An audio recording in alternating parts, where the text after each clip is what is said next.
Under a vast, misty sky, a full moon casts its pale light over a desolate, jagged mountain range, its peaks shrouded in an ethereal fog. Suddenly, a surge of white energy erupts as Muqiang moves with blinding speed, his form a mere blur of motion, leaving trails of pure force in his wake. He lands with an explosive impact, a brilliant white aura flaring out as the ground shatters beneath him. Standing amidst the dust and debris, Muqiang surveys the fallen figures surrounding him, his power undeniable. A tremendous surge of chi erupts, enveloping him in a brilliant blue aura, as his entire form glows with an almost blinding intensity. The sheer power emanating from him causing an observer to question, what the hell is this? This man.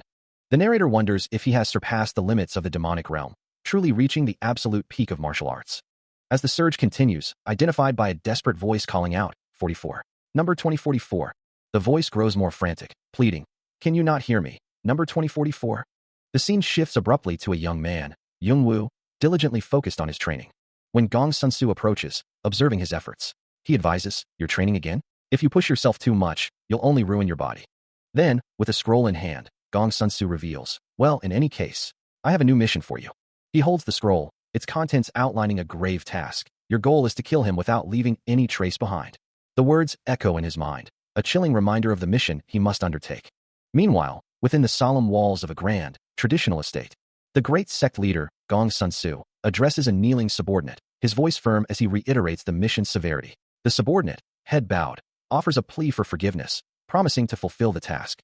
Gong Sun-soo, the heavenly sword spirit, sits at his desk, a thoughtful expression on his face, as he observes the kneeling man. He acknowledges the subordinate's words, but his gaze remains piercing. He reminds the man that he made similar promises before, then questions how he can trust him now. The leader's words hang heavy in the air, as he declares that even if it costs him everything, he will pay to get the subordinate back, emphasizing the value he places on him. The kneeling man, body, looks up, his face etched with emotion, as he struggles with the implications of the mission. He protests, pleading with his lord not to make him do this, begging for anything but this particular task.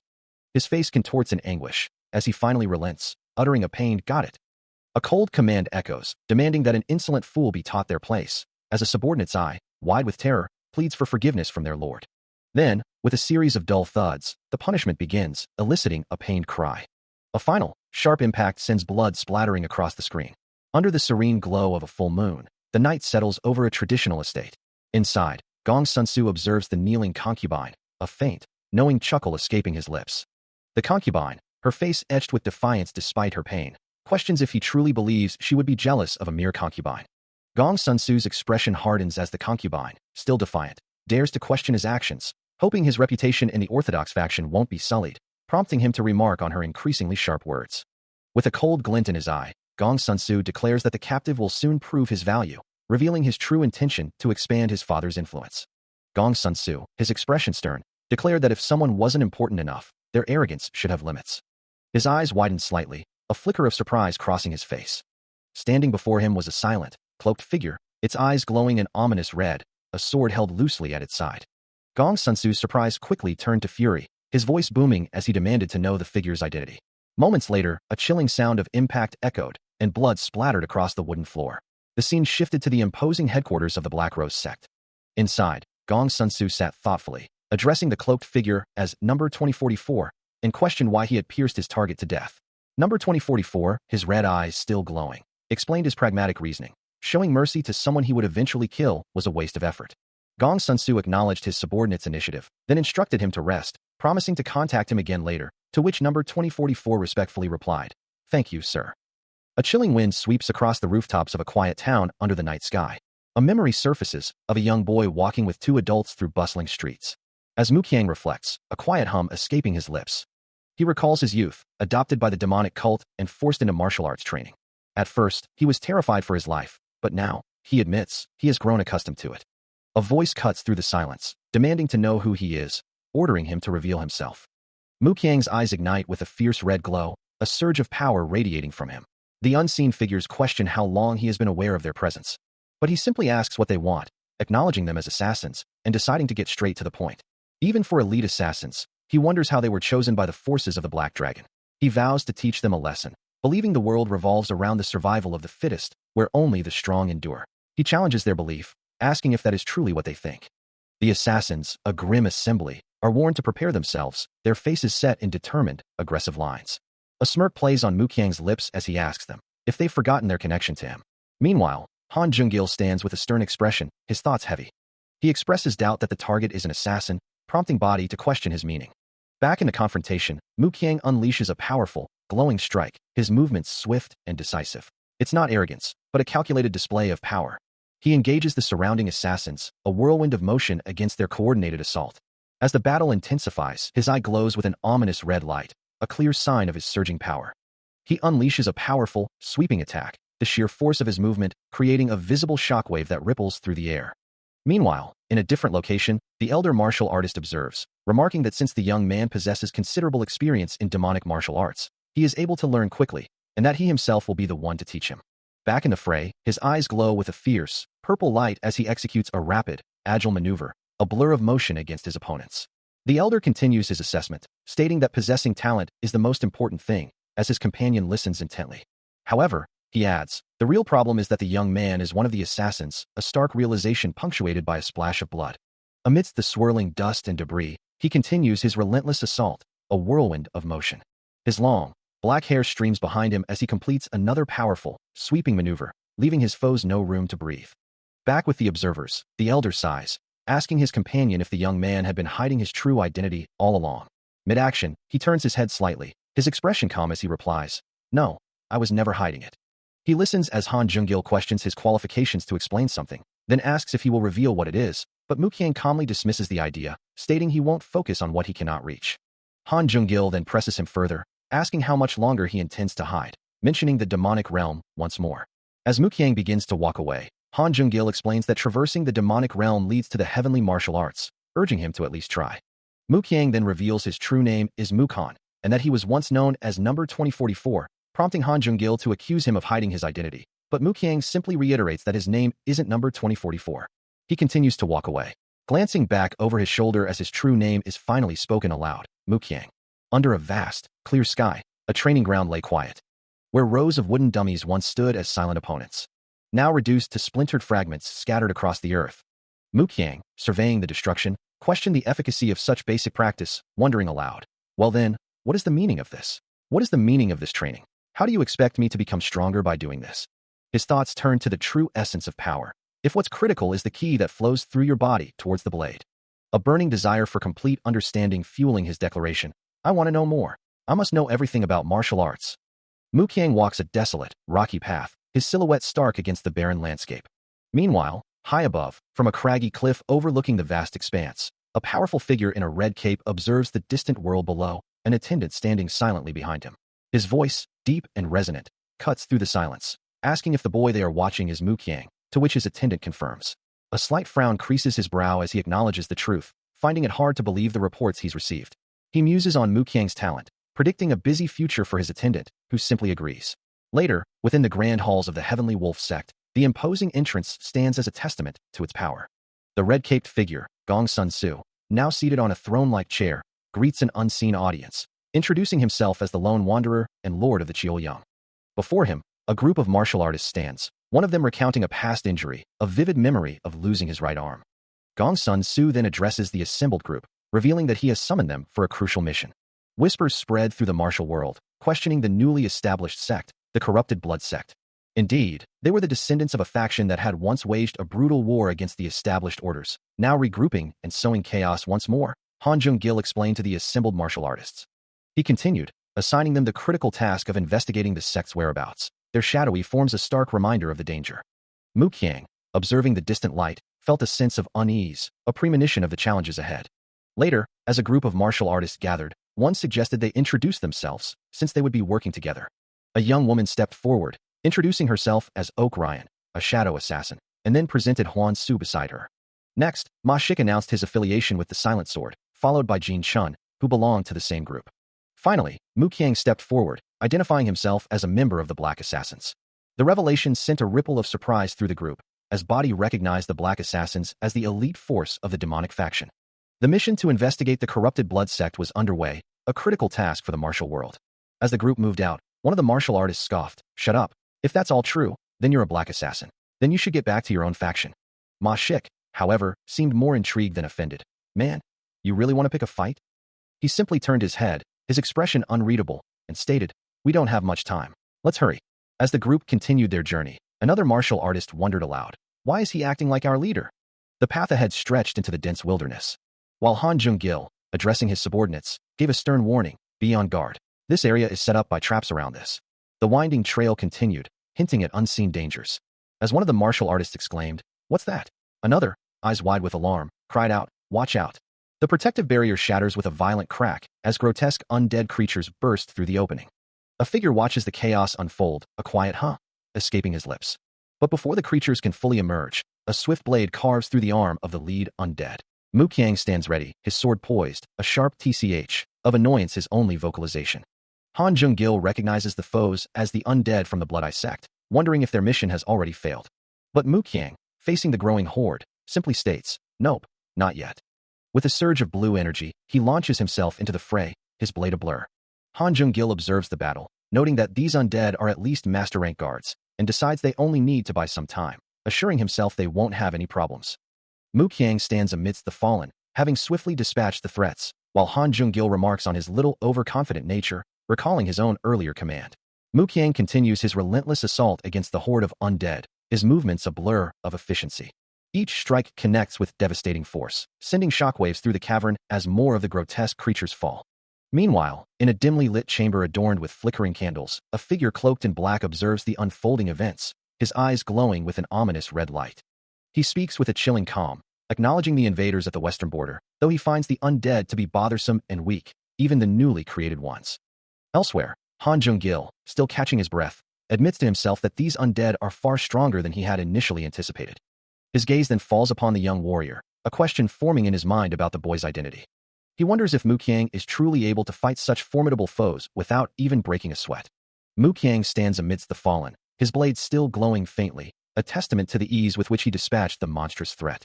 A focused intensity burns in his dark eyes, betraying no hint of fatigue or struggle. Two soldiers stand guard, one observing the unfolding chaos and noting that more enemies are approaching, while his comrade, eyes wide with alarm, questions the nature of the escalating threat. Suddenly, a dark, cloaked figure with glowing red eyes materializes against the backdrop of a full moon, its presence heralded by an ominous, guttural cry. From another location, a commanding female voice, belonging to the Scarlet Demon leader, echoes with dark authority, ordering her demonic forces to rise. Her hand gestures with an air of chilling finality, promising eternal rest to those who obey her will. The demonic commander, now fully revealed with a menacing aura and glowing red eyes, lets out another fierce cry. With a surge of dark energy, he unleashes a devastating eruption of demonic flames from his palm, a torrent of destructive power. One of the soldiers recoils in horror, utterly overwhelmed by the sheer scale of the calamity unfolding before him. His comrade, equally terrified, clutches his head in disbelief, unable to comprehend the monstrous force they now face. As the demonic forces continue to rise, a figure in dark, practical attire moved swiftly through the desolate landscape, his companion close behind, their eyes scanning the grim surroundings. A sharp sound echoed as one of them landed, the realization dawning that the undead they had easily dispatched before had grown far stronger, their power now fueling the newly created scarlet demons. The path ahead twisted through jagged rocks and gnarled trees, a grim testament to the encroaching darkness as they pressed deeper into enemy territory. Suddenly, a confident voice cut through the air, a red-haired woman with a smirk greeting them, her words laced with a challenge, hoping they would prove strong enough to face what lay ahead. Without hesitation, Mu Qiang drew his blade, a flash of steel cutting through the air as he met the encroaching threat head-on. His expression remained resolute, his dark eyes fixed on the battle unfolding before him. Shadowy figures, their forms wreathed in dark energy, swarmed from all sides, but the warriors fought back, their movements precise and deadly amidst the chaos. Suddenly, a towering figure with long, white hair and a flowing beard materialized, radiating a potent purple aura, his voice booming as he called out a name. Gong Sun Isfo. Mu Qiang's eyes widened in shock, a question forming on his lips as he realized the implication. One of the heavenly demons was calling his previous master. Mu Qiang delegates the task of dealing with the illusion of the fallen warrior and its shaman, leaving his ally to question his departure. But he insists there's no time to waste, declaring his intention to find the main enemy forces himself. As he strides away, Huan Su and Jin Chun call out to him, urging him to wait.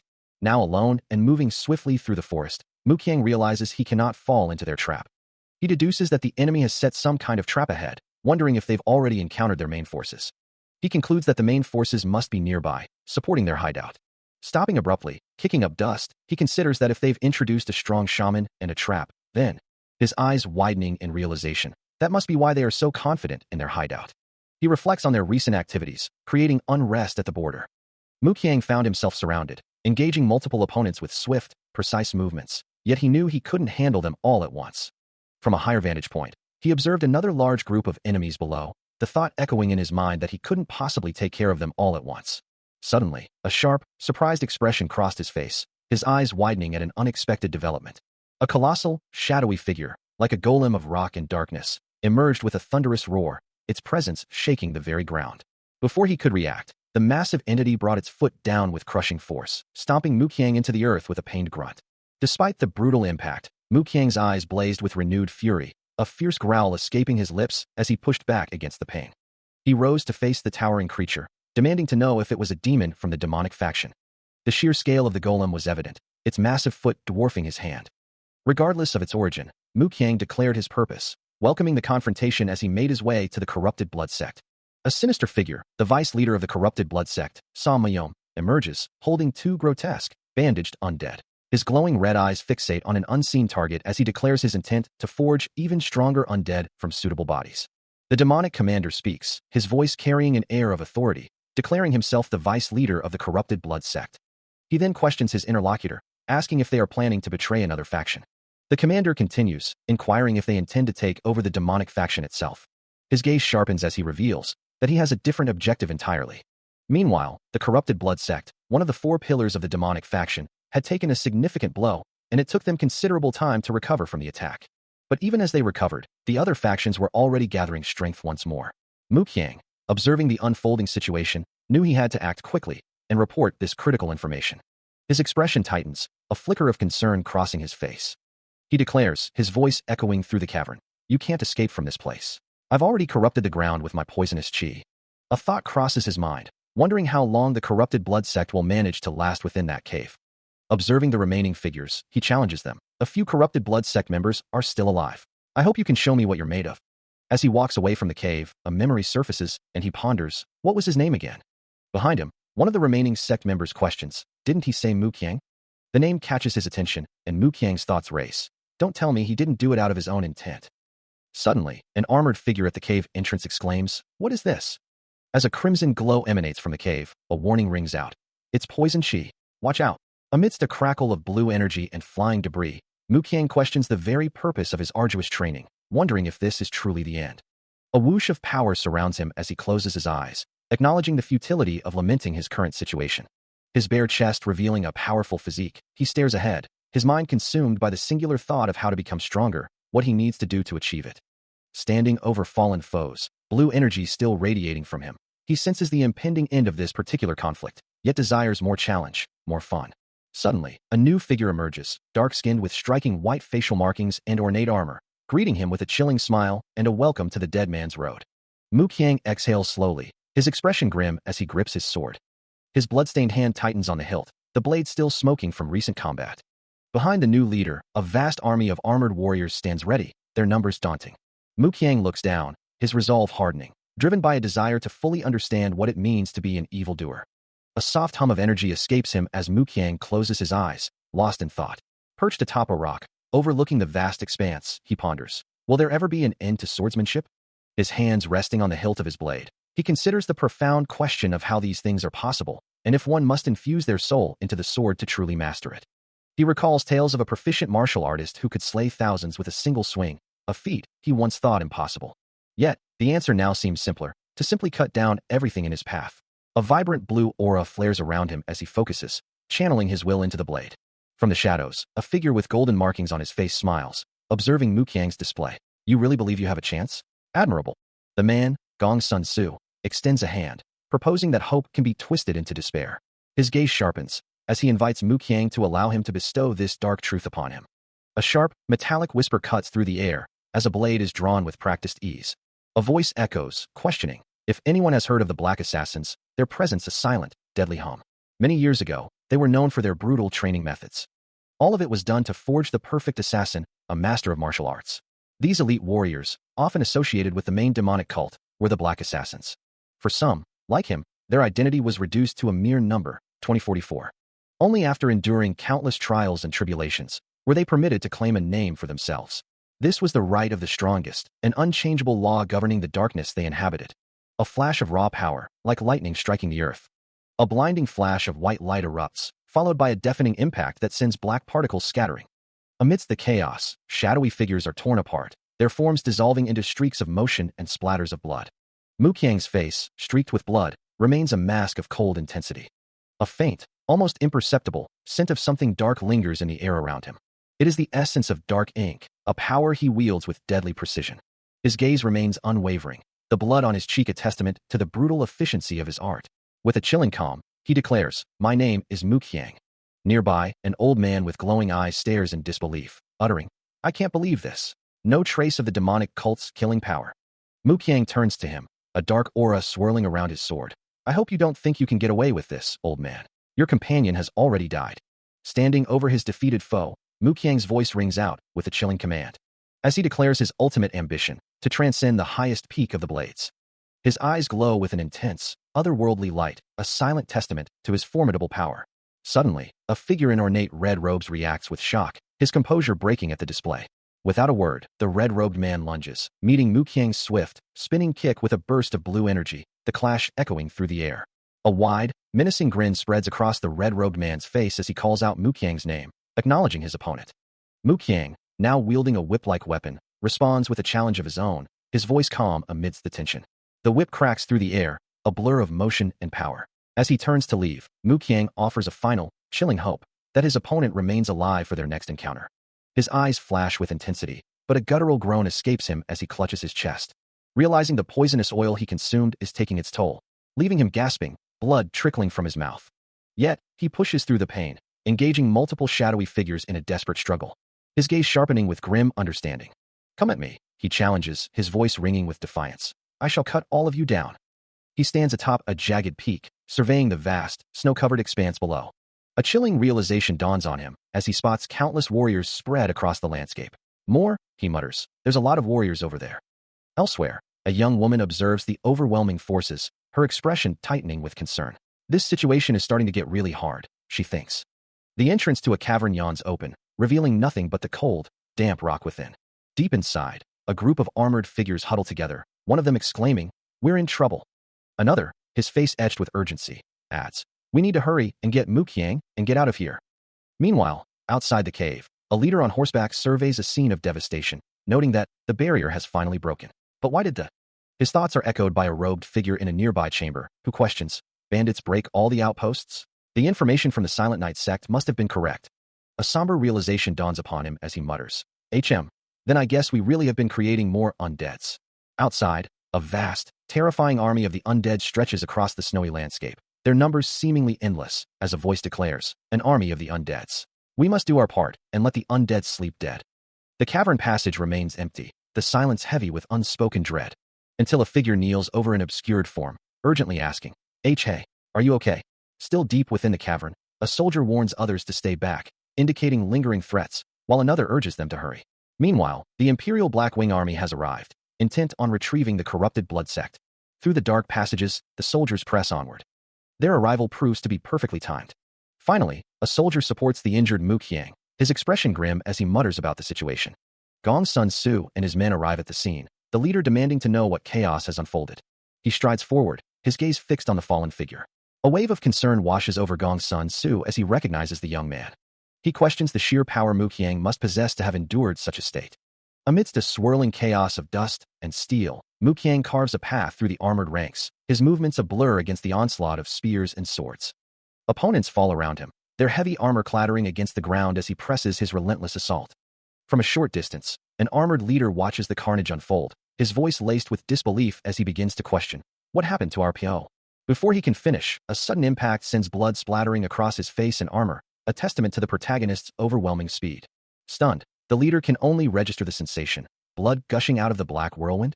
His shock quickly turns to rage as he glares at the battlefield, bellowing, "Not only have they massacred our people, but they have also disgraced the dead. Don't leave a single one of them alive." General Bei Yunmin, clad in ornate armor, issues a chilling command to his forces. Meanwhile, Commander Im Chong, another formidable figure, prepares his own contingent. From a high vantage point, Bei Yunmin watches his soldiers advance, dismissing the enemy as mere fodder. Nearby, a subordinate expresses concern for his lord, who assures him of his well-being. The unnamed leader, his gaze sharp, muses on his enjoyment of battle, believing that a true giant understands the difference between himself and a mere human, a natural order he finds fitting. Far from the conflict, a serene mountain range stretches under the night sky, leading to the grand residence of the heavenly sect leader. The traditional architecture stands quietly amidst the landscape, where Gong's son Su stands in contemplation, gazing out into the night. A subordinate approaches, reporting with urgency that something unexpected has occurred. From the shadows, a calm voice inquires, "What is it?" The subordinate explains that the Imperial Black Wind Army has launched a sudden attack on the corrupt blood sect. The leader, surprised by the news, repeats the name in disbelief. The Imperial Army did? This is Han Jung-gil, the formidable leader of the demonic cult. He listens intently, his expression thoughtful as the subordinate continues to report, detailing the unfolding events. A subtle smirk plays on his lips, finding the situation quite intriguing. He then questions, his gaze fixed on a small bonsai tree. Did that sly fox of the silent shadows have anything to do with this? The subordinate, taken aback, utters a surprised, "Excuse me," before Han Jung-gil dismisses the thought, assuring him, "It's nothing." A quiet discussion unfolds, centered around the recent return of those who had been sent on a mission, all of them now safe and receiving care. Amidst the hushed tones, a new topic arises, concerning the young man known as Muqiang, who was once said to be the head of the poison family. A voice suggests, with a hint of urgency, that for the sake of their future, he must be allowed to master the way of the sword and become a true martial artist. After a moment of consideration, a woman's voice responds with quiet resolve, agreeing to the proposition. The scene shifts, the clear sky above giving way to the serene exterior of a traditional building, where a new encounter is about to begin. A man with a scar and glasses looks on, a hint of skepticism in his voice as he questions, "You're the one I have to teach?" He introduces himself as the Phantom Blade, Yu Beck, and sternly reminds the junior, Muqiang, to show proper respect to his senior. Standing before him, with his long black hair tied back, is Muqiang, ready to face his new teacher. Yu Beck, his expression calm and assured, addresses his new charge, stating that he will now be in his care. Muqiang listens intently, his sharp gaze fixed on his new master, absorbing every word. Without a moment's hesitation, Muqiang explodes into motion, a blur of speed across the training ground. But before he can even land a blow, an unseen force sends him violently sprawling to the ground. Yu Beck stands calmly over him, his posture unwavering as Muqiang struggles to rise. Refusing to yield, Muqiang launches a swift counterpunch, forcing Yu Beck to parry. The master's response is immediate and powerful, a devastating blow that sends Muqiang reeling backward. Despite the force of his own attack, Yu Beck's eyes widen slightly, acknowledging the sheer strength Muqiang possesses. Undeterred, Muqiang presses his assault, his sword flashing with a powerful strike that forces Yu Beck into a defensive stance. He unleashes a powerful sword strike, the blade cutting through the air with a sharp, resonant clang. Yet, his master, the Phantom Blade, effortlessly intercepts the blow, his own weapon meeting the attack with a casual, almost dismissive parry. Looking down at his student, Yu Beck's voice is calm but firm, remarking that Muqiang still lacks caution.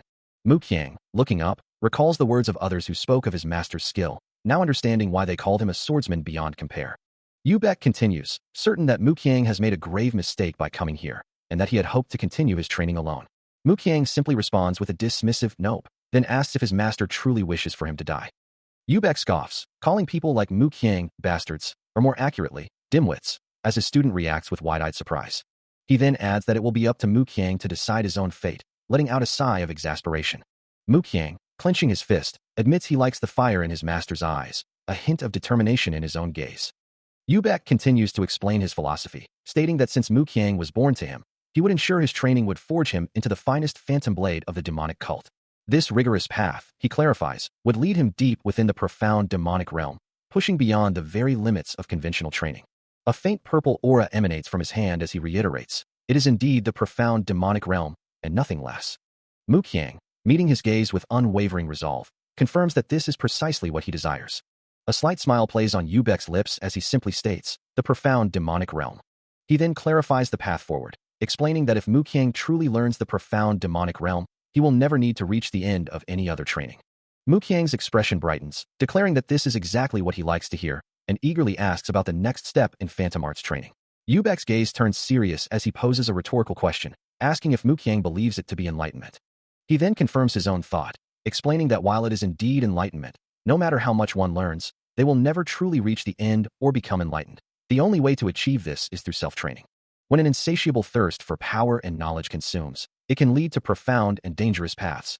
But what is the true purpose of balancing such immense power, and what is the ultimate outcome of one's arduous training? A figure, wreathed in dark purple energy, demonstrates the answer. A crushing force descends, sending Yu Bek reeling, a pained grunt escaping him as the dark energy slams into his form. The impact leaves him visibly shaken, his face contorted in distress as the residual force whips past him. Witnessing the devastating power, Muqiang realizes he must avoid such a direct confrontation. A sudden, powerful impact reverberates, sending debris scattering in its wake. As Muqiang unleashes his own devastating counterattack, a surge of pink and purple energy erupting from his form. The sheer force shatters the very ground, sending shards of ice and rock flying amidst desperate cries. A guttural sound escapes Muqiang, dark energy still swirling around him, a testament to the raw power he had just unleashed. Later, high on a desolate cliff overlooking the landscape, Muqiang stands opposite Yu Bek, his gaze unwavering. Yu Bek, his brow furrowed in frustration, challenges him, asking if he intends to kill him before he can even grasp enlightenment. Muqiang's resolve is absolute. However, as he declares, he will do as he pleases, training Yu Bek in the very same way he himself learned to fight. The words echo in Yu Bek's mind, a stark reminder of the protagonist's unyielding nature. Muqiang looks down, his voice laced with disdain, calling Yu Bek's Phantom Blade a technique that can't even cut a single rock. Despite the harsh criticism, Yu Bek's eyes burn with renewed determination, his inner resolve echoing Muqiang's earlier words. I'm going to do what I want.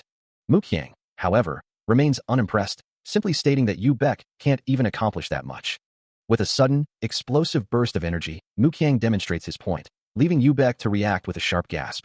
A vast, serene mountain range stretches under a clear sky, its peaks reaching towards the heavens in quiet majesty, a picture of untouched natural beauty. Suddenly, the tranquility shatters as massive rocks begin to crack and break apart, cascading downwards with immense force. The sheer power of the unseen impact causes more of the stone to fragment, sending shards flying in every direction. A torrent of debris continues its rapid descent, leaving a trail of destruction in its wake. Meanwhile, Gong Sun Su reflects, explaining that once one believes they have triumphed, they will wield the very will of their sword. He continues, stating that through a large sword, like a tree branch, one can attain formless force, and that power is none other than a massive blade, dark and imposing, hums with a vibrant purple energy, its edge glowing with an ethereal white light, as if containing immense power. Gong Sun Su's voice echoes, pondering, is it truly possible to conceive of a sword that is not a sword, something akin to formless force? He continues, his words hanging heavy in the air. Only those who conquer and transcend the limits of heaven and earth can truly wield such a weapon. It's surprising, even though the conceived is not a sword, it is still a sword. It is still something even stronger than a sword. Muqiang listens, a low rumble of thought stirring within him, his expression unreadable as he processes the profound implications. A flicker of realization crosses his features, a subtle shift in his gaze betraying his internal struggle. The vast, misty mountains stretch endlessly before him, a silent testament to the immense scale of the world and the challenges within it. Standing at the precipice of a sheer cliff, a soft wind whispers past Muqiang, carrying his thoughts into the abyss. He reflects on his long journey. It's already been 10 years, but I still don't have a good grasp on formless enhancement. A sigh escapes him as he gazes into the distance, wondering what crucial element he is still lacking. Seated in quiet contemplation, Muqiang rested in the shallow water, his form perfectly still as ripples gently spread around him. Above, the sky stretched endlessly, while below, lush green foliage swayed softly. A single droplet of water clung to a leaf, poised to fall. With a soft talk sound, it broke free and landed, creating a perfect, expanding circle on the water's surface. From behind, Gong Sun Su observed the young man's stillness, asking if he was meditating. A faint tingling sensation passed through him as he realized he had somehow known this would happen, uttering a soft of surprise. A narration box appeared, noting that the meditating figure hadn't yet realized the extent of his progress, but had already come so far. As if in response, a vibrant blue aura began to emanate from Muqiang, enveloping him in a soft, ethereal glow. Gong Sun Su's expression shifted to a slight smirk, muttering impressive, before asking how everything was going. He stands before a blinding light, a thought echoing in his mind. He must have lost his way on the final step of his training. Contemplating this setback, he looks down, his expression thoughtful. From behind him, Gong Sun Su offers reassurance, explaining that there's no need for disappointment, as he simply lacks the necessary chi to reach the next stage, but with his current flow, he'll get there eventually. Muqiang respectfully acknowledges the senior's words, promising to do his best not to make him wait too long. Standing beside him, Gong Sun Su then declares that since Muqiang will be his successor, he can't help but teach him a little more. A hearty laugh escapes the senior, who reveals he is already over the age of 70, much to Muqiang's utter surprise. He confirms his age, stating he is 73 this year. Muqiang, still reeling from the revelation, grabs his arm and exclaims that he looks much younger than he thought, asking if he'd mastered the 7 ways of the Scarlet he was teaching, before correcting himself to say he hadn't realized he was one of the world's top 10 masters. With a knowing smile, Gong Sun-soo explains that while body training can mitigate the effects of old age, one still needs to be careful. Mu Qiang looks down, a new thought forming. None of them are as good as the cultivation he possesses, he bets. He then respectfully assures Gong Sun-soo that he will keep his words in mind. A man with a neatly tied ponytail and a short beard declares his intention to take on one more disciple before departing the mountain, identifying himself as the eldest among them. At first, Mu Qiang considers the statement to be nothing more than a jest. However, the gravity of the situation soon settles in. 1 year later, as the eldest disciple, now shirtless and displaying a powerful physique, inquires about the fate of the corrupted blood beast, Mu Qiang, engrossed in a book, casually admits he has no idea, assuming they simply perished. The eldest disciple then shifts the conversation, asking for any news regarding the Black Assassin, while Mu Qiang counters with a question about how long he himself has been in these mountains. As Mu Qiang eats, the eldest disciple muses on whether martial artists of only the second and third generations are truly worthy of their sword, to which Mu Qiang indifferently replies that they likely either died or simply grew old. Amidst the quiet, snow-covered landscape, a vibrant red flower stands resilient. A sharp, metallic clang echoes, as if a blade has met its match, amidst the delicate beauty of blooming red flowers. He knew it wasn't luck that had brought him this far. It was only a continuous struggle that had no sense of purpose or an end in sight. This was a trial that meant nothing without ever reaching the end, and he was the one who knew where that end lay. He had to give it his all, but despite all that, the path stretched on. With a deep, resonant hum of power, Mu Qiang grips his weapon, his knuckles white with effort. Then, with a crackling surge, dark, shadowy energy begins to writhe and swirl around him. The black aura intensifies, his eyes burning with a fierce, internal glow, as the power fully manifests. A new, vibrant blue energy then erupts with a sharp, electric crackle, joining the swirling darkness. Both forces now surge around him, a dynamic interplay of black and blue, as he stands enveloped in his awakened power. He watches the residual energy of his power dissipate, as dark tendrils of power swirl and vanish, and brilliant blue light explodes outward, sending debris raining down. The raw force of his technique still hangs in the air. As the last fragments settle, a satisfied smirk plays on his lips. What an impressive feat. So this is what perfect sword mastery looks like. He stands, sword in hand, a master of his craft. As a voice, perhaps an echo from his past or his own inner conviction, resonates. I applaud you in becoming the strongest swordsman. Scaling a colossal, ethereal structure, he reflects on his recent triumph, a voice echoing in his mind. I can't believe I was able to witness perfect sword mastery in my lifespan. Standing atop the precipice, Mu Qiang gazes down, a profound silence settling over him, his thoughts drifting. Breaking the quiet, Yu Beck approaches, his voice laced with concern, asking, "What's wrong?" Still contemplative, Mu Qiang considers his recent achievement, thinking, although I achieved the realm that I desired. He clenches his hand, a subtle dissatisfaction lingering. It still feels like I'm lacking something. Gazing out over the vast landscape, Mu Qiang's thoughts continue to wander. It's almost as if there is an even higher level of power above me. Then, Yu Beck's voice cuts in. Are you familiar with the Lord of the Divine Demonic Realm?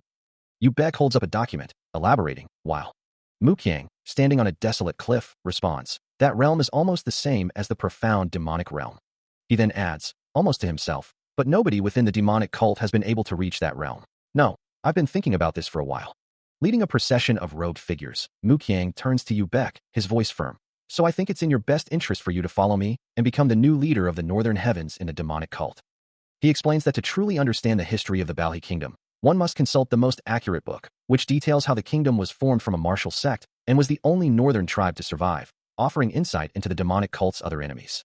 In any case, Yu Beck states that Mu Qiang will have to learn the history of the Balhi Kingdom, the words landing with a soft thud. With a final glance, he assures Mu Qiang they will meet again in the future. Realizing the implication, Mu Qiang acknowledges the need to read the writings of the Balhi Kingdom elsewhere, a small sound of surprise escaping him. Turning with resolve, Yu Beck declares that the time has come for him to descend the mountains. A silent exclamation escapes Mu Qiang as the narration confirms his deep respect for Yu Beck, who will now become his lord.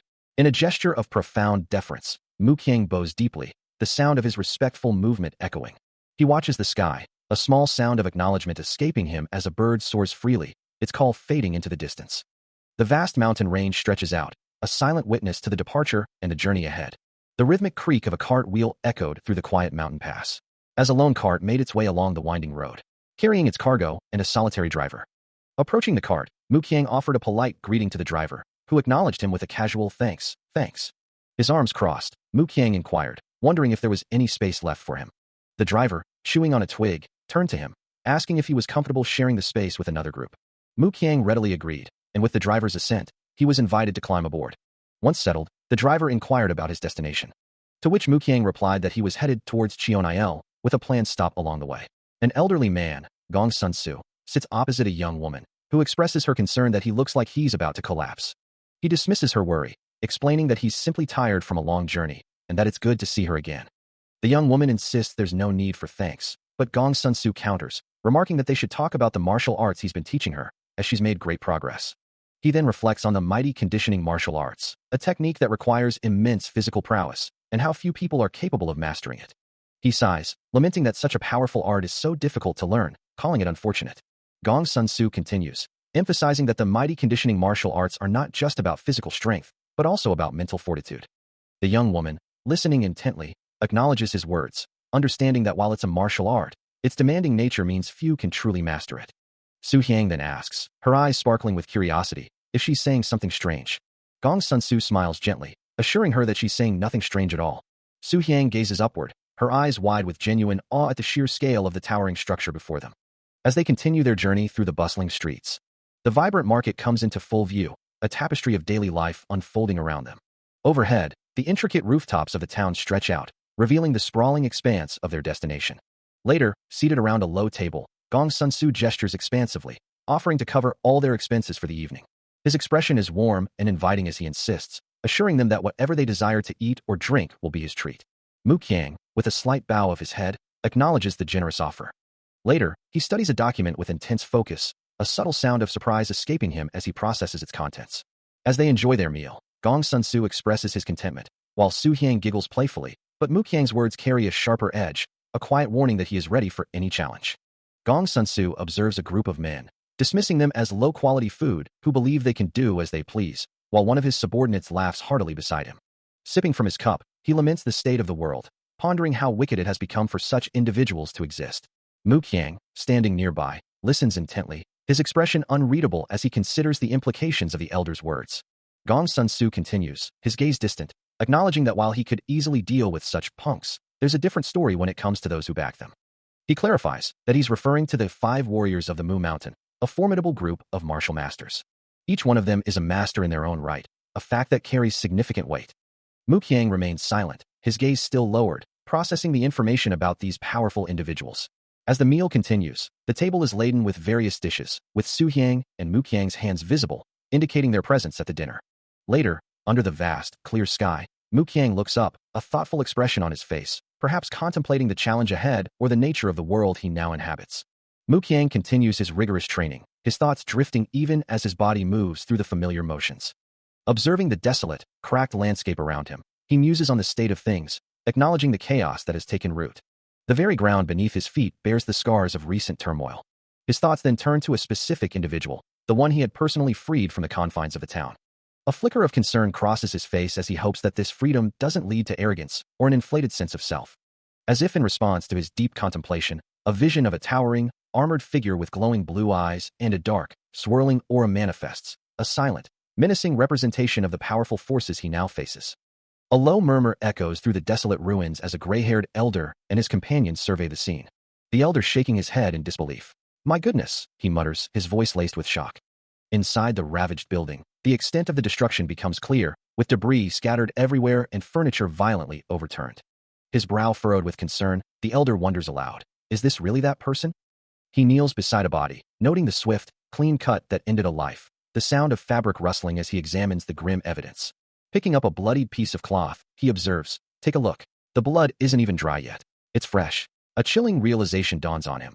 That means the person who was cut in one stroke is still alive.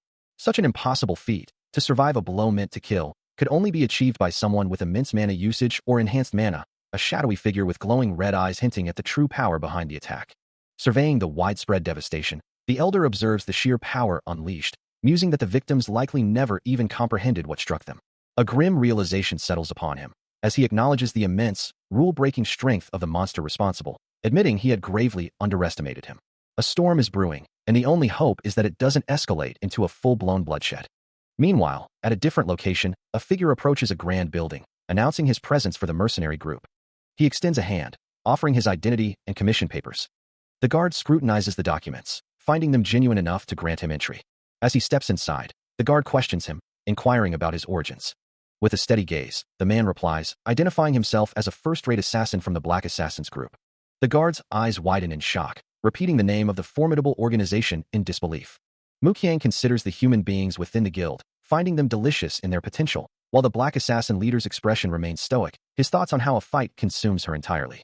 A moment later, Muqiang admits that he possesses little knowledge of the outside world and hopes his companion can bear with his inexperience. He considers the Black Assassin leader's concerns about his subordinates, knowing that trust is a fragile thing, especially when dealing with those who have served an ancient guild for so long. The room where they speak is simple, yet elegant, with a large window overlooking the quiet landscape.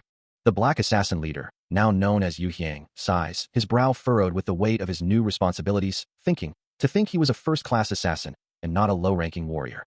As Muqiang takes a seat opposite him, Yu Hiang asks, "Are you okay, my lord?" He then inquires further, "What are your thoughts?"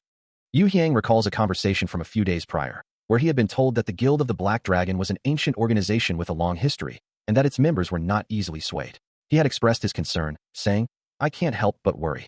Muqiang listens patiently, his back to the window, as the leader voices his anxieties. Suddenly, a chilling realization dawns upon them. As a voice announces, it seems a monster has arrived. Amidst the bustling activity of the town, a quiet street unfolded, its daily rhythm momentarily undisturbed. However, a young woman's desperate plea cut through the calm, her voice strained as she cried out, unable to abandon someone. Lying on the ground, she bitterly acknowledged the continued assault, realizing the beating from last time hadn't been enough to deter her aggressor.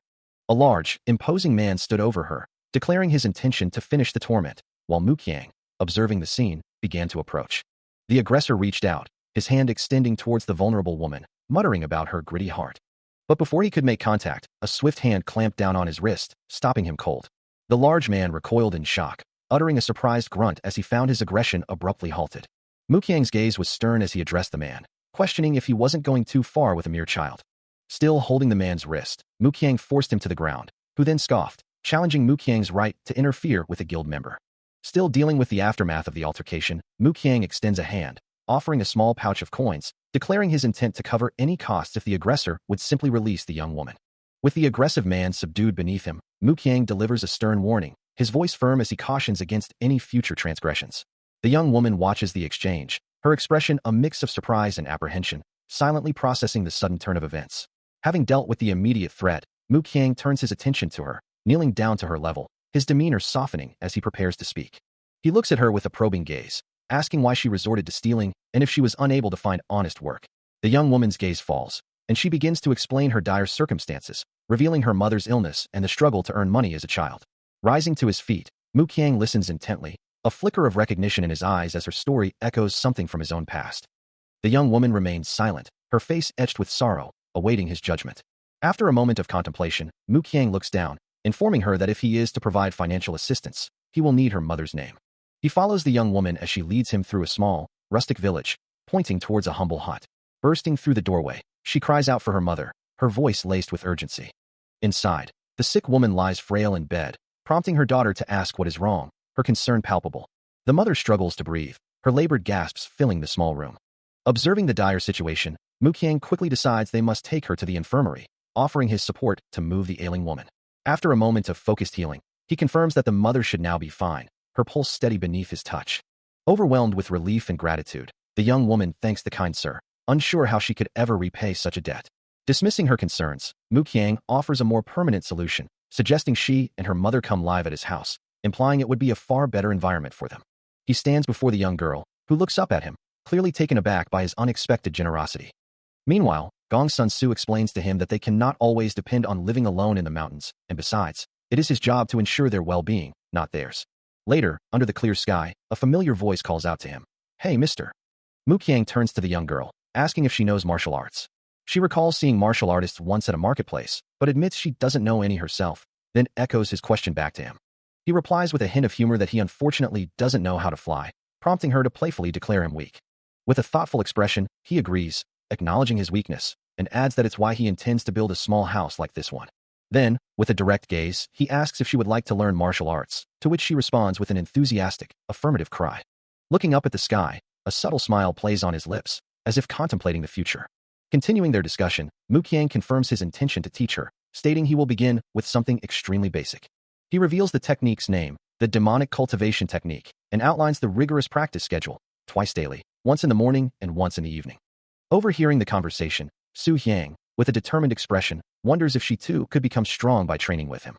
Mu Qiang agrees, but adds a crucial condition. She must promise not to reveal the cultivation technique to anyone else.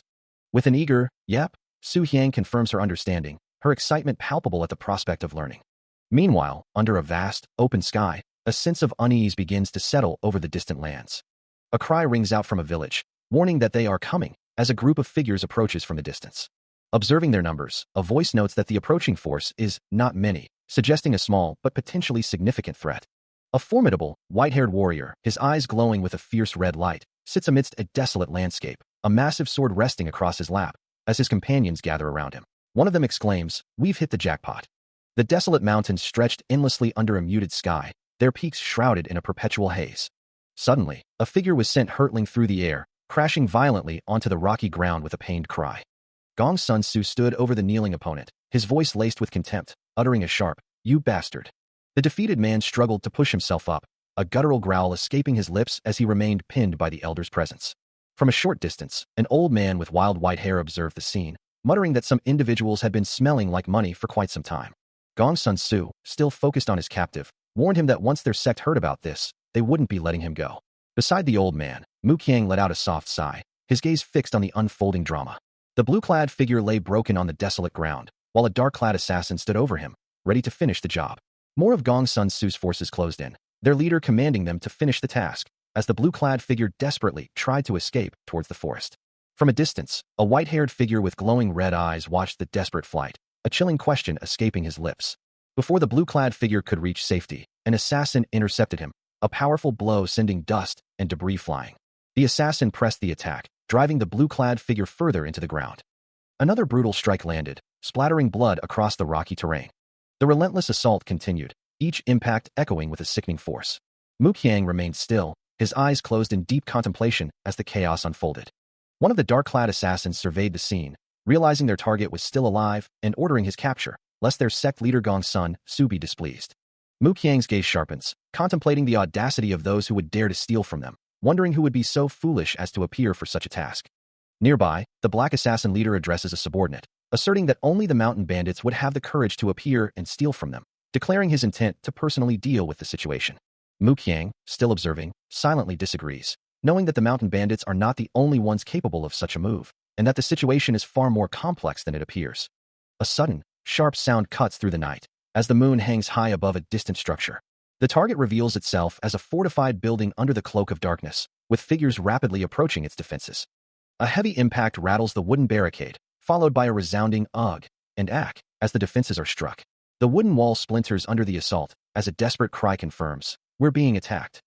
Mu Qiang, a blur of motion, slashes through the air with his weapon, his attack swift and precise. He continues his aerial assault with a fierce arg. The surprise attack catching the defenders completely off guard. Mu Qiang, a dark silhouette against the desolate landscape, moves with impossible speed towards the fortified structure, as desperate cries to stop him echo across the barren land. Then, a deafening impact reverberates, a crimson burst of energy signifying a breach in the defenses. The very foundations of the stronghold groan and tear apart under the relentless assault. He scales the towering walls with effortless grace, a shadow against the pale crescent moon. Inside, the young warrior stands amidst the wreckage and fallen bodies, his blade humming with a faint, ethereal glow. A burly, axe-wielding man stares in disbelief, his mind struggling to comprehend the sudden, overwhelming invasion. He quickly regains his composure, shouting orders for his armed subordinates to prepare for battle.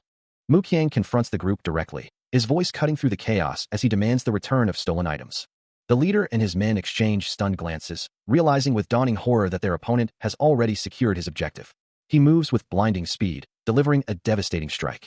The large man reels back, his face contorted in shock and pain, as a sharp clang echoes through the air.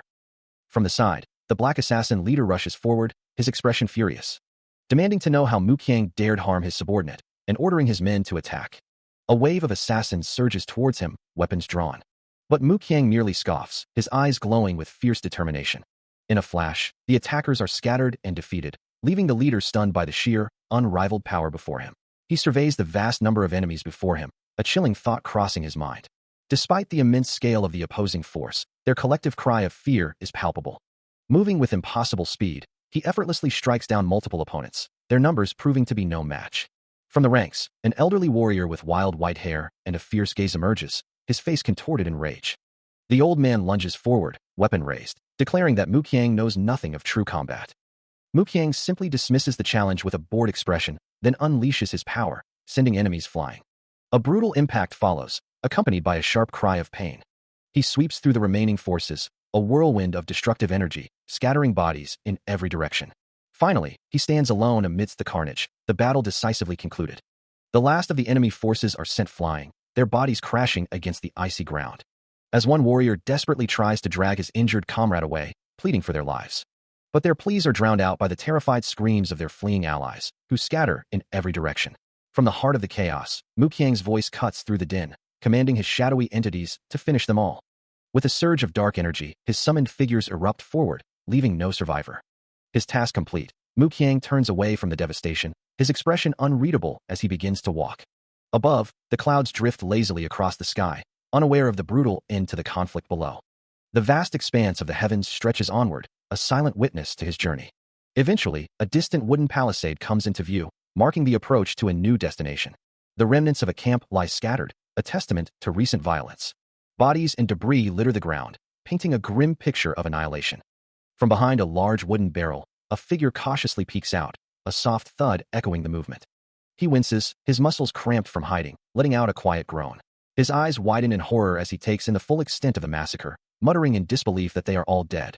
A wave of panic washes over him, realizing their complete elimination in a single fight, and he knows he must hurry to report this devastating news to his head boss.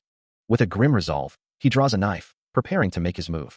But before he can act, Muqiang stands over him, the assassin now just another fallen foe among the others. As Muqiang walks away, his voice carries across the desolate camp, commanding his shadowy entities to take the belongings of the defeated, signaling their return home. His orders acknowledged, the masked subordinate drops to one knee, a soft thud echoing in the silence. He had single-handedly infiltrated and utterly destroyed an impregnable bandit fortress. Such an impressive man, one might wonder if he was even human, or perhaps one of them again, he muses, examining his own left arm with a frustrated sigh. The scene opens on a table laden with stacks of coins, 2 ornate swords, and a rolled scroll, hinting at preparations for a significant transaction or journey. Gong Sun-Su addresses a group of his subordinates, including Muqiang, informing them of an upcoming task. He continues, explaining that a large sum of money needs to be sent to the bank within 3 days, instructing Muqiang to prepare the funds and handle those aware of the transfer. Gong Sun-Su assures him that a high bounty has already been placed on the bandits, ensuring his subordinates can manage the situation, and then directs them to convert the money and begin the transport the following day. He seeks confirmation from Muqiang. Muqiang acknowledges the orders, and Gong Sun-Su states he will return in 3 days. Muqiang listens intently, his expression thoughtful as he processes the instructions. Under the quiet shroud of night, a traditional building stands, its eaves silhouetted against the dark sky. Inside, a young girl sits patiently on the floor, softly humming to herself, her small form a picture of quiet anticipation. Her eyes, wide and earnest, flicker with an unspoken longing. Then, a familiar figure appears, his dark robes flowing as he steps into the light, his presence commanding the space. The girl, recognizing him, kneels respectfully, a soft greeting escaping her lips, while Muqiang offers a quiet acknowledgement. Her face lights up with genuine joy, unable to contain her excitement at his return. As he holds a small cup, Muqiang asks if she truly wished to be alone, to which she simply replies that she was waiting for him. She then urges him to come inside quickly, promising to prepare food, though she doubts it will be enough to satisfy him. The grand gate of the compound stands open, inviting them further into the quiet night.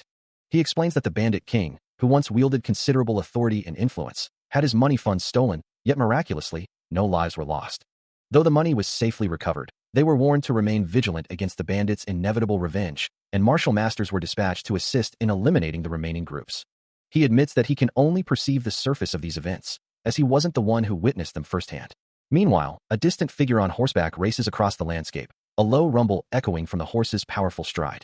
The horse's hooves pound against the earth, kicking up dust as the rider maintains a breakneck pace.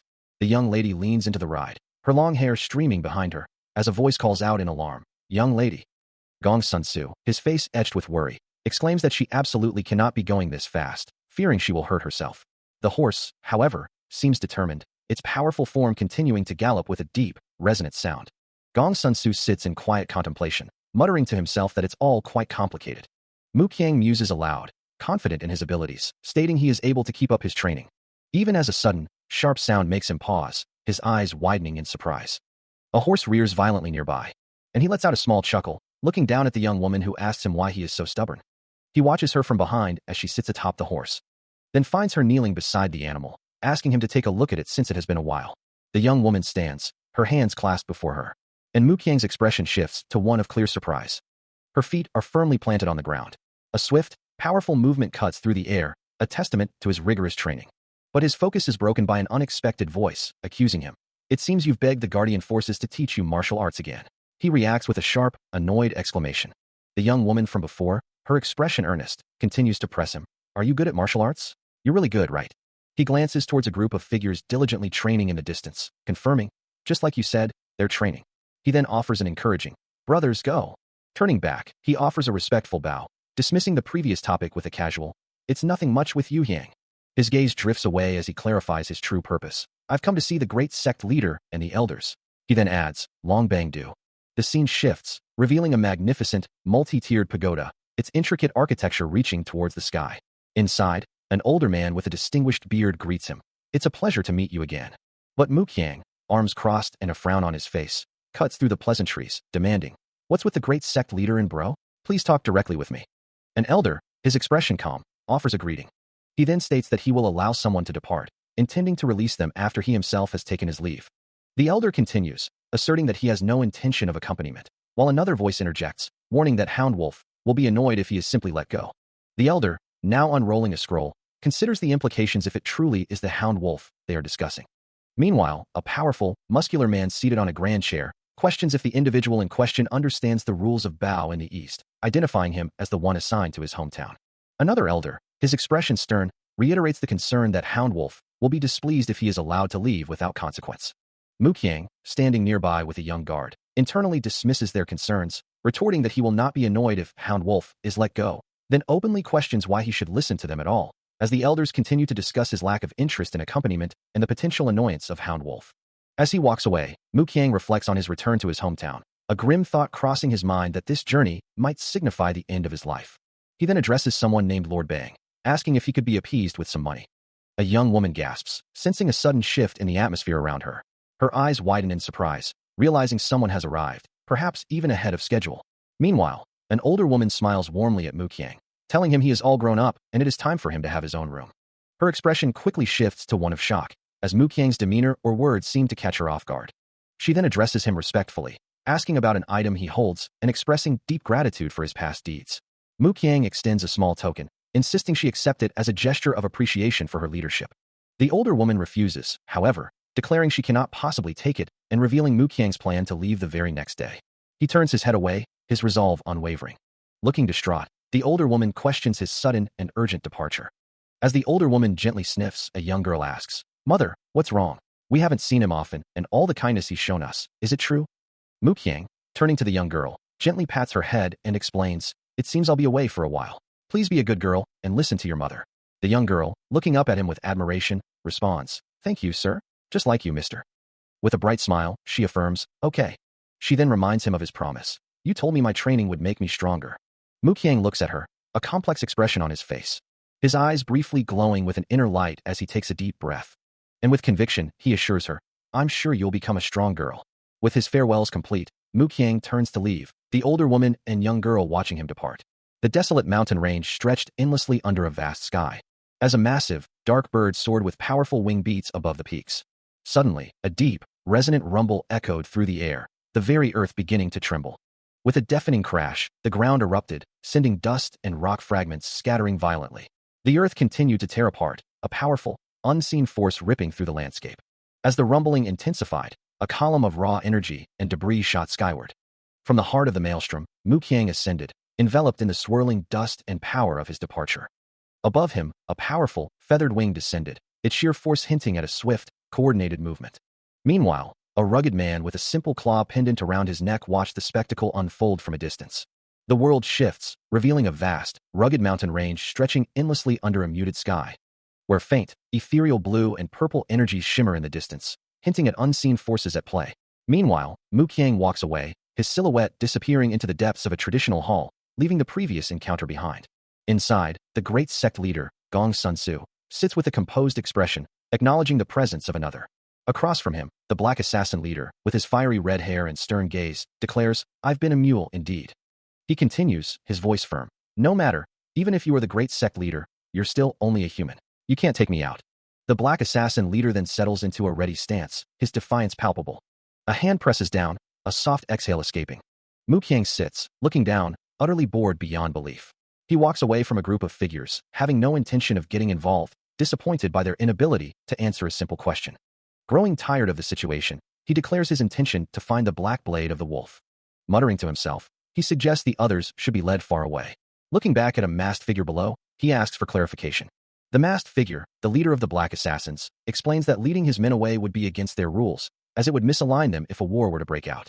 Mu Qiang dismisses his concerns, stating that if war breaks out, the leader can simply lead his men to him, but the black assassin leader apologizes, unable to abandon his men. A thought sparks in Mu Qiang's mind, while the black assassin leader looks up, questioning him. He continues his journey, walking away from the viewer, as a voice from behind inquires about the progress of their training. Walking side by side with the black assassin leader through a serene courtyard, Mu Qiang hears that everyone is focusing and putting in a lot of effort, prompting him to conclude that they must be doing well. Suddenly, a blur of motion erupts, and a red-haired figure launches a lightning-fast attack, catching the black assassin leader off guard, who barely manages a surprised gasp. The impact forces the black assassin leader to recoil, a pained grunt escaping him as he realizes the gravity of the situation. "They're here?" The red-haired attacker presses his assault, their blades clashing in a flurry of sparks as the black assassin leader desperately defends. As the fight continues, a closer look at the attacker reveals a surprising detail. His vibrant red hair is merely a wig, a disguise he wears. The red-haired figure, now standing before a group of kneeling assassins, is greeted with reverence as they proclaim him the sect leader. With a swift motion, the sect leader removes his red wig, revealing his true black hair and a distinctive scar over his left eye, addressing his subordinates with a chilling declaration. "It is an honor to see you." The sect leader, now radiating a fierce red aura, demands to know Mu Qiang's whereabouts, his voice laced with fury. Meanwhile, Mu Qiang stands poised, twin blades drawn, dark energy swirling around him as he prepares for the inevitable clash. A quiet confidence settles over him, acknowledging that his own strength is indeed superior. The sect leader's hand reaches out, a crimson glow intensifying around it. With a sudden surge of power, he transforms, his physique growing more muscular as he roars Mu Qiang's name, utterly bewildered by the turn of events. His eye glows with an ominous red light, a testament to his unleashed power. He questions Mu Qiang's choice to fight him instead of Jiang Ho, expressing deep disappointment in his actions. With a snarl, the sect leader barks orders to his subordinates, demanding they quickly dispatch Mu Qiang. Mu Qiang remains unfazed, his stance unwavering, while the sect leader watches on, his face contorted in a mask of rage. The Blood-Eye sect leader, transformed and radiating immense power, watches Mu Qiang with a look of disbelief, while Mu Qiang simply observes him. His voice a low growl, the sect leader commands him to draw his blade. A sharp metallic scrape echoes as he begins to unsheath his weapon. Impatiently, he urges Mu Qiang to hurry, his transformed body crackling with raw power. A heavy thud marks his stance, and it becomes clear just how enraged the sect leader truly is. Unfazed, Mu Qiang calmly responds, thanking him for providing such a suitable space for their confrontation. Red energy crackles around the sect leader as he declares Mu Qiang's arrogance knows no bounds, warning him not to regret his defiance. Accepting the challenge, Mu Qiang's hand begins to glow with a vibrant blue aura as he states, he will go all out. His eyes now burning with the same blue light, he wonders how long it has been since he last unleashed his full strength. Still pondering the mysteries of the demonic realm, Mu Qiang stands poised, a colossal, rectangular blade resting casually on his shoulder. Before him, the very mountain begins to groan and fracture, its stone surface spiderwebbing with cracks. He has just unleashed a devastating technique, the mountain-shattering blade. The Blood-Eye sect leader stares in disbelief, wondering if this display is merely a sword art. But then, a dawning realization crosses his face as he understands that Mu Qiang's true blade was entirely unseen. Mu Qiang shifts, a brilliant blue aura erupting around him, confirming his mastery of perfect sword manipulation. A massive, glowing blue energy blade tears through the air. With an unervingly calm expression, he announces his intention to make the first move. Enraged, the Blood-Eye sect leader lets out a guttural roar, his body now wreathed in a fierce red aura. The ground shatters from the force of the invisible strike. As the Blood-Eye sect leader, his face contorted in fury, grips his weapon tightly. "You bastard," he roars, his voice laced with venom. Lunging forward, he unleashes a furious assault, demanding an end to the impudence, but Mu Qiang effortlessly evades the sweeping kick and weapon strike. With a swift, almost imperceptible motion, Mu Qiang counters, his blade flashing through the air. The sect leader recoils, a gasp escaping his lips, realizing the difficulty of even moving his neck after the blow. His hands begin to glow with an ominous red energy, two spectral swords manifesting in his grasp. As he vows to show Muqiang who the true king of the cult is, a blazing, crimson aura erupts around him, his power surging as he prepares for a true battle. Muqiang's gaze sharpens, his expression hardening as the Blood Eye Sect leader's power surges, culminating in a devastating technique. The billowing breath of the Blood Dragon erupts, engulfing the sect leader in a maelstrom of crimson energy. The raw power coalesces, forming a monstrous, fiery dragon head that lunges forward with destructive intent.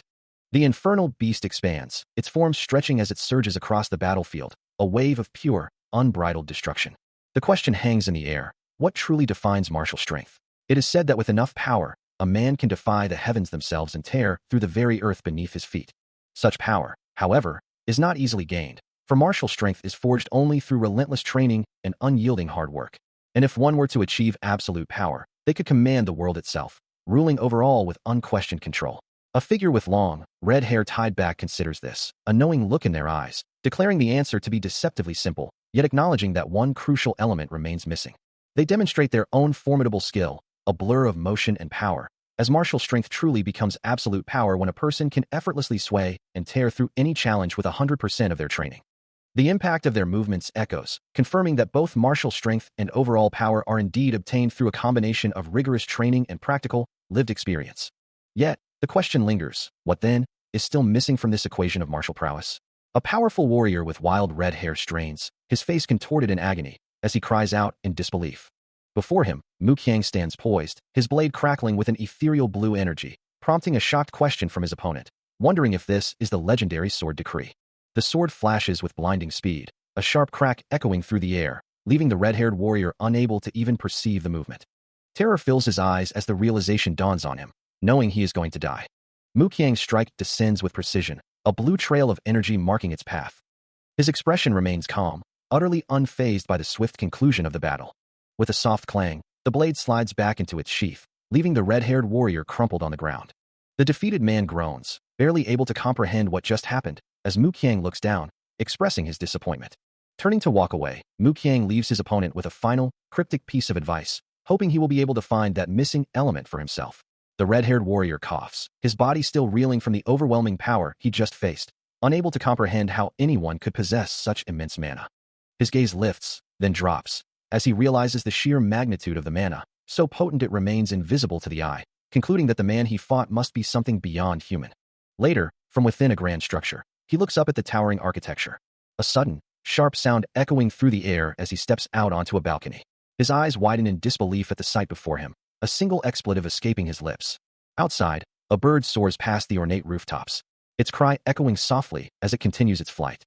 The sun begins to set over the sprawling complex, casting long shadows across the ancient buildings. Meanwhile, a man with sleek black hair tied back watches the sunrise from a window, his expression unreadable as the new day dawns. Elder Hyang observes a small bird perched on his arm, musing aloud about the interesting turn of events. Under the serene glow of a full moon, a grand, traditional structure stands silhouetted against the night sky, its opulent interior hallways stretching into the distance. Within one of these chambers, Elder Hyang bows deeply, declaring his respect for the heavenly demon cult. He then addresses an unseen figure, expressing his pleasure at their reunion and acknowledging their increased strength and hard work. The elder, now looking down, relays a message. His grandmaster has ordered him to remain as an assistant.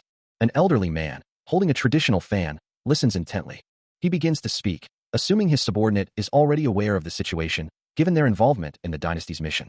The grandmaster then reveals his own task, to retrieve Muqiang, known as number 2044 of the heavenly demon cult, a mission he regretfully admits to having failed. Yu Hyang continues his report, acknowledging that the target has already reached the pinnacle of the heavenly demon cult's divine understanding, a fact that elicits a surprised exclamation. The focus shifts to Muqiang, who listens intently as the conversation turns to him, revealing that the sole objective is to locate and retrieve him, which is the very reason for their presence. A powerful golden aura, shaped like a dragon, manifests, representing the martial master who has ascended to the realm of divine understanding. A shadowy figure with glowing eyes appears, identified as the Sword Emperor of Divine Understanding. Yu Hyang, confident in his abilities, dismisses the idea that the Sword Emperor would be foolish enough to attempt to kill him, reiterating that their purpose remains unchanged. Muqiang's gaze hardens as the true mission is laid bare, to retrieve the Sword Emperor of Divine Understanding. The underlying motive is revealed. The elimination of the Sword Emperor would send a clear, undeniable message to the just faction. Muqiang declares his own intention, asserting that he is more than capable of killing the Sword Emperor and delivering that message himself. Yu Qiang reacts with a dismissive shake of his head, firmly stating that Mu Qiang's interpretation is incorrect and that he himself is sufficient for the task. A focused intensity burns in Mu Qiang's eyes, a silent declaration of his unwavering resolve. Under the vast, full moon, the world sleeps, unaware of the silent movements across the rugged terrain. Rustling through the dense forest, a small group of figures makes their way, their presence barely disturbing the quiet night. One of them grumbles, questioning the elaborate effort required to eliminate a single target, a strange sense of familiarity washing over him. Another, with a top knot, identifies their quarry as the one responsible for the Blood-Eye sect leader's demise, but quickly dismisses the past, focusing only on the present task. The first assassin nods, accepting the grim reality of their mission. Suddenly, a sharp intake of breath escapes him, his eyes widening in surprise as an unseen force makes its presence known. Moments later, the confrontation is over, and Mu Qiang stands victorious, looking down at the fallen assassins, declaring them the final targets for the day. Later, cloaked against the chill, he sits by a crackling campfire, offering a calm greeting to an unseen presence. As he settled by the campfire, a small group of figures approached him, one of them offering a reassuring, "It's okay." Now gathered around the flickering flames, an older man from the group began to speak, attempting to appear non-threatening as he explained, "Please don't think that we're bad people. We just have some questions for you." He then produced a drawing, his voice dropping slightly as he revealed their true purpose. "We're looking for a person that assassinated the Blood-Eye sect leader in the mountain a few years ago. Have you perhaps seen a man that looks like this drawing?" Mu Qiang's gaze fell upon the crude sketch, his thoughts carefully veiled beneath his hood, considering the man they sought. After a brief pause, he calmly replied, his voice devoid of any telltale emotion, "Nope, I have never seen that person before." From a high branch, an owl lets out a soft, inquisitive hoot. As two men clink their cups together in a toast, one declaring, "All right, cheers." Soon after, Grandmaster Beck kneels before Mu Qiang, offering a sincere apology. "I apologize. I misunderstood you earlier." Mu Qiang simply replies, "It's fine. Now that I think about it." Mu Qiang muses, "You're not so bad." Beck, still kneeling, gratefully responds, "Thank you." Rising, Mu Qiang then holds up a small picture, his gaze sharp as he asks, "May I ask who that picture was supposed to be?" Grandmaster Beck's expression darkens as he replies, "He's a killer, an extremely dangerous man who stood at the very top of the Murim." Mu Qiang studies the image, then asks, "How long ago was this picture taken?" Beck replies, "That's the only remaining one." Grandmaster Beck explains that the killer's weapon, a sword, was not forged from iron, but from a material so unique it was never found again after his disappearance. He continues, describing the killer as a man who, despite his terrifying reputation, was known to be a kind and gentle brother to his siblings, a stark contrast to the monster he became. Mu Qiang listens intently, a thought forming in his mind about the killer's weapon, wondering if it was a sword or a spear. Beck confirms it was indeed a sword, adding that if his memory serves him correctly, it was called the Black Dragon Sword. As Mu Qiang holds his own blade, its dark, unadorned hilt hinting at a hidden power, Beck reveals the killer's weapon was unique, enjoying the feel of dark clothes and the weight of his sword. The Grandmaster explains that the killer's sword was always carried in a black sheath, its blade covered in bandages. Mu Qiang's gaze sharpens, a flicker of recognition in his eyes as he processes this detail. Beck observes his reaction, a knowing expression on his face. A wave of disbelief washes over Mu Qiang as the implications of Beck's words sink in. "Hold on, youngest brother," the man with the top knot calls out, his companion beside him. He then questions, "But why are you cupping it?" A look of deep concern crosses his face.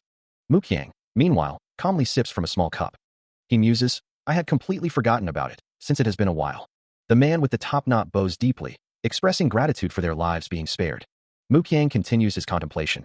"I'm usually not fond of sparing lives, but I suppose it's not a bad thing to have a few people indebted to me."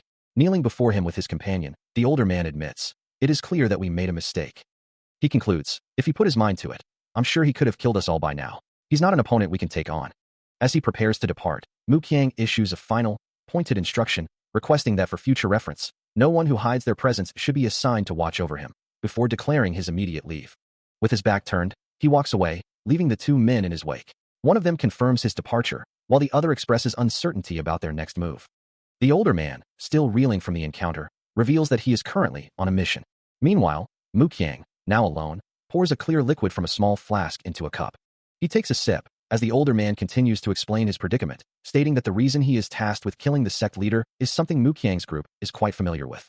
He then directly questions Mu Qiang, asking if he knows the identity of this person. Mu Qiang listens intently as the older man proposes a deal, inquiring if it would be acceptable for them to help him find and kill the sect leader in his place, or if he fails, they could claim the bounty themselves. The two men exchange glances, one hesitantly asking what they should do, while the other simply hums in contemplation. Finally, the older man makes a decision, declaring that they will show him the way. Through a winding mountain pass, a small group rode, the silence of the rugged terrain broken only by the rhythmic thud of hooves. Leading the way, Mu Qiang maintained a steady pace, his senses alert to the subtle shifts in the environment. Suddenly, he reined in his horse, a faint snort from the animal echoing the abrupt halt. Behind him, the older man, confused, asked what was the matter. Mu Qiang's gaze pierced the dense foliage ahead, his voice cutting through the silence as he commanded the unseen presence to show themselves. Before the words could fully fade, an assassin dropped from above, striking at the older man with a surprised cry. The older man recoiled, his mind racing to comprehend the sudden assault. From all sides, more attackers emerged, their blades flashing as they swarmed the group. The older man cursed, realizing the assassins had been right beside them the entire time, but Mu Qiang's voice cut through the chaos, a sharp command to retreat. He listens to the older man's concern, who explains that they cannot simply abandon their current path, as their pursuers have been tracking them all along. With a slight smirk, Mu Qiang dismisses their worries, telling them to simply follow him, as they are too clumsy to manage on their own. He reminds them of his efforts to get them to leave in the first place, promising them that they will regain their formation. He explains that their current situation is a blind spot, a terrible thing to say, but that they must let their enemies believe they are the only ones capable of such a feat, before simply commanding them to do it. The sun begins to set over a vast mountain range, casting long shadows across the rugged terrain.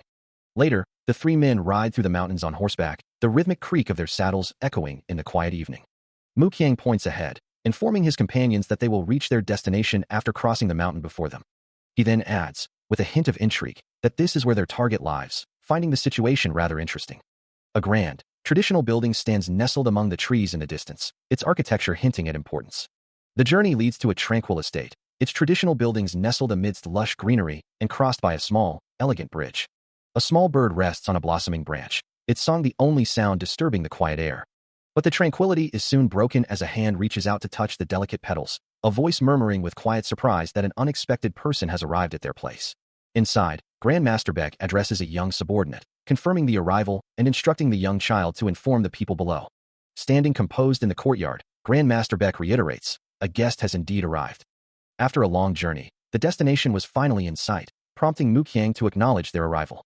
They had reached the residence of the Divine Tracker, a place of quiet reverence. Inside, Mu Qiang and Gong Sun Su found themselves face to face with an unexpected figure, a sudden encounter that left them both startled. The elderly man, with a serene expression, spoke softly, assuring them there was no need for alarm. He stood tall and composed, his long white hair a striking contrast to his simple, elegant robes. Curiosity piqued, Mu Qiang questioned the identity of the old man, only for Gong Sun Su to reveal him as the Divine Tracker. Still unsure of the title's meaning, Mu Qiang pressed further, learning that this individual was the only one capable of locating the Emperor. Observing the Divine Tracker's territory, Mu Qiang, his face partially obscured by a mask, considers the unfolding situation, wondering if the man has a specific plan in mind. Inside, a serene courtyard hosts a gathering, where several figures are seated around a low table, the soft clinking of cups filling the air. The Divine Tracker, an elderly man with long white hair, offers a cup of tea, remarking that it is his favorite. He encourages his guest to try it, noting that Mu Qiang seems quite adept at drinking tea, then expresses surprise that someone of his stature would bother with such etiquette. Mu Qiang, holding his cup, acknowledges the compliment, explaining that he is merely following the customs of the host. The Divine Tracker finds this response intriguing, a slight smile playing on his lips. Mu Qiang, however, is taken aback, a small sound escaping him as he questions the Divine Tracker's words, wondering what he means. The Divine Tracker simply observes him, then takes a sip of his own tea, stating that he sees how the tea is. Mu Qiang looks away, a hint of annoyance in his expression, as he declares that he prefers alcohol over tea. A subordinate reports to the Divine Tracker, confirming the man they're discussing appears to be in his 30s, the one known as the Sword Emperor, Mu Qiang. The Divine Tracker acknowledges the information, as the subordinate adds that Mu Qiang will also be participating in the upcoming tournament, questioning if they should truly be treating him with such deference. With a calm demeanor, the Divine Tracker thanks his subordinate for waiting and invites him to enjoy dinner. Seated at a low table laden with food, the Divine Tracker explains that Mu Qiang apologizes for his rudeness, but he is a bitter man, reiterating his participation in the tournament. He then instructs his subordinates to leave after they finish eating, adding that it would be rude to refuse the meal. The subordinate, Char Black Assassin Leader, praises his generosity, remarking that he is over the top. Later, the grand structure of the Divine Tracker's residence stands majestically under the sky. Inside, the rustle of robes signals movement. A group of men kneel respectfully, one of them asking if their father has called for them. The black-clad figure, having delivered his report, acknowledges the situation with a quiet humph, deciding he must simply ensure he isn't caught, and announces his departure. Watching him go, the Divine Tracker lets out a soft humph of his own, convinced the man is merely trying to show off. He then adds, with a thoughtful expression, that this will be a wonderful learning opportunity, urging everyone to listen well. The divine tracker observes that they appear well-trained, while the black-clad figure, still present, internally remarks on how they always put up a front, even when skilled, a subtle hint of exasperation in his thoughts. Meanwhile, Muqiang, lost in his own thoughts, wonders aloud if he has learned anything beyond martial arts. He admits to being tired of fighting, yet acknowledges it's the only thing he's good at, pondering if there's anything else he can do with his life. The divine tracker, seemingly aware of Muqiang's internal struggle, offers with a knowing smile to play something for him, certain he possesses a special skill. Under a twilight sky, a grand, multi-tiered building stands in quiet majesty, while inside, two men, one older with a stern mustache, the other younger, stand with serious expressions, their gazes fixed and unwavering. While the divine tracker observes, a young man sits in quiet contemplation, his fingers dancing across the strings of a traditional instrument, coaxing a mournful melody from its wooden body. The deep, resonant notes fill the air, a rhythmic pulse of sound. A hand taps gently, marking the rhythm. Later, gathered around a low table laden with food, the divine tracker, Muqiang, and two of the tracker's followers share a meal, the air now filled with the quiet sounds of their repast. Muqiang breaks the silence, expressing his gratitude for the opportunity to play. The divine tracker smiles warmly, admitting that Muqiang's music was a novel and welcome experience, and that he was glad to have come. His expression then turns serious as he continues, suggesting that if Muqiang is already aware of the current situation, there's no need for a lengthy explanation. Muqiang looks up, a hint of confusion in his eyes, asking for clarification on what situation the tracker refers to. The divine tracker simply laughs, raising his cup in a cheerful, yet enigmatic, gesture. The divine tracker, his gaze fixed on Muqiang, remarks that it has been a long time since their last encounter, expressing his anticipation for this very day, while Muqiang admits he has never seen the man before, only heard tales. The divine tracker, incredulous, questions if Muqiang truly hasn't heard of him, proclaiming himself the one who uncovers all the world's secrets, yet Muqiang simply reiterates his honesty. Outside, the night air hums with the soft sounds of the world, a gentle breeze rustling through the eaves of a traditional building. Back inside, the divine tracker poses a philosophical question, asking what kind of materials one would need to create truly fine craftsmanship. Muqiang considers this, offering that while the best materials are the basic answer, the craftsmanship itself holds the true importance, concluding that is all he can offer on the subject. The divine tracker finds this response intriguing, especially for a normal person, prompting Muqiang to question if he implies Muqiang is not normal, to which the tracker cryptically replies that it is for Muqiang to decide, but he himself is certainly not normal at this moment. Muqiang, visibly confused, repeats the question about not being a normal person, admitting he has no idea what the divine tracker is talking about. With a knowing smile, the divine tracker then asks if he can also call Muqiang a master of swordsmanship, referring to him as the supreme swordsman. Muqiang confirms his choice of name, stating that is precisely what he has called it. The divine tracker, turning slightly away, expresses his curiosity about what this will entail, assuring Muqiang that he will not have to wait long to find out. His gaze sharpens as he considers Muqiang's words, a faint glow in his eye, before concluding that he has pondered enough, and it is time to move forward. With a final statement, the divine tracker begins to walk away, suggesting it is now time for Muqiang to embark on his mission. The sounds of a bustling courtyard echo through a grand, traditional complex, where banners flutter gently in the breeze, setting a serene yet imposing atmosphere. Inside, Gongsun Su sits with a thoughtful expression, a soft hum escaping his lips. His gaze sharpens as he continues, remarking that it has been a long time since he last heard of the Black Assassins. Muqiang, seated opposite him, dismisses the notion, finding the very name Black Assassins meaningless, as they were always a secret group. A finely crafted sword, its blade gleaming, rests nearby, a silent testament to the martial prowess of their world. Gongsun Su then shifts the conversation, inquiring about the name of the overlord, mentioning rumors of his impending death, or perhaps that he is already gone, making caution unnecessary. Muqiang's thoughts drift, recalling a voice that expressed a keen interest in his swordsmanship. The memory solidifies into a scene, as a white-haired man, his gaze sharp, reiterates, "I see. I'm even more interested in your swordsmanship now." From another perspective, an older man with gray hair, his expression stern, responds to the white-haired man's declaration, "Yes, father." The white-haired man, looking out at the vast sky, then announces his intention, "I will now be entering into a match." Despite his confusion about the sudden interest, the white-haired man accepts the challenge. "Although I don't know why you're so interested in my swordsmanship, I shall accept your challenge." The gray-haired father, his gaze fixed on a younger disciple, then instructs, "I shall keep your sword in mind. Also, Meijin, I want you to take my blade." Meijin, taken aback, questions the immense responsibility. "How can I, who is a mere disciple, handle something as sacred as your blade?" The white-haired man clarifies the true nature of the weapon. "This is not an inheritance. It is a burden that I must bear." The gray-haired father observes Meijin, noting a change in his demeanor, although your personality and aura are different from your younger self. As the white-haired swordsman observes, a look of profound disbelief crosses his face, uttering that he can hardly believe what he's witnessing, having never encountered anyone quite like Muqiang. With a sharp, metallic ring, he draws his blade, his expression shifting to one of intense focus. Muqiang, in turn, meets his gaze with unwavering resolve, declaring that he will no longer hold back, ready to unveil the true depth of his swordsmanship. His form shifts, a silent promise of the power he is about to unleash. The white-haired swordsman's eyes gleam with excitement, impressed by Muqiang's declaration, recognizing him as someone truly special, a worthy challenge he'd been seeking. Muqiang, however, simply questions, a challenge. Before Muqiang can fully process the words, the white-haired swordsman lunges, his blade erupting with a brilliant, golden aura, a powerful strike aimed directly at him. The sudden, overwhelming force of the attack causes Muqiang's eyes to widen, a flicker of surprise crossing his face as he braces for impact. The white-haired swordsman continues his relentless assault, his glowing blade still in motion, expressing a hint of disappointment that he hasn't yet seen more of Muqiang's swordsmanship. As the white-haired swordsman's attack surged forward, Muqiang braced himself, a blue energy shield flaring around him. Meanwhile, the swordsman's hand tightened around his hilt, the weapon glowing with immense power as he prepared his ultimate technique. With a roar, he unleashed the full might of his divine dragon, a golden, draconic aura erupting from him and surging towards his opponent. The impact was immediate, Muqiang grunting as the golden energy slammed into his defensive barrier. The two opposing forces collided in a blinding flash, the golden dragon tearing at the blue shield. Muqiang was visibly pushed back, his shield cracking under the immense pressure, yet the swordsman remained unfazed. The sheer power of the attack was staggering, leaving Muqiang to wonder if his opponent was already dominating the fight. His eyes glowing with effort, he realized the swordsman's mana was beyond what his enhanced senses could typically penetrate. Observing Muqiang's struggle, the white-haired swordsman mused that his reputation as one of the 5 emperors of divine swordsmanship was well-earned, knowing the battle was far from over. Unyielding, he begins to unleash a new technique, a swift, powerful motion known as the tail of the dragon. His blade arcs, following the ancient forms of the page 3, verse 1.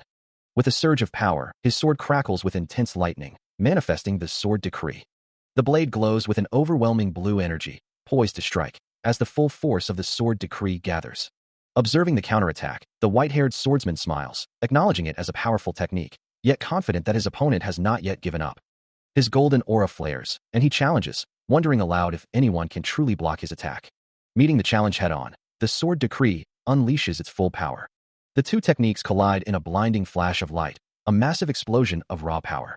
The impact reverberates, filling the space with an overwhelming burst of energy and a deafening roar.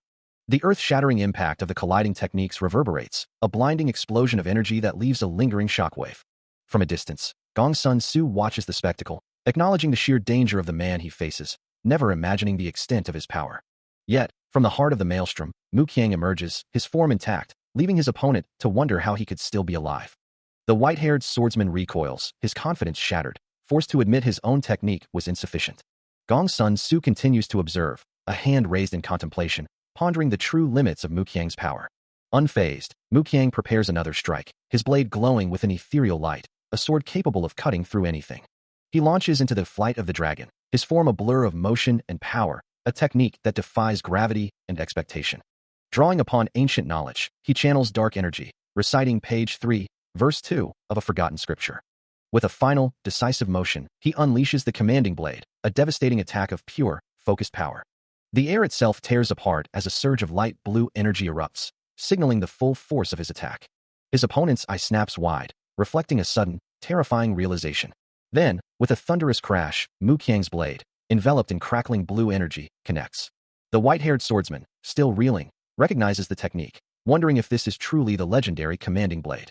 Even Muqiang himself is caught in the technique's raw power, falling headfirst amidst the vibrating blue aura.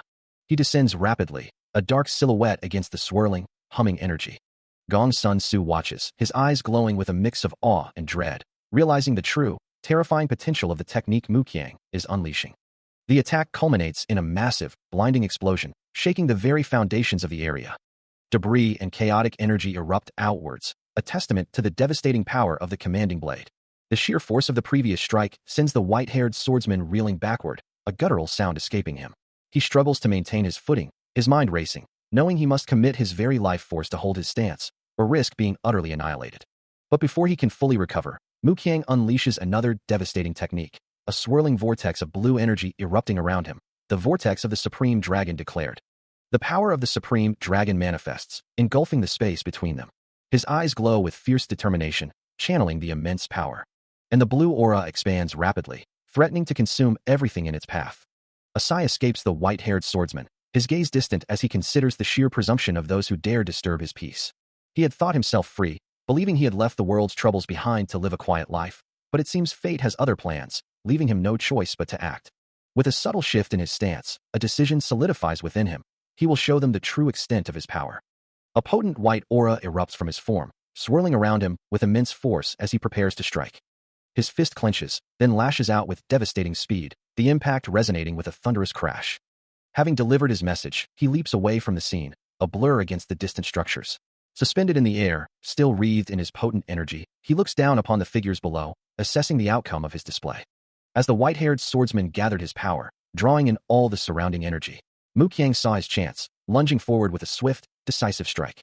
But the swordsman's counter was blindingly fast, erupting in a brilliant flash of light and raw force.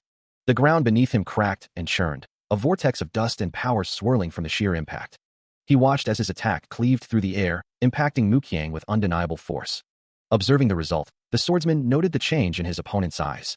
Despite the powerful blow, Muqiang rose, acknowledging the swordsman's ability to launch such an attack even in his current state. The white-haired warrior calmly stated that he had barely managed to make the strike non-lethal. Muqiang conceded that he had still taken a portion of the blow, prompting the swordsman to ask if he truly wished to continue their confrontation. Muqiang, his hand resting on the shattered ground, lets out a frustrated groan, acknowledging the obvious truth of his situation. But the white-haired swordsman, his form swirling with nascent power, declares the confrontation is far from over. As energy crackles around him, he expresses his surprise that Muqiang can still stand, but the young warrior simply launches himself forward, a blur of dark energy. With a furious cry, Muqiang unleashes a rapid assault, his dark aura colliding with the swordsman's defensive white energy. The swordsman, dismissing him as foolish, meets the attack head-on, his own power surging, while Muqiang pushes through with unwavering determination. Their combined forces erupt in a blinding flash, a violent collision of light and shadow. The sheer impact sends Muqiang hurtling backward, a trail of dark energy marking his retreat. The swordsman, now fully unleashing his might, becomes a conduit for raw power, enveloped in a massive, crackling lightning aura that overwhelms the air. His eyes glowing with intense power, he stares down at his opponent, a silent question hanging in the air. Did you truly think me weak? The ground beneath him still crackles with the white-haired swordsman's lightning, an agonizing surge of power that forces a cry from Muqiang. He recoils, his face etched with shock, unable to comprehend the sheer force he just endured. The lightning aura, far from dissipating, only intensifies, spreading across the entire area with blinding force. Overwhelming electrical energy fills the space, weaving intricate, destructive patterns. The lightning reaches a blinding crescendo, momentarily engulfing everything in its brilliant, destructive light. The white-haired swordsman simply turns his back, his voice dripping with disdain as he dismisses his opponent as a weakling. Battered but resolute, Muqiang internally questions, wondering why his opponent is so impossibly strong.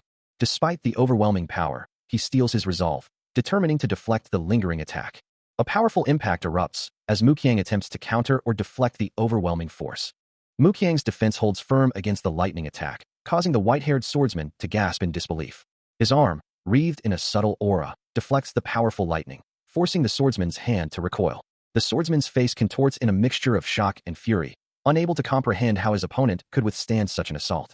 Amidst the dissipating dust and lingering energy, Muqiang stands unmoving, his stance unwavering.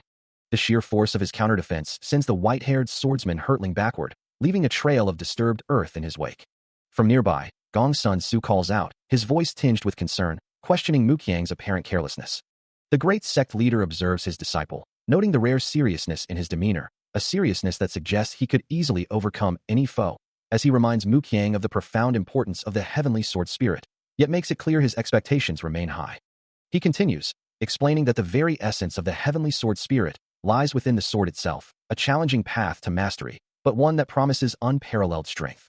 As the sword glows with a vibrant golden energy, Gong Sun Su concludes, emphasizing that the blade embodies the will to protect the world. The force of the impact sends the white-haired swordsman reeling backward, his robes tearing as he's violently repelled.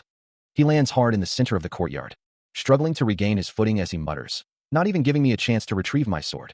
You truly are an impressive lad." Looking up, the swordsman offers a rare apology, admitting, "I'm sorry. I didn't realize you were someone who couldn't be dealt with so easily. Mu Qiang simply replies, you are too. Before the words can fully settle, Mu Qiang launches himself forward, his leg blurring into a swift, powerful strike.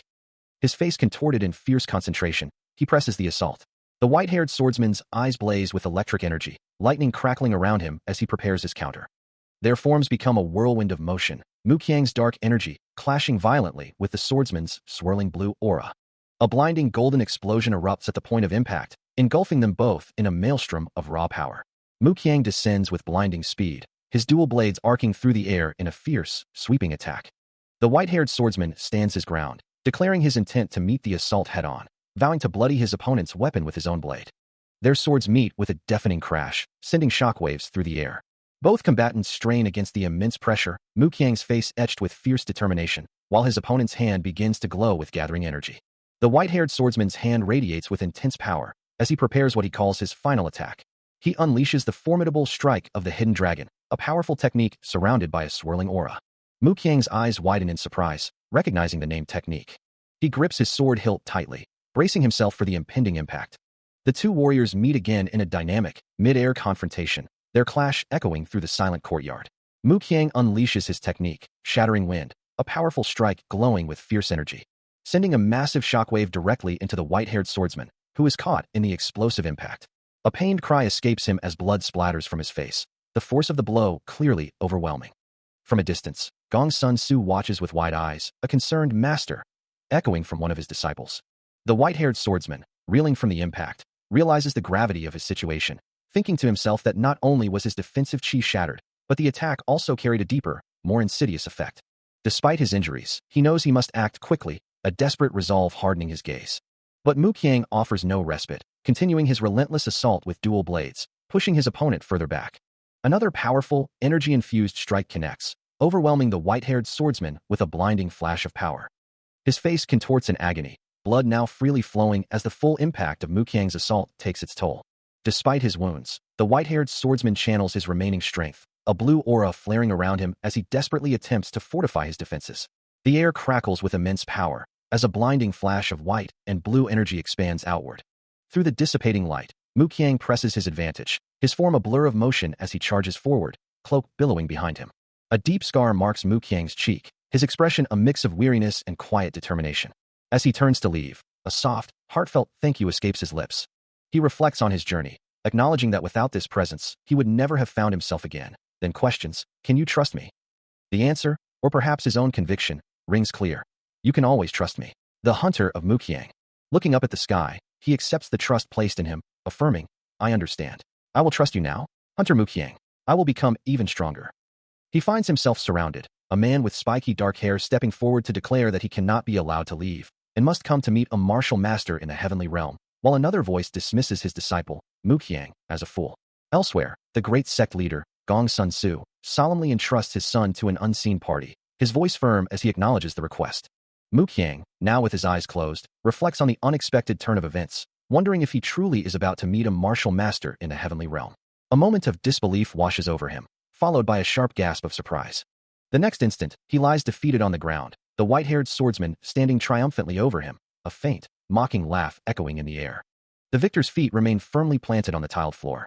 Not far, Gong Sun Su also lies defeated, a loyal follower crying out in anguish for his master. The great sect leader, despite his defeat, questions the empty words spoken, his face contorted in frustration. As a powerful impact reverberates, Mu Qiang's eye flares with an intense, electric blue glow, a silent scream of defiance escaping him. Mu Qiang, his expression grim, acknowledges the unfortunate turn of events, unable to uphold a prior commitment. Suddenly, he finds himself ensnared, multiple figures holding him captive as a staff presses against his throat. From his constrained position, he surveys the chaos, noting one of his allies already fallen. An assailant looms over him, but his eyes blaze with a fierce, yellow light, a silent declaration of his disdain. With a furious roar, he commands an unseen ally to retrieve his father's sword and flee, urging them to warn their brothers in the east. Nearby, Gong Sun Su, along with another ally, reacts to the desperate order, urging haste. The assailant above him scoffs at his perceived arrogance, but Mu Qiang's gaze remains unwavering, refusing to let them dictate his destiny. Then, with a burst of speed, he breaks free, leaving the confrontation behind him. As he retreats, a voice from the pursuing group barks a chilling command, kill the boy.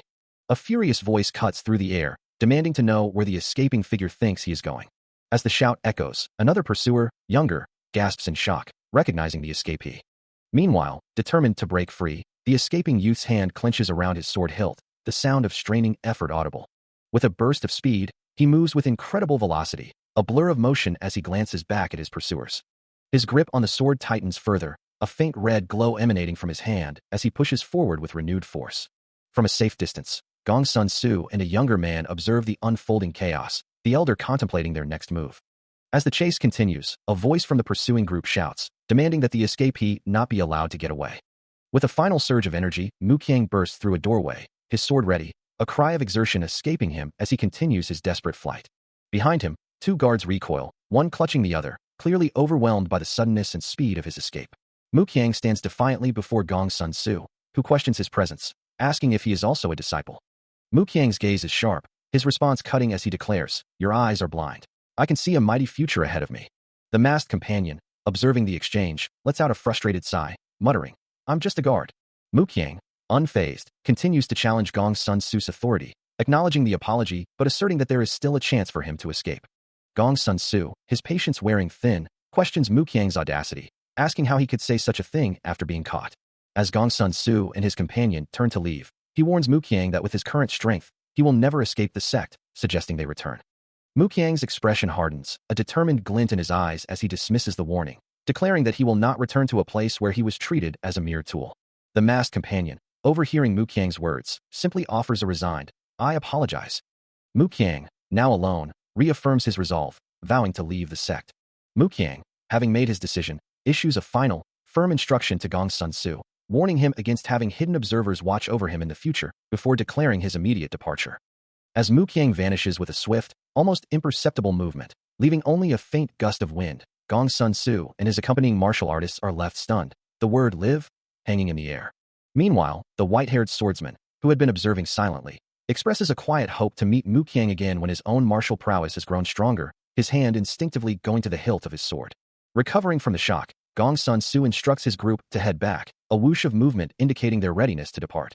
As they prepare to leave, Gong Sun Su turns to Chief Norman, an elder of the sect and a renowned master of martial arts, asking for his thoughts on the encounter. The group then descends from their vantage point, landing with a soft thump. Walking away, Gong Sun Su reflects on the recent confrontation, musing aloud about their survival after such a fierce battle, a battle whose true nature remained unknown to his followers. The group continues their journey, the narration clarifying that those present did not truly understand the full implications of the fight they had just witnessed. With a subtle smile, Gong Sun Su declares that everything will be perfect, believing that everyone will soon forget the true events of the day as they continue their journey. As Mu Qiang's form recedes into the distance, his final words hang heavy in the air. Gong Sun Su turns to the white-haired swordsman, demanding to know what sort of nonsense he is spouting, only for the swordsman to calmly declare it a blessing. The sect leader is taken aback, the word "blessing" echoing in his mind as he processes the unexpected perspective. He then exclaims that their master has been fooled, while the apprentice seems to question his own understanding of the situation. A subtle shift crosses Gong Sun Su's face, a flicker of something akin to surprise, or perhaps a dawning realization. He muses aloud that he won't be able to hide this from the others, and perhaps he isn't even sure he wants to. Meanwhile, the white-haired swordsman explains to a concerned follower that Mu Qiang was offering them a chance to live. Gong Sun Su confirms Mu Qiang's parting words, adding that he also told them not to seek revenge. The follower reacts with utter disbelief, questioning if Mu Qiang truly expects them to listen to such a command. Gong Sun Su, his back to the viewer, listens intently as a voice reveals that everyone who attacked the mysterious man was killed. His eyes widen in shock, a bead of sweat tracing a path down his temple. The voice continues, explaining that it seems impossible, but this man is certainly in the profound realm, and there's a high chance he will come to this place, necessitating their preparation, while another voice, filled with concern, asks what happened to the great sect leader. An older man with a beard, his hand resting on Gong Sun Su's shoulder, confirms that the man was also killed, eliciting a gasp of disbelief from the sect leader. The elder grimaces, acknowledging that this means the man has attained a higher realm than even their revered father. He then advises the sect leader not to worry about such things, urging him instead to focus on writing the history of defeating this man alongside their father. Gong Sun Su, now resolute, declares his understanding and immediately commands that everyone be gathered and prepared for battle. From the moonlit courtyard of a grand, traditional building, a subordinate's voice rings out with a firm "Yes, sir." The imposing structure stands silently under the night sky, awaiting the impending conflict. Returning from his mission, Mu Qiang is greeted upon his arrival. A voice commends him on his successful completion, to which he offers a simple thank you. Meanwhile, a powerful figure, the leader of the demonic cult, sits upon his throne, a subtle shift in the air catching his attention. Muqiang, reflecting on his past encounters, acknowledges that even against the peak martial master, he would have desired a true exchange of blows, not just a victory. The cult leader, a knowing smirk playing on his lips, perceives Muqiang's inherent joy in challenging formidable opponents, and a thought begins to form. With dark, swirling energy manifesting around him, he poses a direct challenge, questioning if Muqiang possesses the strength to defeat the very leader of the demonic cult. In response, a golden, ethereal glow begins to emanate from Muqiang's hand, his own power stirring in anticipation. The leader of the demonic cult, Han Jung-gil, challenges his opponent, demanding to know if they truly believe themselves strong enough to defeat him. As he speaks, a sinister purple energy begins to coalesce around his hand, radiating raw power. Muqiang responds with a dismissive tone, suggesting that perhaps if his opponent were Han Jung-gil's father, the challenge might hold some weight. A smirk plays on Han Jung-gil's lips, his eyes glinting with a dangerous amusement at the young man's audacity. His gaze sharpens, the earring in his ear catching the light as his focus intensifies. Without warning, Han Jung-gil lunges, delivering a devastating blow that sends Muqiang reeling backward from the sheer force. The force of the attack distorts Muqiang's face, as dark, shadowy energy erupts around him from the impact. A subordinate's face contorts in a mixture of shock and fury. While the leader of the demonic cult, Han Jung-gil, himself recoils in disbelief, his eyes wide with an unexpected terror. From his ornate throne, he demands to know, what the hell was that? Muqiang, however, remains utterly unfazed, simply dismissing the entire affair as ridiculous. Han Jung-gil's chest heaves with a mixture of emotions. Before he lets out a harsh laugh, acknowledging Muqiang's arrogance. You truly are an arrogant bastard, but I suppose that's to be expected, since you did kill one of the 3 emperors of the Just faction. A deep, resonant laugh echoes through the chamber. As Han Jung-gil's eyes begin to glow with a sinister red light, a dark aura swirling around him while he asks, what is it that you desire? Are you preparing for my punishment? He presses, but Muqiang's response is immediate and firm. No. He simply wishes to train his martial arts, having no desire to serve as a subordinate, even if he possesses enough power to conquer the heavens. Han Jung-gil observes him, noting that he does not wish to utilize that immense power. Muqiang considers his words, affirming that despite his strength, he can choose his own path, and he has no interest in becoming a subordinate or a sect leader. The demonic cult leader counters, suggesting this is a dilemma he must face, a choice between leading or serving. Muqiang dismisses the notion, stating that if one cannot decide for themselves, it is not a dilemma, but a problem. Han Jung-gil concedes, acknowledging that he will eventually only have time for training. The young man continues, explaining that the demonic cult would be burdened by its subordinates, and a leadership position would only complicate his life, making it troublesome. With a decisive gesture, Muqiang declares his intention to leave, asserting that he is not a subordinate and seeks no benefits from such a position. He resolves to prevent anyone from stopping him, intending to seize the opportunity to train and grow stronger, even preparing to acquire high-quality steel for his endeavors. The purpose of the demonic cult's swordsmanship was to cultivate a characteristic of the sword that would allow them to cut down their enemies, so that the more they trained, the more their sword would become like a living thing. As Muqiang prepares to leave, Han Jung-gil questions him, asking if he truly intends to abandon the demonic cult. He responds with a dismissive tone, stating that he is not a dog to be ordered around, nor a child to be taught, and that he will now take his leave. Muqiang then adds that he has no intention of becoming a leader or a subordinate, as such positions would only hinder his pursuit of martial arts.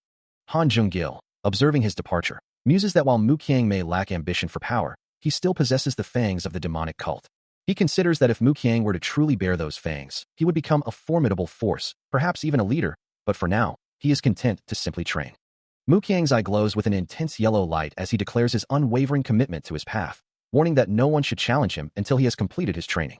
With that final declaration, he turns his back on the compound, walking away into the distance. He then mutters to himself, a hint of sarcasm in his voice, that he is now the vice leader. He carefully examines a dark, rough stone, pondering if any cave could yield such a unique specimen, noting its distinct appearance from others he'd encountered. Meanwhile, an old acquaintance, Guak Hubium, muses aloud, wondering what Muqiang might be doing. Their paths soon cross, and Guak Hubium observes with a smile that the young man has grown considerably. Muqiang, surprised by the familiar face, exclaims, Guak Hubium? It had been a long time since their last meeting, and he was astonished to learn his old acquaintance had become the vice leader of the demonic cult. Guak Hubium dismisses the current state of affairs as a mess, but assures him of his help. With a determined expression, Guak Hubium declares his interest in planning their next moves. The two men clink their bowls together, a gesture of agreement and camaraderie. Guak Hubium places a reassuring hand on Muqiang's shoulder, a silent promise of support. A faint smile touches Muqiang's lips before his gaze drops, lost in thought. He sits silently beside Guak Hubium, watching the sun dip below the horizon. Guak Hubium breaks the quiet, explaining how they show loyalty to the demonic cult's leader, then asks why he doesn't. A knowing smile plays on Guak Hubium's lips, acknowledging that Muqiang isn't a member of the demonic cult. He continues, observing that Muqiang is under no obligation to show loyalty to anyone, concluding that he hasn't changed at all. But before the words fully register, Muqiang vanishes in a blur of motion, leaving Guak Hubium and another figure stunned. Guak Hubium quickly recovers, demanding to know the point of such a sudden disappearance, frustrated that Muqiang thinks he can hide his presence from the vice leader of the demonic cult. Nearby, a white-haired man and a woman react to the sudden shift, the man noting how quiet Muqiang's presence has become. Guak Hubium turns, finding Muqiang now standing directly behind him, who calmly states that only one option remains, choosing to go with Oboro. A wide grin spreads across Guak Hubium's face, giving a hearty thumbs up in approval. Muqiang turns slightly, his voice carrying a clear directive. For future reference, please do not have people who hide their presence keep watch over me. He continues, his eyes closed in thought. I shall now take my leave. A grand, traditional building stands silently under the night sky. Meanwhile, Guak Hubium holds a black ghost stone between his fingers, remarking, I've heard about your recent encounter with the new leader of the demonic cult. A slight smile plays on his lips as he adds, he has already killed someone with the use of his bloodlust. With a soft tack as he places the stone, Guak Hubium muses, I'm already becoming a fan of his. He picks up another stone, considering, even if you were to tell me that you were going to open a new path for the demonic cult, I would not be able to stop you.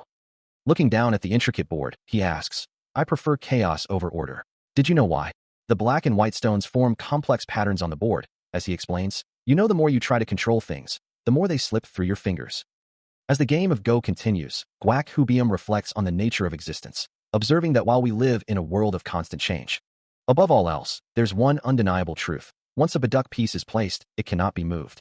He emphasizes the finality, stating that even though the pieces are set down, unmovable, they remain so until death itself. Muqiang's hand extends, a silent prelude to the storm about to break. As he pivots sharply, his long hair whipping around him, a low grunt escaping his lips. Before his opponents can react, he launches into a devastating kick, sending one attacker reeling with a sickening crack. He moves like a phantom, a blur of motion as he strikes another, his attacks too fast to follow. A powerful, glowing strike erupts from his form, connecting with brutal force. The force of his assault sends multiple figures recoiling, their cries of pain echoing through the air. He lands with effortless grace, as another opponent collapses to the ground. His gaze sharp and unwavering, he watches the last attacker fall, the swift confrontation concluded. He observes his surroundings, a single opponent before him, yet a deeper sense of unease settles in. With a swift, almost imperceptible movement, he stands over a pile of defeated figures, his blade now drawn, the battle already concluded. Turning his head slightly, he acknowledges the arrival of more foes, recognizing their coordinated attack. Then, with explosive force, a blinding burst of energy erupts from his position. Mid-air, he delivers a devastating kick, leaving his opponent no chance to recover. Sheathing his sword with finality, he declares his assessment of their skills complete and announces his departure. Elsewhere, a man with a goatee and a young woman discuss the recent events, the man repeating his words, while the woman finds his demeanor unchanged. Orchid, the young woman, reflects on her own abilities, acknowledging her spiritual skill but also her lethal attacks. The man, however, muses on the true traits of a martial arts master, contemplating his brother's perceived shortcomings, and concluding that he still has a long way to go. Muqiang, his dark hair pulled back in a sleek ponytail, turns to address the unseen figures, warning them not to have people hiding their presence watch over him. With his message delivered, he announces his departure, as off-panel voices discuss sessions lasting approximately 30 minutes, confirming their understanding. Meanwhile, a new location comes into view, the grand entrance to the Sunshine Cult's training hall. Inside, surrounded by countless ancient scrolls, a voice laments that none of them possess the same mana, despite the scrolls themselves being different. Examining a detailed, open scroll, the speaker expresses a hope that the demonic sect scrolls would offer something different. A man with dark hair tied back in a ponytail stands amidst the scrolls, declaring he won't work on the same scrolls as his brother, whose opponent was merely a weakling. His gaze sharpens, as he vows to show the true power of the Black Heavenly Demon Cult. Muqiang stands, his gaze distant, as a voice questions his presence, asking if he is truly a chrysanthemum. He then clarifies his purpose, stating he came to meet Muqiang, before turning to the other man, Guak Hubium, and asking if he is Muqiang's pupil. Guak Hubium, however, dismisses the idea, scoffing at the notion of being a mere pupil and questioning the kind of training Muqiang has received to be so foolish. A slight escapes Guak Hubium as he considers the situation, his expression shifting to one of contemplation. Muqiang, seemingly unfazed, then asks about a large boulder, which he considers an easy task, his thoughts drifting to a desolate landscape littered with skulls and bones. Guak Hubium's eyes widen slightly, a hint of surprise crossing his features at the mention of such a task. He then points out a fine tree in the south of the land, asking Muqiang what he thinks about counting all the leaves in that forest. Muqiang, with a determined expression, simply repeats the instruction, count all of the leaves. Guak Hubium explains that this is an old technique used by the Black Heavenly Demon cult to train their disciples, a method to make them stronger, but he warns that the forest itself has many layers of wind. He reiterates that the forest has many layers of wind, and despite having about 3,000 trees, the difficulty of the task is pretty much the same as counting all the leaves. As Guak Hubium continued to lecture on the path to becoming a true demon, Muqiang, having already processed the task, simply stated his preference for privacy from hidden observers, then announced his departure. Turning back for a moment, he acknowledged the seemingly impossible nature of the task, a slight smirk playing on his lips as he resolved to attempt it. Soon, he found himself deep within the dense forest, its vastness prompting a single, contemplative thought. Interesting. He gazed up at the canopy, recalling the instruction. They said I should count the leaves. Perched on a branch, he surveyed his surroundings, preparing to begin the daunting task. Focusing his mind, he began to chant softly, initiating the Black Heavenly Demon cult's mental calculation technique, a method designed for such impossible feats. As his hand glowed with a soft light, a leaf before him disintegrated into shimmering particles, revealing the extreme precision required for this task. Otherwise, he risked destroying the very objects he was meant to count. He continues his meticulous observation of the forest, each leaf a complex data point in his mental calculation, realizing the sheer scale of the task. The rustling of the foliage seems to whisper secrets as he processes the information, a profound understanding dawning on him. He muses on the challenge, understanding why the old man couldn't complete it, yet seeing a deeper purpose in the exercise, a path to unlocking the true meaning of his martial arts. A surge of focused energy emanates from him, his concentration absolute. Suddenly, a thought pierces his intense focus, a desperate urge to witness something before his time is up, only to be interrupted by an unexpected presence. The scene shifts, and he finds himself in a different setting, an indoor workshop filled with the glow of a forge. An older man, hunched over his work, speaks with a tone of deep regret. I apologize for my lack of skills. He repeats his plea, his face etched with humility. Please forgive my lack of skills. Muqiang, observing the elder's distress, calmly asks, what's wrong? He listens as the elder, head bowed in shame, implores him to look with his own eyes, insisting he was prepared to die and wouldn't complain, yet admitting he would have fled had he known the treatment he'd receive. With hands clasped in a desperate gesture, the elder begs for one more chance, promising not to disappoint him again. But the young man dismisses the plea, stating he doesn't need to see it, while the elder can only stammer a but as he reiterates his readiness to die. The elder, sighing heavily, insists he take a look for himself. The young man reaches out, his hand extending towards a sword that glows faintly with an ethereal energy. Holding the blade, he remarks that it is a pretty good sword, then questions where the actual issue lies. A subtle aura emanates from the sword as he holds it, its power palpable. The elder explains his confusion, stating the sword seemed to have mixed with both evil and demonic chi, resulting in a blade that no longer aligns with any specific energy. Confirming the elder's assessment, the young man notes that the demonic chi's flow would prevent its use in martial arts, and with a decisive tone, declares they should take it out. Muqiang stands, his gaze fixed downwards, a moment of quiet contemplation before action. He continues his journey alongside the elder and Guak Hubium, traversing a rocky path under a clear sky. A soft yawn escapes him, a subtle sign of his disinterest or perhaps his overwhelming power. Suddenly, a powerful surge of blue energy erupts, crackling with raw force. The elder gasps, startled by the unexpected display. Muqiang becomes the epicenter of the swirling blue light, his form enveloped by the intense aura. He channels the formidable fists of 1,000 moon, the technique manifesting as a concentrated vortex of power. The brilliant energy expands, radiating outwards with explosive force, purifying the corrupted chi.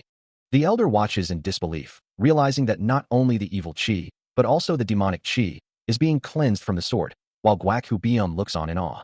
Standing on the desolate beach, Muqiang's gaze sweeps the horizon, a deep-seated wariness in his voice as he acknowledges the hidden presence of an observer, expressing his difficulty in trusting those who conceal themselves. Turning his attention to the recently purified blade, he gives a quiet nod of approval, finding its new state satisfactory. Meanwhile, the elder, Guak Hubium, observes him intently, recognizing a familiar energy within the young man and echoing his sentiment about the difficulty of trust. Meeting the elder's gaze, Muqiang introduces himself with a new name, Mukhan. With the introduction made, he smoothly sheaths the sword, declaring his intention to make good use of its newfound power. The scene shifts, transitioning to the deep, moonlit shadows of a dense forest, where ancient trees stand sentinel. Through this silent expanse, Mukhan walks, his thoughts turning inward, contemplating his path and the implications of his new identity. His journey culminates as he approaches a traditional, ornate building, its architecture silhouetted against the night sky, marking a new destination. His golden eyes glowed with an intense, almost predatory focus, a soft sound escaping him as he processed the lingering energies around him. Meanwhile, the elder, Gwaku, stood in quiet contemplation, a faint, ethereal figure shimmering beside him, a ghostly echo of a past encounter. Muqiang's gaze remained sharp, his thoughts clear. Under normal circumstances, these opponents would have been formidable, but lately, their presence felt unusually temporary, almost fleeting. Yet, he could discern the subtle differences in their energy. Gwaku continued, his voice carrying a hint of past struggles, revealing that he had encountered 3 such individuals, all easily identifiable, including the leader of a demonic cult. He admitted that quite a few of those cult leaders had genuinely terrified him. Muqiang's hand clenched almost imperceptibly, his gaze dropping as he absorbed the weight of the elder's words. A flicker of resolve hardened his features, his expression settling into one of quiet determination. Under a vast, star-dusted sky, a question hangs in the air. Are they truly waiting for us to come inside? With a resolute gaze towards the traditional structure before him, Muqiang decides he will simply walk right into their trap. A sharp, creaking sound accompanies his pained expression as he clutches a bloodied arm, clearly having already faced a fierce confrontation. His blood-stained blade held firm, he scoffs, daring his opponent not to make him laugh, asserting that anyone who outlasts him would be the first.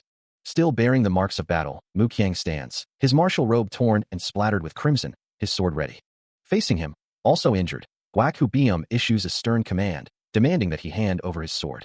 With a bloodied face and a determined glint in his eyes, Gwaku boasts that all who have fought him until now are currently lying on the ground, finally defeated.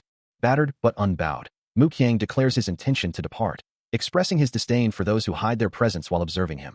A faint smirk plays on his lips as he reiterates, he will now take his leave. Just then, Gwaku, equally wounded, steps forward, remarking on Muqiang's injuries and recalling his own past victories against formidable opponents, even those who were once considered the strongest. He continues, asserting that no one has ever escaped his grasp, especially after being caught in his trap. Gwaku then questions Muqiang's ability to escape, given his current state. A wide grin spreads across his face, and he playfully suggests that Muqiang should at least put on a good show for him. With a surprising gesture, Gwaku slings an arm around Muqiang's shoulder, leaving Muqiang looking taken aback as Gwaku offers a casual, thanks. He then suggests they both seek medical treatment, implying a sudden truce or a shift in their dynamic. Gwaku unexpected offer hangs in the air, as Muqiang directs his words to unseen individuals, instructing them to examine the injured man, and then pointedly addresses someone still hiding nearby. Now sitting up, Gwaku reflects on his condition, wondering if the demonic mana coursing through him was inflicted by her. He continues to reflect, concluding that it wasn't intentional, merely an act of self-defense, and therefore, no one should be blamed. The young man dismisses any further discussion, reiterating his instruction for them to examine Gwaku, as there's nothing more to say. With a final nod, Muqiang assures them that everything should be fine for now, prompting a relieved exclamation from Gwaku. The older man simply affirms, accepting the situation with a quiet yes.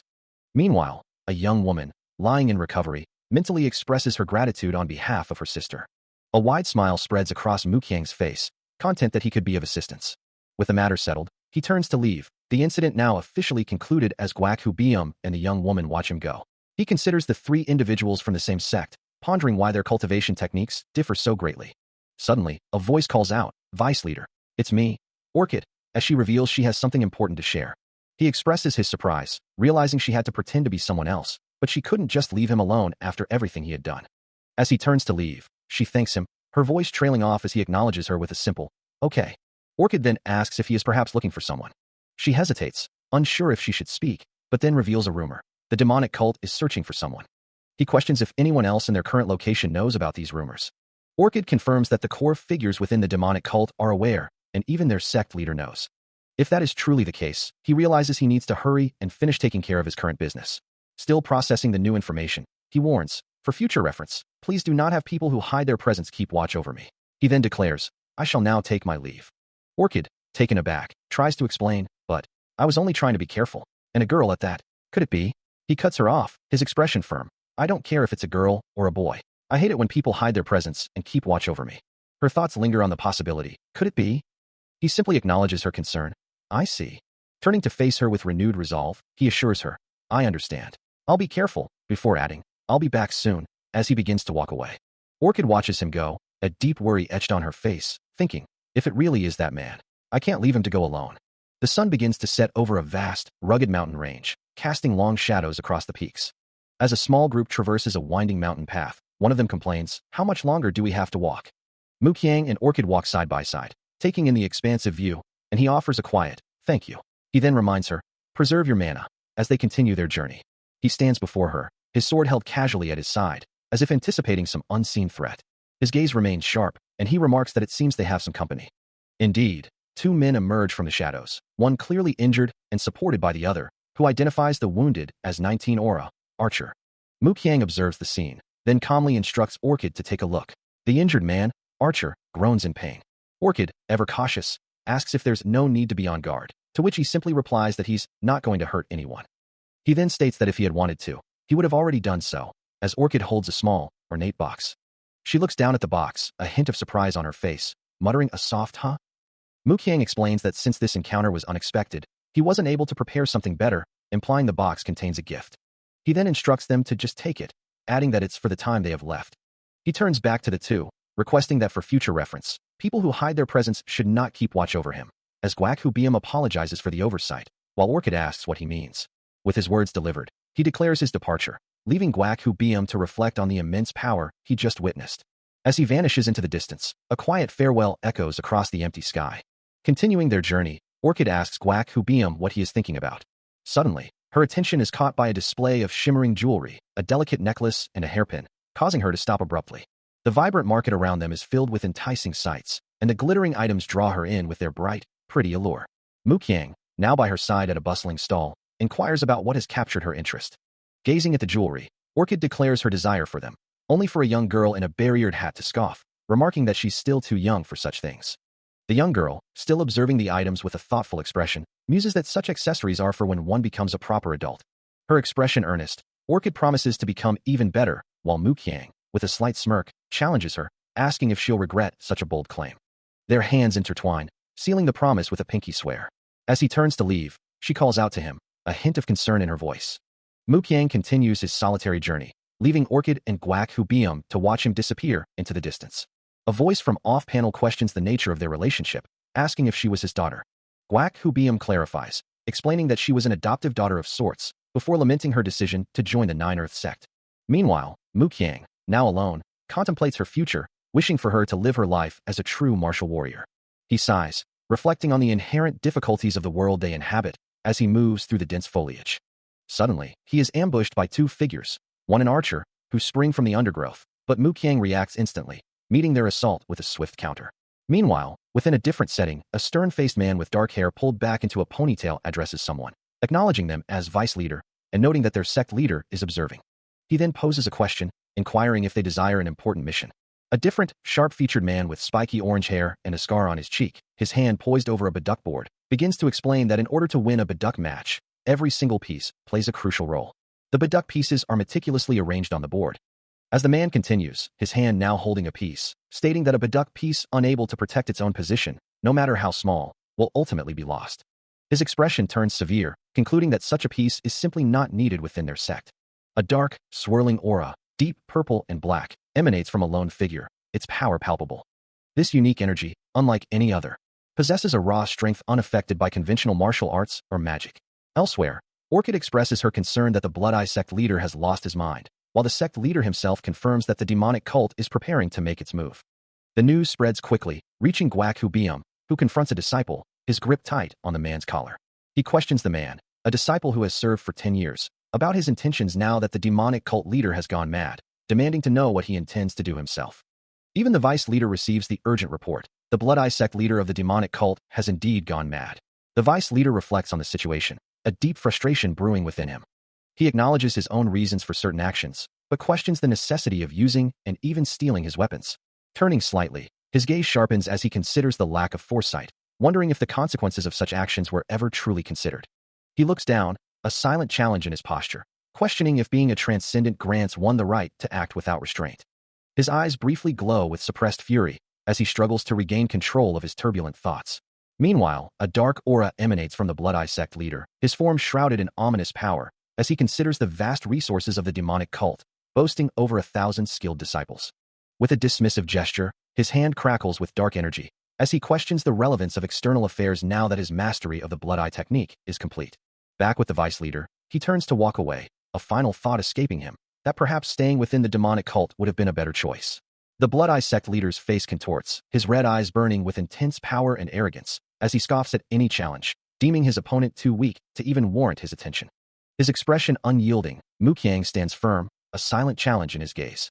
A voice cuts through the tension, offering to handle the situation, yet questioning Mu Qiang's continued defiance, asking if he truly intends to go against their wishes. From the swirling darkness, the Blood Eye sect leader emerges, his form wreathed in a sinister purple aura, his eyes burning with an infernal red glow, granting permission with a chilling indifference. Mu Qiang's resolve remains unbroken, as he declares his refusal to allow the captive daughter to be treated as such, or to kneel before anyone. The Blood Eye sect leader's dark aura intensifies, his red eyes glowing with an almost maddened power, prompting a shocked query about his true form. His gaze piercing, the Blood Eye sect leader reveals that the defiance of others has become his personal torment. As Mu Qiang stands among a group of martial artists, the vice leader addresses the Blood Eye sect leader, thanking him for his grace, but then turns to Elder Hyun, assuring him that Mu Qiang's recklessness will be met with guaranteed punishment. The Blood Eye sect leader's glowing red eyes fixate on another, ordering Elder Huangjae to remain behind. With a stern expression, Elder Huangjae acknowledges the command, his orange eyes reflecting a quiet understanding. Mu Qiang turns his back, his voice firm as he states that for future reference, he does not wish for people who hide their presence to keep watch over him, before announcing his departure. Utilizing his moonshadow technique, he begins to walk away. Meanwhile, the Blood Eye sect leader issues a command, instructing someone to head to Enekyang as discreetly as possible to gather information and provide protection for his adoptive daughter. He continues, adding that others should keep watch over the people associated with Mu Qiang's mother, as well as her own mother, emphasizing that the sooner this is done, the better. Unaware of the intricate plans being laid, Mu Qiang declares his own intention to head to Pyongyang a month from that day, expecting a report before then. The woman receiving the orders simply responds, "Understood." It is revealed that the task of watching over Mu Qiang's family was specifically given to Elder Huangjae, one of the Blood Eye sect's elders. Later, the Blood Eye sect leader sits in a room, a muscular man standing beside him, who is described as being about a month older than Mu Qiang. His thoughts drift to a particular group, muttering about that damnable cult. As Mu Qiang prepares to depart, the blonde-haired attendant attempts to justify their presence, explaining that they are responsible for gathering information within the sect. They reiterate their role, insisting they are merely doing their duty. Acknowledging Mu Qiang's keen perception, Mu Qiang, however, issues a stern warning, hoping there will be no more hidden observers watching him. With his message delivered, he turns to leave, his form receding into the distance. The attendant responds, telling him to feel free to do as he wishes. Mu Qiang, adjusting his sword at his hip, assures them there's no need to be on edge, explaining it's merely a long-time habit. As Mu Qiang finally departs, the attendant, now seemingly addressing an unseen superior, eagerly asks for orders, reaffirming their responsibility for intelligence gathering within the sect. Mu Qiang acknowledges the presence of his observers, stating that he understands their surveillance, and warns them to do their best in preparing for future negotiations. 10 days later, the journey continued as he and 20 other martial masters headed towards the Nanyang region. During their travels, Mu Qiang took the opportunity to learn the zither from the renowned sound beauty, Seol Yak Biok. According to her, a zither wielded as a weapon could control the hearts of people with its melody, making it incredibly dangerous. This unique power meant that despite martial arts being generally avoided, the zither was a weapon that could truly be mastered. For these very reasons, he decided to dedicate himself to learning the instrument, hoping it would aid his success in the Nanyang region. Meanwhile, in a different location, a stern-faced man stood amidst shelves of scrolls, as another individual presented him with a stack of documents. The man receiving the scrolls confirmed that this was all the requested information, assuring his bearded counterpart that he would deliver it to the elders. As the journey continues, Mu Qiang sits intently, his fingers poised over the zither, while Seol Yak Biok stands beside him, offering guidance on the instrument's profound capabilities. Meanwhile, a sharp-eyed master of the Divine Earth sect observes, a bright flash of insight or revelation illuminating his thoughts. High above the world, the sun casts its golden glow over a majestic mountain range, before descending to reveal a tranquil village nestled amongst the trees. The Divine Earth sect master, engrossed in his reports, ponders Mu Qiang's current status, noting his residence in the northern region and the Blood Eye sect's increased activity along its borders. Elsewhere, a maiden of the Divine Earth sect stands in quiet defiance, having rejected a marriage proposal from her own sect's elders. The master, his expression darkening, dismisses her actions as foolish, revealing his intent to use her as a mere disposable pawn. Suddenly, he is interrupted by an unseen presence, who questions his very presence within the Divine Earth sect, while the maiden, startled, hears a voice declare that she is not for him, asking if she is ready. Mu Qiang reflects on the Divine Earth sect, considering their refined speech and dignified manners, yet acknowledging the master's wooden sword as a weapon, making him the most dangerous figure within the sect. Meanwhile, the Divine Earth sect master stands over a young disciple, demanding an answer. The boy, caught off guard, struggles to comprehend the master's sudden approach. Muqiang observes the scene, a dark aura beginning to emanate from him as he realizes even the Divine Earth Sect isn't safe from the influence of the Blood Eye Sect. His gaze sharpens, a crimson glow in his eye, as he muses on the unexpected turn of events. The young disciple, overwhelmed by fear, lets out a cry as his wooden sword clatters to the ground. Before the master's attack can land, Muqiang swiftly intervenes, his own blade meeting the strike with a sharp clang. He engages the master in a rapid exchange, the force of their clash echoing through the hall, as the master realizes his opponent is no ordinary member of the sect. With a confident smirk and eyes still glowing red, he maintains his aggressive stance. Muqiang, his expression stern, issues a final warning, stating that for future reference, he does not wish for people who hide their presence to keep watch over him, before declaring his intention to take his leave. Meanwhile, the young disciple, unaware of the impending lesson, celebrates his perceived victory with an enthusiastic cry, convinced he has won. Yet, a sudden, unseen impact sends him reeling, leaving him bewildered and protesting that he wasn't even hit. The sound of Muqiang's blade settling back into place confirms the swiftness of his counterattack.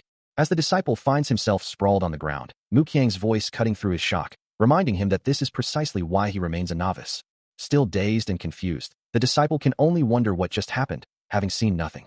Muqiang then looks down at him, announcing that he will now teach him something truly important. With a thoughtful, almost menacing tone, he ponders aloud what he should do with the young man now.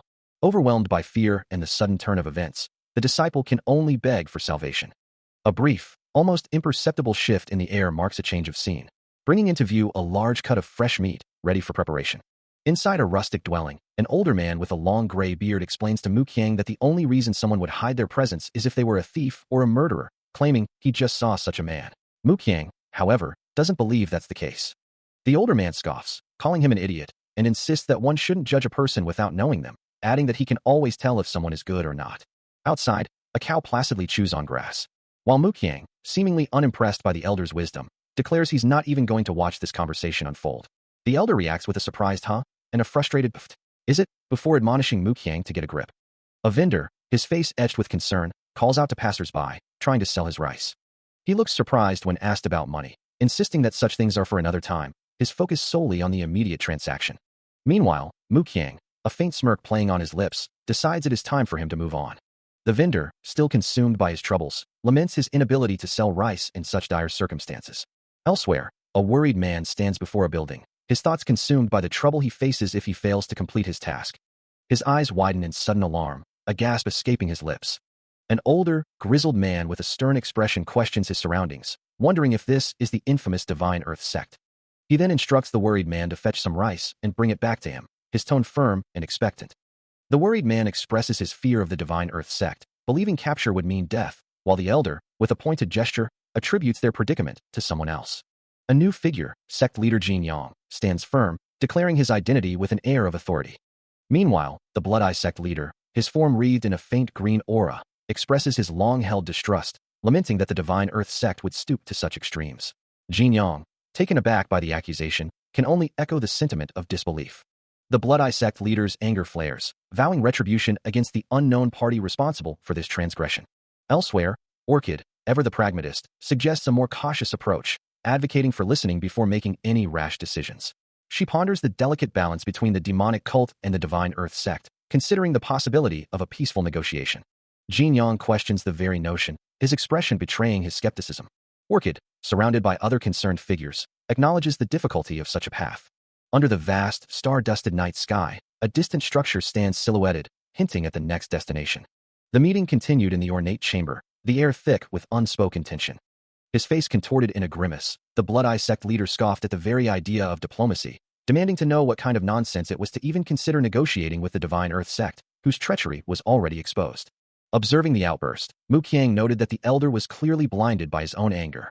Meanwhile, Orchid considered the implications of the Divine Earth Sect's presence, recalling the formidable reputation of the demon of withered leaves, the strongest in the demon's cult, and the woman known for her godlike beauty.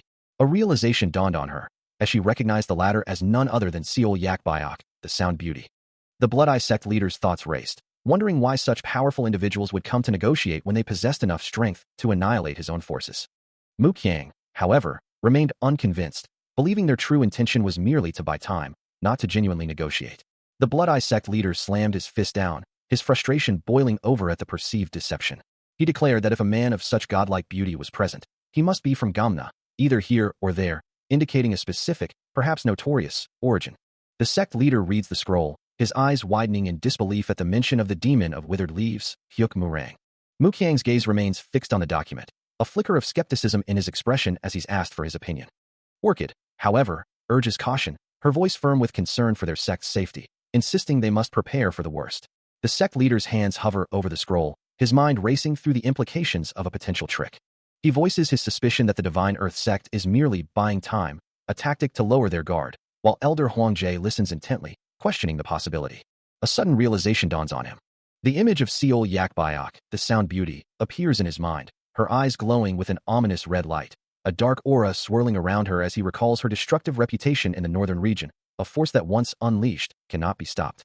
The sect leader's grip tightens on the scroll, the words confirming his worst fears about the Divine Earth sect's true intentions. The scroll continues to reveal the Divine Earth sect's true intentions, repeatedly emphasizing their master's disruptive actions in the northern region. Orchid explains that the previous sect master, despite his faith in the Blood Eye sect leader, was forced into a compromise. In truth, they didn't even know their secret had been discovered, believing they were merely trying to buy time. The Blood Eye sect leader nods, his suspicions now confirmed. Muqiang adds that the Divine Earth sect's master was only attacked because he was disrupting their territory in the northern region. Orchid then identifies the disciple mentioned, Seol Yakbayok, as the renowned sound beauty. The sect leader scoffs, finding it unbelievable that they think they can simply ignore such a grave matter. Outside, in the sect's courtyard, several figures stand guard around a central area. A brazier burns brightly, its flames casting dancing shadows. Orchid, facing the fire, solemnly promises to uphold her position within the demon cult. Back in the Blood Eye sect's inner sanctum, the sect leader's voice echoes with a mix of disbelief and irritation, wondering how the Divine Earth sect could be so dismissive of their power, especially after their previous master's forced compromise. He questions the audacity of the Divine Earth sect, who dared to send a mere sound beauty to represent them in such a critical matter. The sect leader's thoughts drift to the young man who had infiltrated the demonic cult, a martial artist of immense talent, yet still a mere person, not a true force of nature. Muqiang, his expression grim, reflects on the sect leader's words, acknowledging the Divine Earth sect's arrogance in sending a sound beauty to the demonic cult. The sect leader, still seated on his imposing throne, continues to speak with a commanding tone. He emphasizes the importance of the situation, his words carrying the weight of his authority. Later, in a secluded, overgrown area, Elder Huangjie addresses Muqiang, asking if he truly understands the gravity of the task ahead. Muqiang's gaze is fixed downwards, his mind racing, as he grapples with the implications of his mission and the potential for failure. Elder Huangjie continues, offering a final piece of advice, reminding him that he must not allow himself to be swayed by the Divine Earth sect's machinations. The older man cries out, struggling against the relentless assault, as Muqiang delivers another brutal kick. His body crumples to the ground, the impact echoing through the alley as he grits his teeth against the pain. A new voice cuts through the struggle, offering a chilling ultimatum. Tell your grandfather what you've heard, and I'll let you go. But Muqiang, ignoring the offer, delivers another forceful kick, his resolve unwavering as he demands the man spread the word of their encounter. The elegant man in green approaches, a cruel smile playing on his lips, promising to make the victim scream if he refuses to cooperate. With a swift, decisive motion, he places a hand on the man's shoulder, green energy flaring around his fingers as he inflicts agonizing pain. A guttural scream tears from the victim's throat, blood flecking his lips as the torment intensifies. Through his agony, the man manages a desperate plea for the torture to cease. The elegant man's grip tightens, his words laced with a chilling revelation. That young boy is my grandson. How could you do such a thing? The older man's screams echo through the chamber, his voice raw with agony or defiance. A hand gestures, a silent command to pause, as a voice softly requests a moment of patience. Nearby, a woman with long, dark hair watches the proceedings, a faint, unsettling smile playing on her lips. Muqiang looks down, a flicker of surprise crossing his face, wondering how the old man could have endured so much. His hand extends, a cold threat in his voice, promising to break the bones of the little brat if he doesn't cooperate. The young man targeted by the threat flinches, his eyes wide with fear. A sharp, sickening sound of impact rings out. As the Blood Eye sect leader watches from above, a faint red aura emanating from his form. The young man collapses, blood staining his face, crying out in disbelief at the sudden, brutal attack. Despite the torment he has endured, the archer clenches his bloodied fist, a defiant aura flaring around him as he challenges his unseen tormentors, his voice raw with indignation. The Blood Eye sect leader's face contorts in anguish, a desperate plea escaping his lips as he finds the situation utterly ridiculous. Begging for just a few more minutes. Yet his resolve hardens as he declares he will not stand by any longer. How can he call himself a sect leader if he cannot even protect his own grandson? As the leader turns to leave, the Divine Earth sect maiden confronts him, demanding to know how long he intends to abuse the young man, pointing out that 30 minutes have already passed. The maiden closes her eyes, a soft clicking sound accompanying her focused expression. Within the quiet confines of the sect's compound, Muqiang sits, head bowed, as a gentle voice praises his endurance, acknowledging his resilience. The Divine Earth Sect maiden then places a hand on his head, offering to guide his meditation, instructing him to continue his practice. The Blood-Eye Sect leader watches, his face etched with a deep, almost unbearable sorrow, as he questions the nature of the ordeal Muqiang endures, lamenting that he was not even his true grandson. Meanwhile, the Divine Earth Sect maiden observes his progress, noting his rapid assimilation of the devoid spirit cultivation technique. This technique, she explains, forms a powerful barrier, shielding his mind from any potential corruption. Furthermore, it enables him to absorb every trace of internal presence, a crucial cultivation technique that will allow him to assimilate the presence of others, marking his first true step into the cultivation realm. Turning to the sect leader, the maiden questions the extent of Muqiang's past suffering, implying that such a technique requires a history of severe physical hardship. A memory flashes, revealing the archer's own harrowing experience with a similar process, recalling the unimaginable pain and the critical danger of external interference. Muqiang's hand glows with nascent power, a silent testament to the maiden's intervention, which had been necessary to halt the sect leader's previous, potentially destructive methods. The maiden clarifies her actions, presenting her guidance as either a gift or a strategic negotiation. The archer's memory continues, a plea for forgiveness echoing in his mind, hoping that Muqiang's enhanced skills will lead to a different outcome in their next encounter, leaving him with a lingering sense of confusion. As the intense cultivation concludes, the Divine Earth Sect maiden declares their work finished, while the Blood-Eye Sect leader agrees it is time to depart. With a final glance at the young man, she reiterates their need to head back. The sect leader expresses his profound gratitude for her guidance, especially for not interfering with his potentially destructive method, to which the maiden calmly replies that such a method was precisely what was needed for the young man's growth. He then offers a sincere apology, acknowledging any trouble he may have caused her today. Accepting his words, the maiden reminds him of their agreement to return the disciple, bidding him farewell until their next encounter. With their conversation concluded, the two begin to walk away, their robes rustling softly. As they depart, the sect leader muses aloud about the maiden's unusual demeanor, noting her surprisingly indecent behavior towards the young man. The maiden, however, seems lost in her own thoughts, pondering how much truth lies within his words as they continue their journey. Above them, the tranquil night sky stretches, dotted with distant stars. As the Divine Earth Sect maiden and the Blood-Eye Sect leader prepare to depart with their retinues, one of the maiden's subordinates asks if their business is concluded. The sect leader, however, suggests that his group can return to the main base ahead of them, while the maiden's subordinate confirms their sect leader's immediate return request. The Blood-Eye Sect leader then declares he will handle the remaining matters himself, a statement met with immediate understanding from the maiden's subordinate. With her decision made, the maiden instructs her own followers to return to the main base without her, her voice firm and resolute.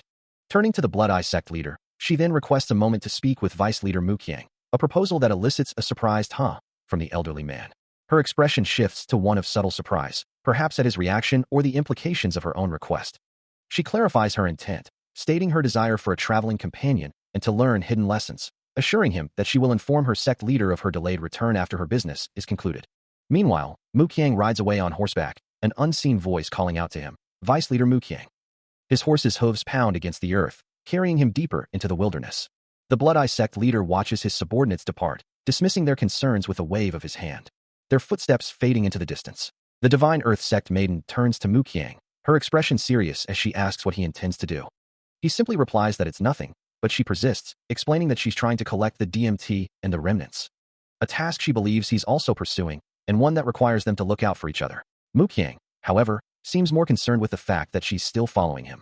She continues, suggesting it would be better to join forces with the main group to animate them. But her words are met with a firm rejection. He simply states that he is more than capable on his own. Within the sprawling, traditional complex of the Blood-Eye Sect, an air of quiet efficiency pervaded the courtyards and buildings.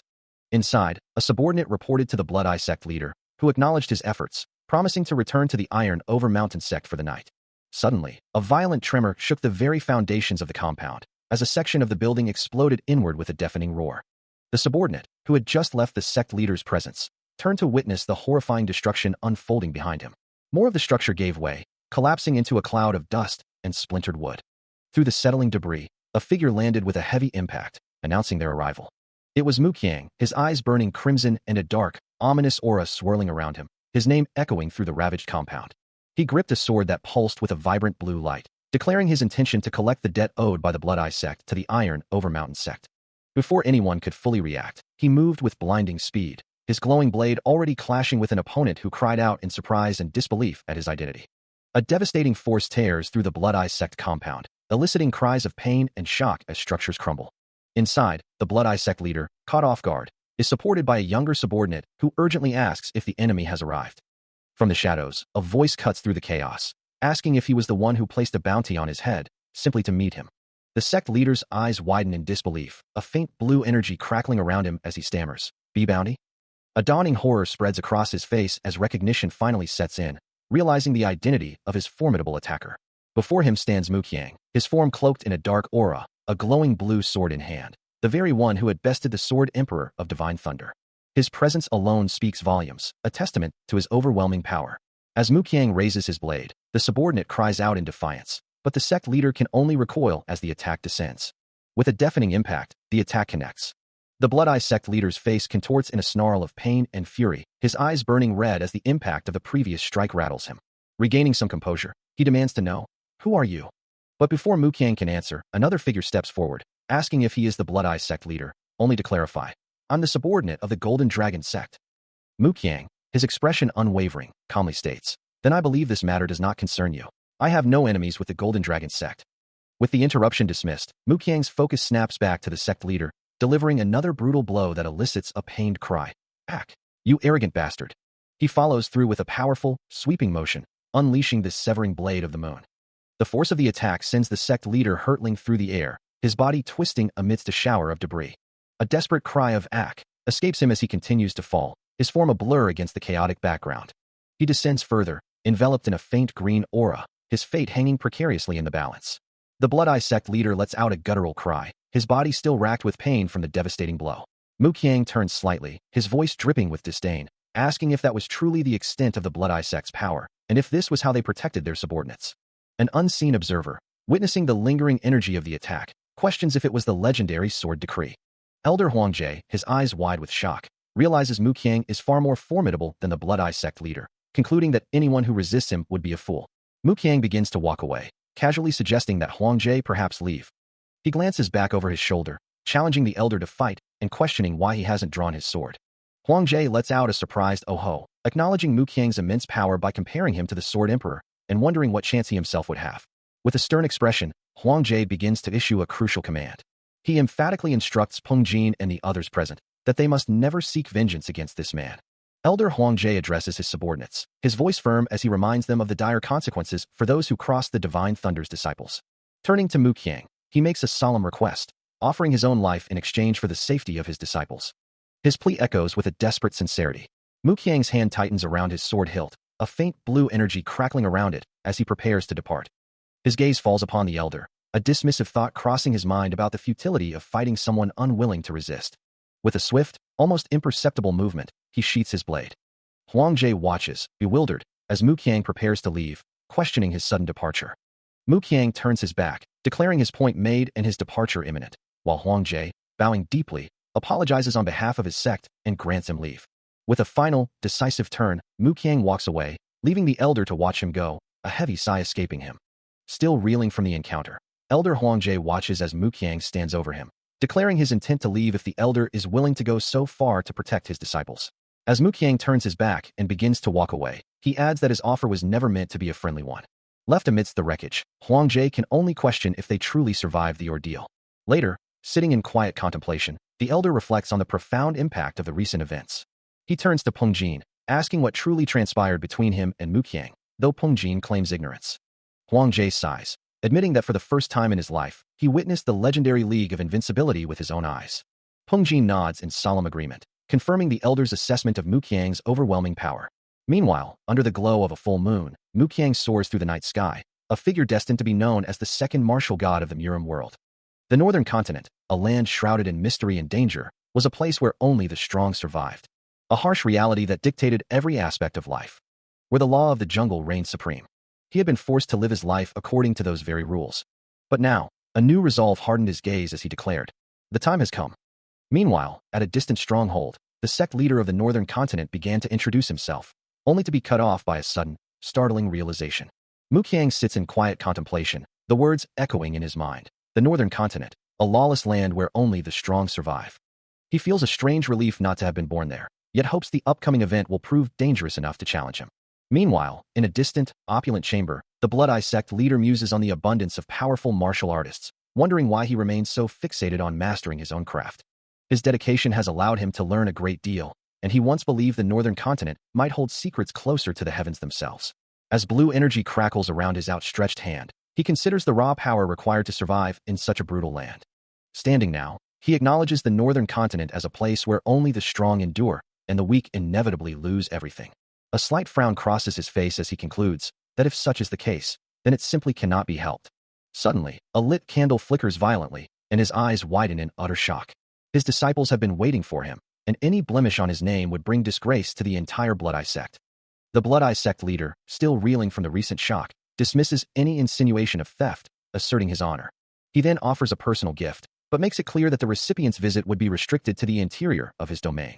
Despite the concern shown, he apologizes, stating he cannot leave the sect or accompany his guest. Meanwhile, a new location comes into view, revealing the grand architecture of the Divine Earth Sect of the Northern Heavens, a place of significant power and history. Muqiang, now within its grounds, reflects on the foresight of Senior Yu Baek, who had advised him to learn the Balhi language, a skill proving invaluable in this new territory.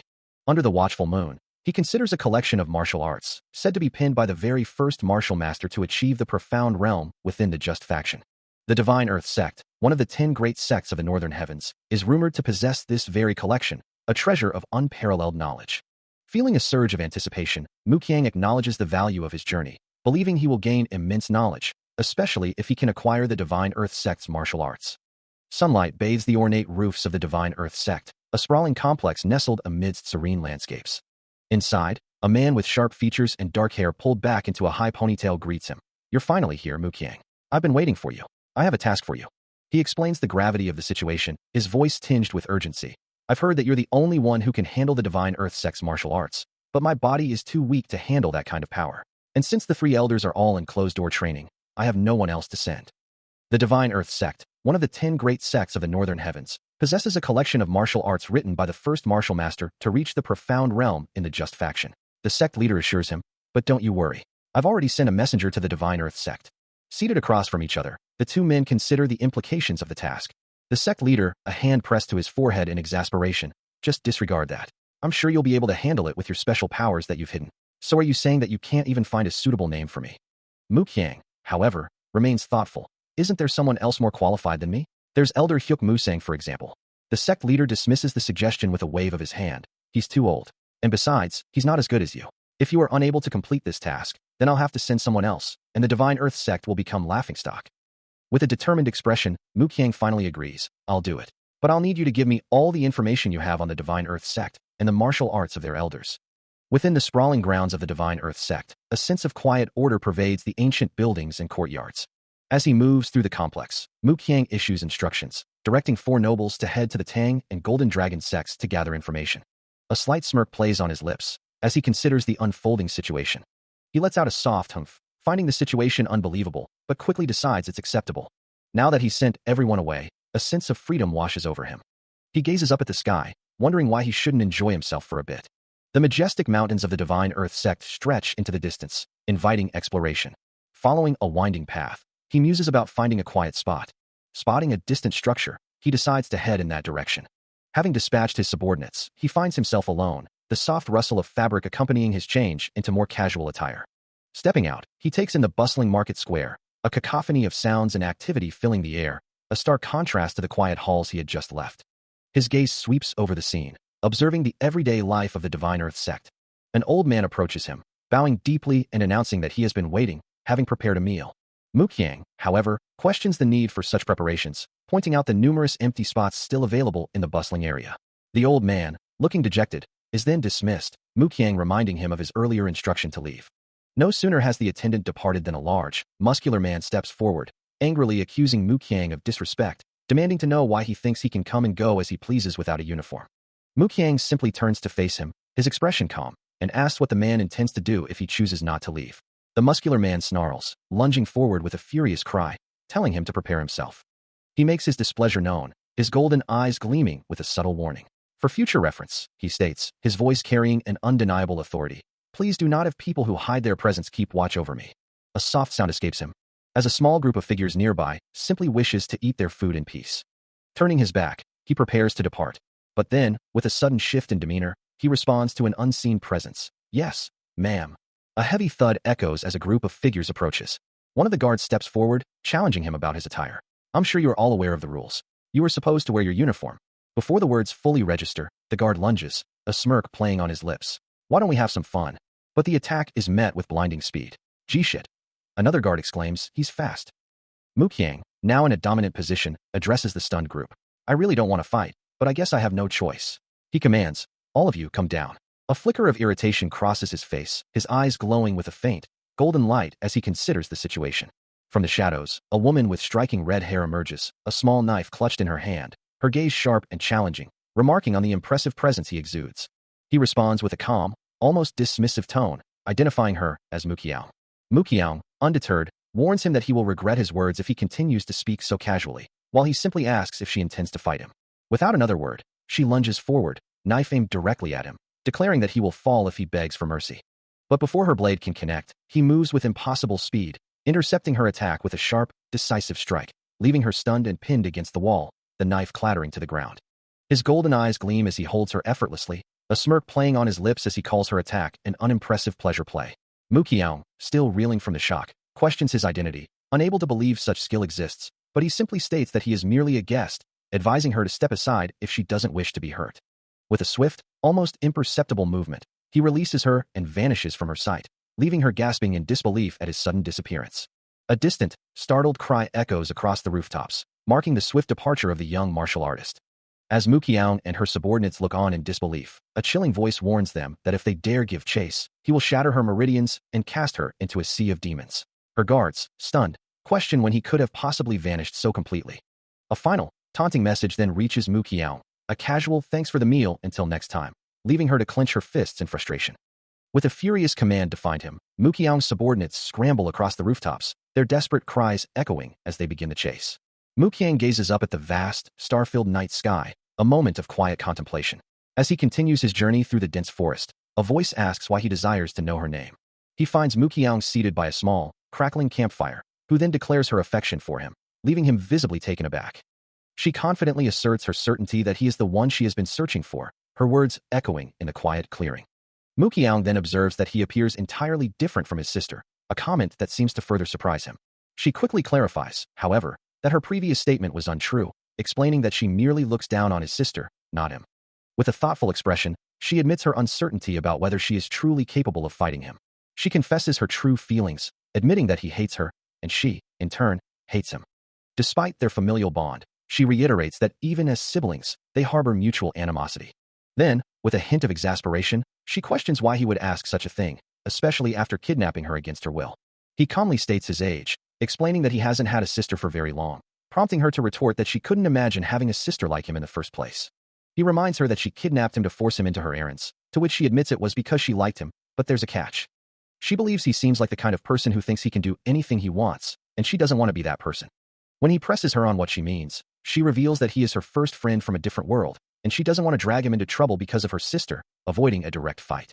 She had wanted to convince him to help her, but she lacks the ability to force him, and upon reflection, she doesn't think her sister and she are irrelevant. She reiterates her desire not to involve her friend from another world in a fight because of her sister. If she confronts him, she'll be confronting her sister, and despite not liking her, she doesn't want to do that, she clarifies, trailing off awkwardly. She continues, suggesting that if that were the case, he should not hesitate to demand compensation to appease them. However, he admits that he is not very good at appeasing people. Mukyang then points out that he is a martial master, probably the strongest in the entire party. He acknowledges her words, but clarifies that he is merely a martial artist, not a master. She sighs, then states that since he is under one structure, he should at least do that much. She continues, explaining that a martial master like him should take every opportunity. He questions her, asking if she truly thinks he is a martial artist. Mukyang, with a worried expression, admits that she does not want to involve him in her personal affairs, especially not with her sister. With a slight nod, he agrees with her sentiment. Mukyang offers to show her his martial arts, asking if she would like to see them. Surprised by his proposal, Mukyang questions if he truly means her.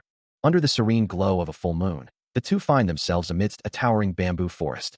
The rustling leaves create a soft, echoing sound as the dense stalks sway gently around them. Muqiang explains that his style is a gentle sword art, designed for advanced dances. With a sudden burst of speed and power, he begins his demonstration, embodying the strength of the setting sun. His movements flow seamlessly, executing the silent descent of the setting sun with quiet precision. As he concludes his intricate display, Muqiang asks for his thoughts on the performance. With a final flourish, Muqiang finishes, and Muqiang acknowledges his refined swordsmanship. Muqiang surveyed the bamboo forest, finding the atmosphere quite agreeable. Not only was the ground soft beneath his feet, but the gentle breeze made it an ideal setting for a sword dance. Muqiang, observing his movements, realized this wasn't the willow sword dance she knew. It seemed to have been subtly altered by someone else. Her grandfather's words echoed in her mind, reminding her that true swordsmanship was measured by one's own unique style, not by imitation. A slight smile touched Muqiang's lips as he turned to her, inviting her to witness the original version of the technique. He declared this to be the true willow sword dance, the ancient swordsmanship itself. With a sudden, powerful surge of motion, he executed the strength of the setting sun, his blade a blur of focused energy. Seamlessly, he transitioned into the silent descent of the setting sun, his sword tracing elegant, deadly arcs through the air. Muqiang watched, utterly stunned, barely able to comprehend the impossible display before her. Muqiang watches, a profound realization dawning on her as she recognizes the true master of the willow sword dance, yet his technique feels distinctly different from the one she knows. Indeed, the very essence of his movements carries an unfamiliar weight. Turning to her, Muqiang asks if she now believes him. He clarifies that he only taught her the basic form, never revealing the true core of the willow sword dance. The true willow sword dance, he explains, boasts a larger reach and more powerful strikes, requiring significantly less ki to execute. Though she initially dismisses him as a mere child with tricks, Muqiang cannot deny the refined nature of his technique, ultimately conceding that she will do whatever he asks if he agrees to teach her. Muqiang looks at her, setting a condition for his tutelage. He demands that she never reveal the truth of the willow sword dance to anyone, to which she readily agrees, promising to obey his words. Satisfied, Muqiang declares it good and tells her they should get going, prompting Muqiang to ask where they are headed.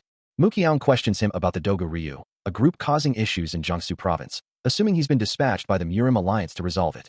He confirms his involvement, stating that if the Murim Alliance sent him, then he's also involved. He challenges her assumption, asking why she believes he was the one dispatched.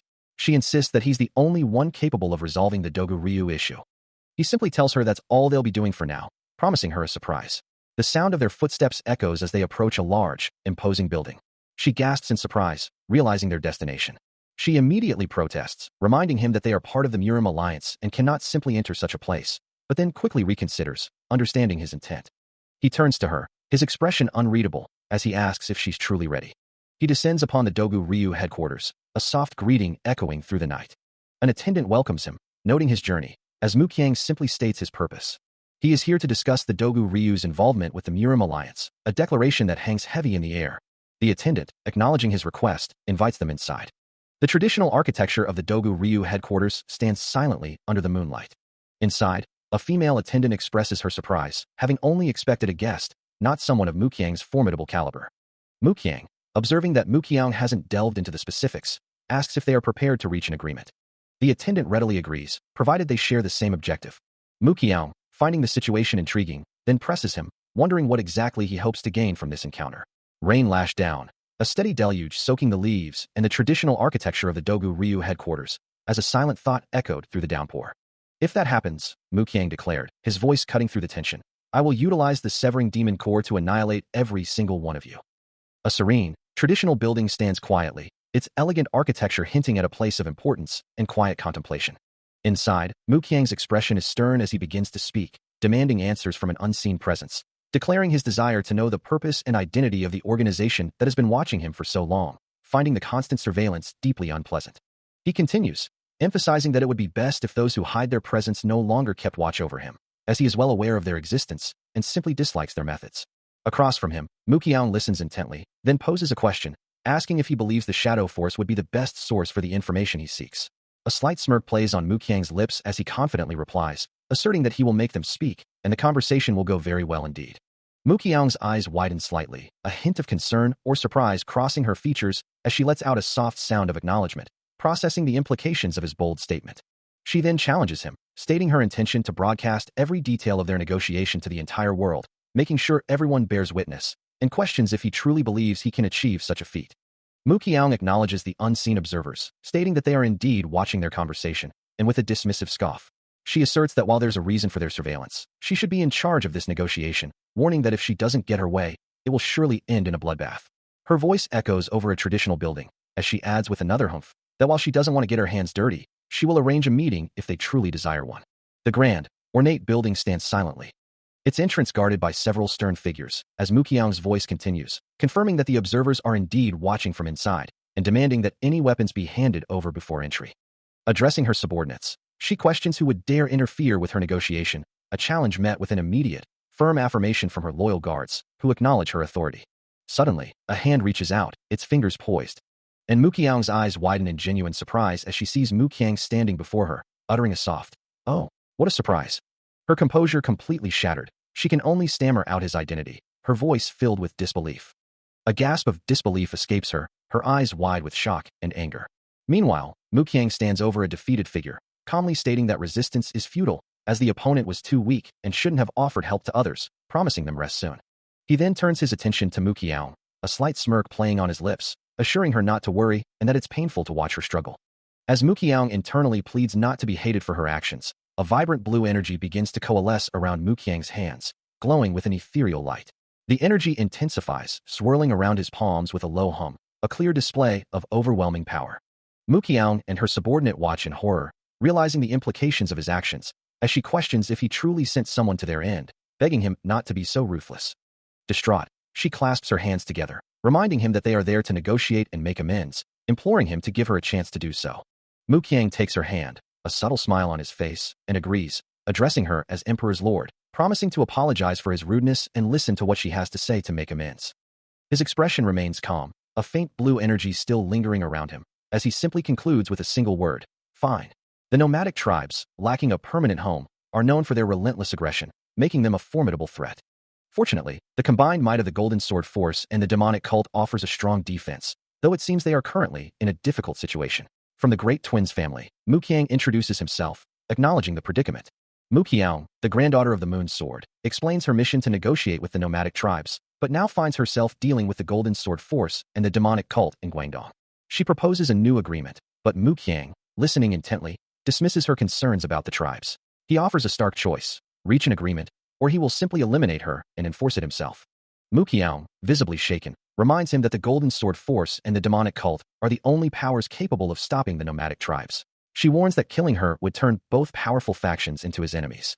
She challenges his assumption, asking if he truly believes she would allow him to easily eliminate her and her entire force. He calmly dismisses her concern, stating that such an outcome is unlikely, and that they will indeed reach some form of agreement.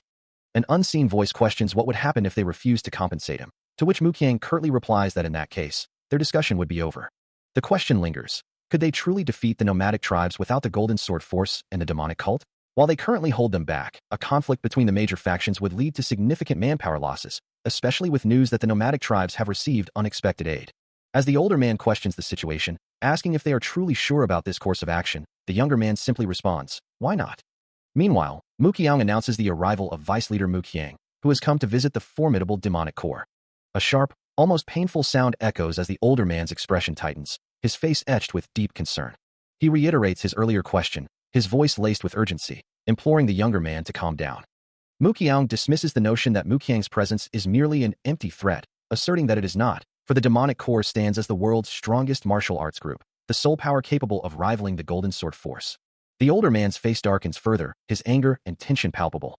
Mukyang continues, challenging the perception of the demonic core's absolute power, reminding them that even as the demonic core, they are still just one of the 5 great families and 3 other factions. She then adds a chilling thought, suggesting that unlike the Golden Sword Force, the demonic core has no inherent reason to protect the leading martial arts families.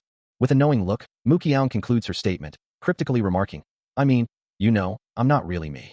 She continues, explaining that within the demonic cult, a strict rule dictates no one may conceal their presence, especially from leaders within a 10-meter radius. A subtle tension builds as a hand clenches. She then clarifies, however, that she herself is the sole exception to this rule. The unnamed leader, his expression unreadable, pointing out that this exemption is precisely because she is incapable of hiding her presence. As the conversation hangs, Mukyang's eyes begin to glow with an inner light, his hand slowly moving to the hilt of his blade. His grip tightens, the glow in his eyes intensifying as he fixes his gaze on the leader. With a deliberate motion, he begins to draw his sword, the metallic rasp echoing in the tense silence. offering a stark choice: reconciliation or death. The leader's face registers surprise, realizing the gravity of the situation, while Muqiang remains silent, observing the unfolding confrontation. She finally speaks, dismissing the leader's earlier comment about her not being a real demonic cult member, stating that such distinctions hold no meaning for them. A tense expression crosses his face as he reacts to something unseen, his voice a low growl. Meanwhile, Muqiang, calm and collected, offers a peace agreement, promising to return the martial arts alliance throne that the Shaolin sect had taken, along with extra compensation. She asserts that unless they accept, they will become the enemy of the entire Murim, stating her conditions are more than reasonable, then adds a pointed jab, questioning if he can even return to the demonic cult. Muqiang maintains her challenging gaze. As his eyes begin to glow with an intense golden light, her voice echoing, asking if he will be able to protect everyone if the Tang family rejects her offer. Now with his sword drawn and a faint aura around him, he stands firm.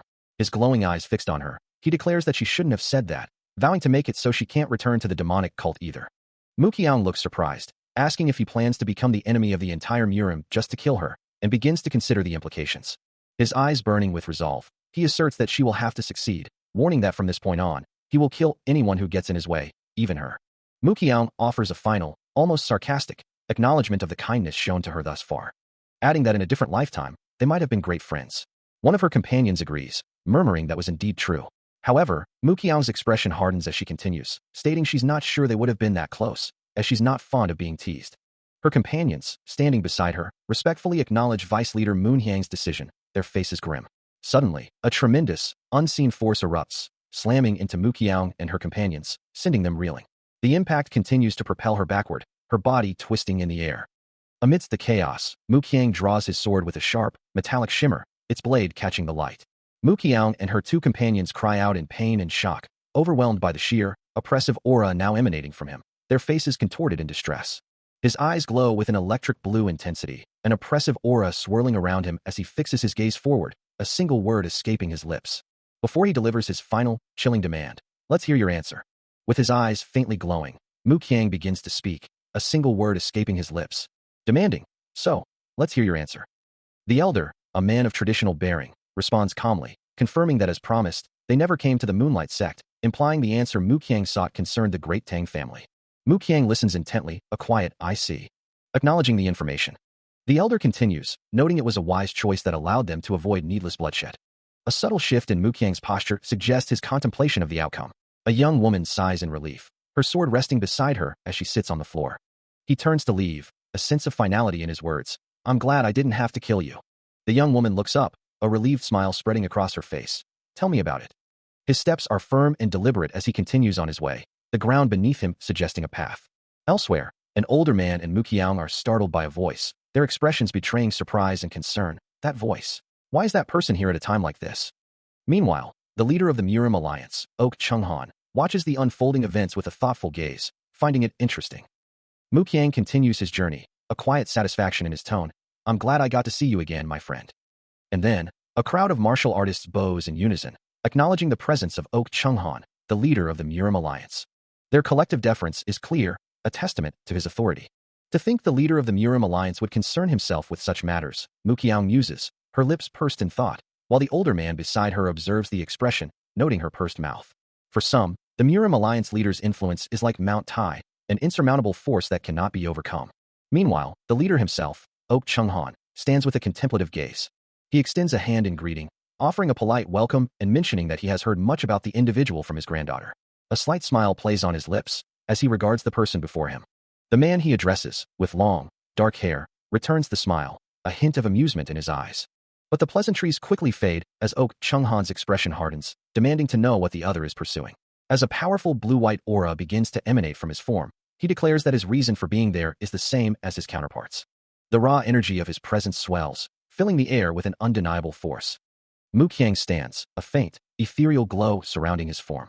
A subtle smirk plays on his lips, a soft key, escaping him. Meanwhile, the older man with the distinctive red beard watches him. He reflects on Muqiang's resilience against Ok Chunghan's immense pressure, acknowledging the potential asset he could be, even if only for a short time, as Muqiang walks away. Muqiang considers the offer, a thoughtful expression on his face, but a silent reservation holds him back. Elsewhere, a young man with blue hair cries out in agony, his body covered in strange red markings as a dark, shadowy aura with glowing red eyes erupts from his chest. With a resolute expression, Muqiang declares his departure. As he makes his exit from the area, within the serene confines of a traditional building, an archway frames the quiet morning. A hand gently lifts a small cup, and a voice inquires, "How is the drink?" The older man, with his distinguished white hair, offers a knowing smile. "It's the seasoned royal alcohol, one of my favorites." Muqiang, taking a sip, acknowledges its quality. "It's quite tasty. I definitely prefer alcohol over tea." The older man continues, his gaze steady across the table. "A few days ago, are you sure this is what you wanted?" As opposed to the young master drinking with a martial artist of the Murim Alliance. Of course, they say that the best way to get to know a person is drinking with them. I'm drinking with the young master of the dark cult. His expression shifts, a hint of seriousness entering his eyes. But the truth is, he leans forward slightly, his tone becoming more direct. "There was something I have always wanted to ask you." Muqiang, unfazed, simply asks, "What is it?" The question hangs in the air, directed at the young master's serious face. "How was your fight against Oak Chung-han?" As Muqiang remains silent, the older man clarifies, sensing his hesitation, "Don't worry. I'm not asking for details. I just want to know what his last moments were like." He offers no immediate response, lost in thought. Even in his final moments, the man had no regrets, living his life according to his own unwavering beliefs. The older man's voice cuts through the silence, asking if Muqiang believes his own spiritual realm is comparable to that man's. He continues, stating that while he would only know for sure after fighting Muqiang himself, both he and Oak Chung-han are undoubtedly among the strongest martial masters within the Just faction. With a piercing gaze, the older man then questions Muqiang's thoughts on the man who could pierce Oak Chung-han's spiritual realm, yet failed to kill him even at his last breath. Muqiang considers this, his mind drifting to the concept of a distraction of the mind, a momentary lapse in focus. His internal monologue continues, pondering how he should kill such a person, and what technique he should employ next.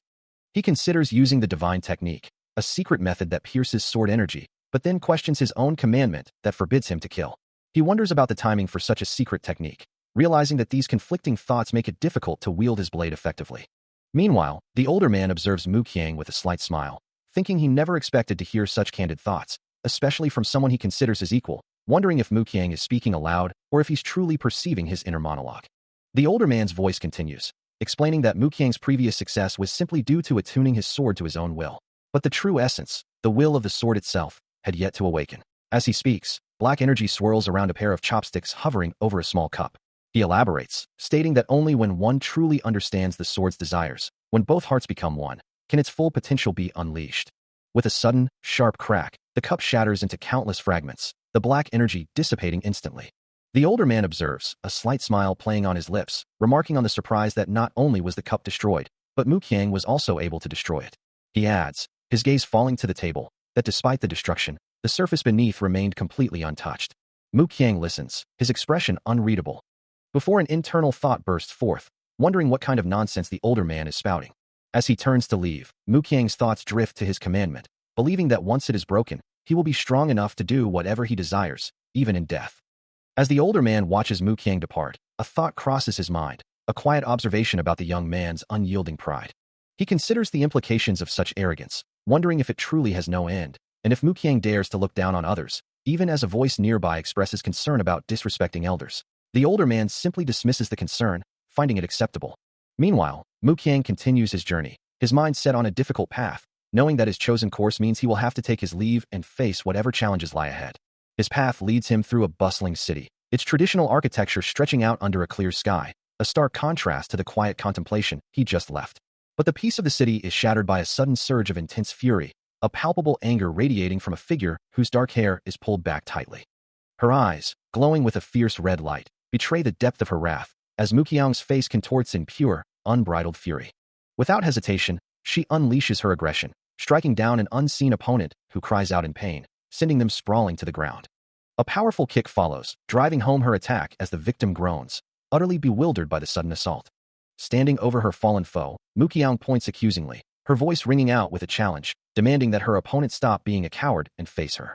In the quiet of the martial hall, Muqiang reflects on the path of the heavenly demon, acknowledging that even a non-successor could reach the peak of martial arts.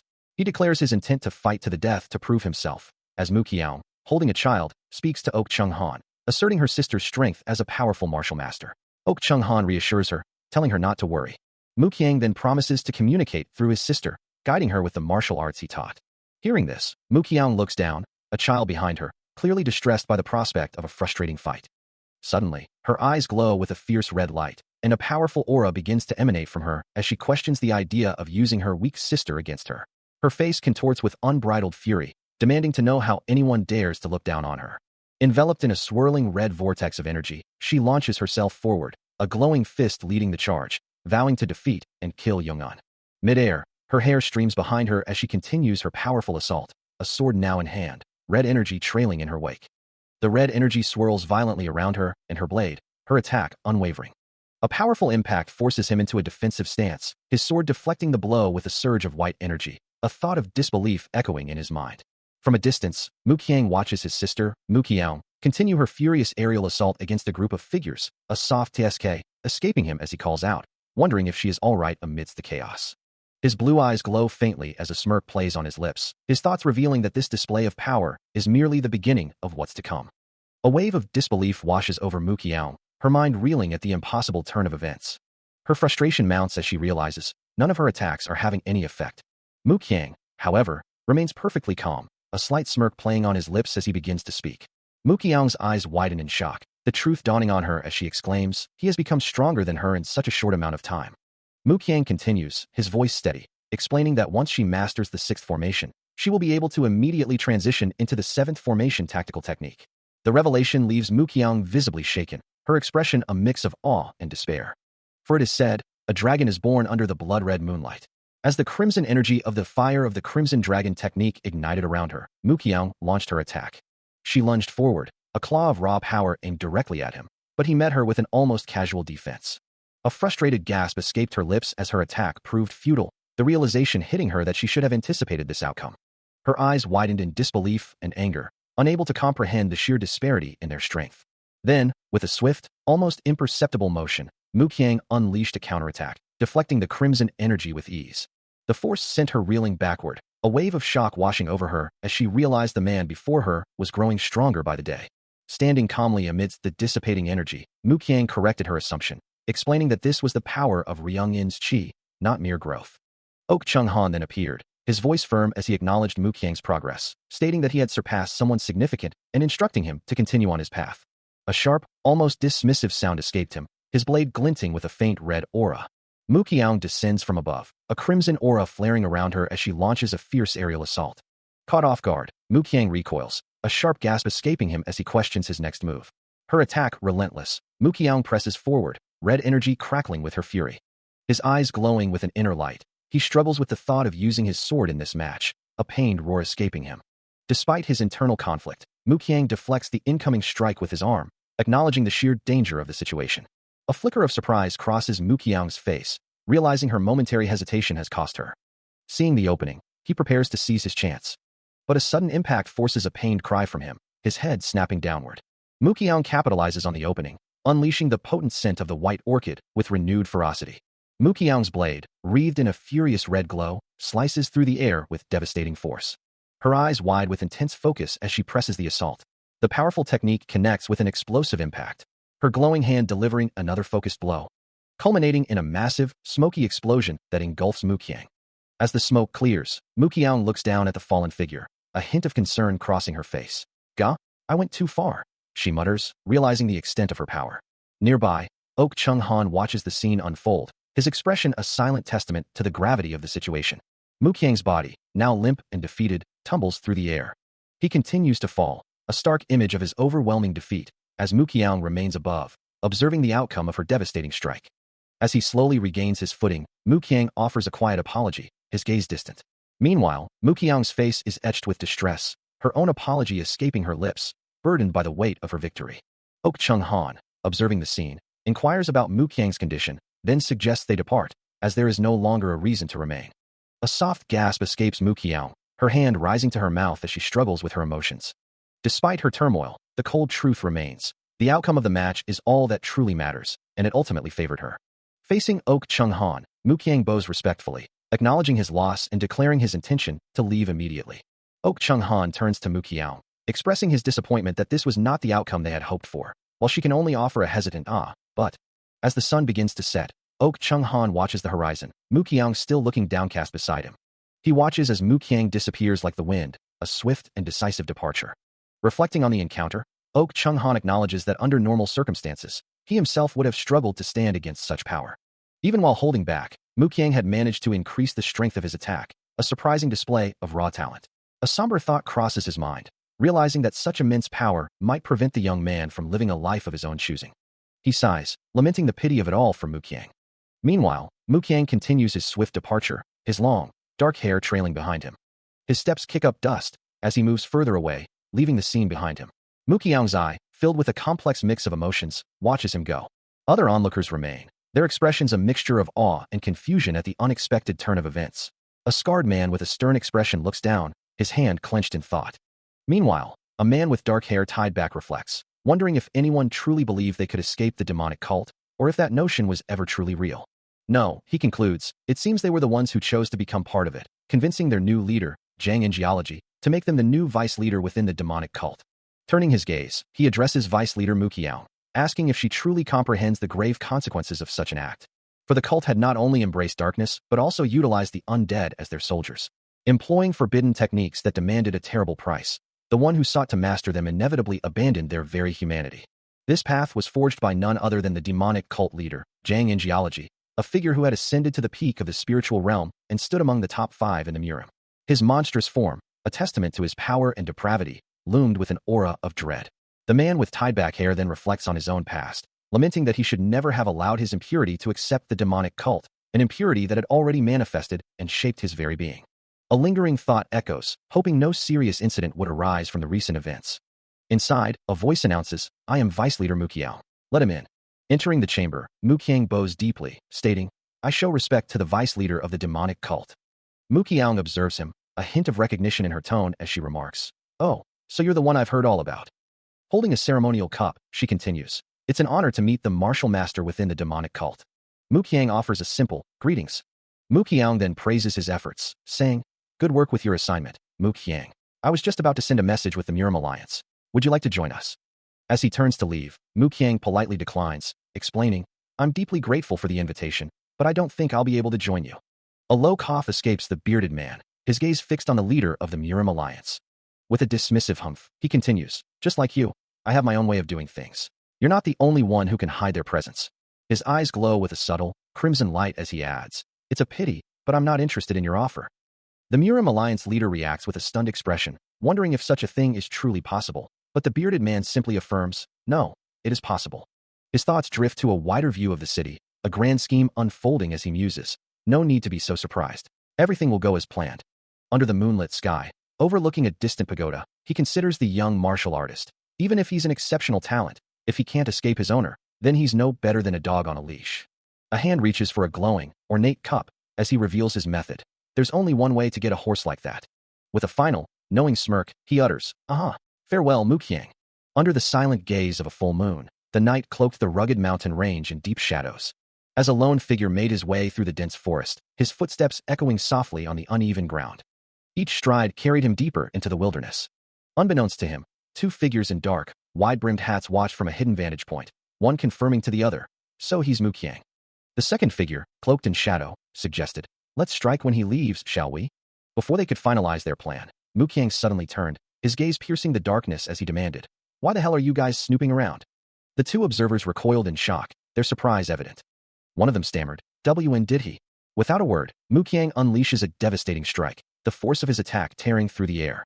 A dark, explosive energy erupts from his form, engulfing his first assailant in a violent burst. The cloaked figure is sent hurtling backward, a cry of outrage escaping their lips as they are thrown through the night. But before the first can hit the ground, a second hand, glowing with brilliant blue energy, intervenes.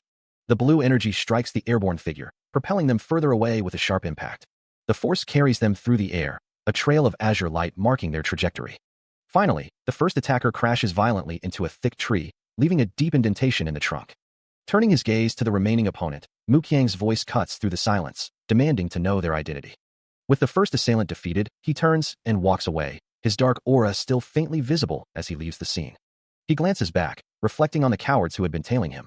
His gaze falls upon the assailant he had just defeated, a flicker of surprise crossing his features. The wound he inflicted on the man's stomach is rapidly closing, regenerating as if he were an undead creature. A faint, white aura pulses around the injured body, knitting flesh and bone back together. He ponders the unusual ability, wondering why this man would possess such regenerative powers.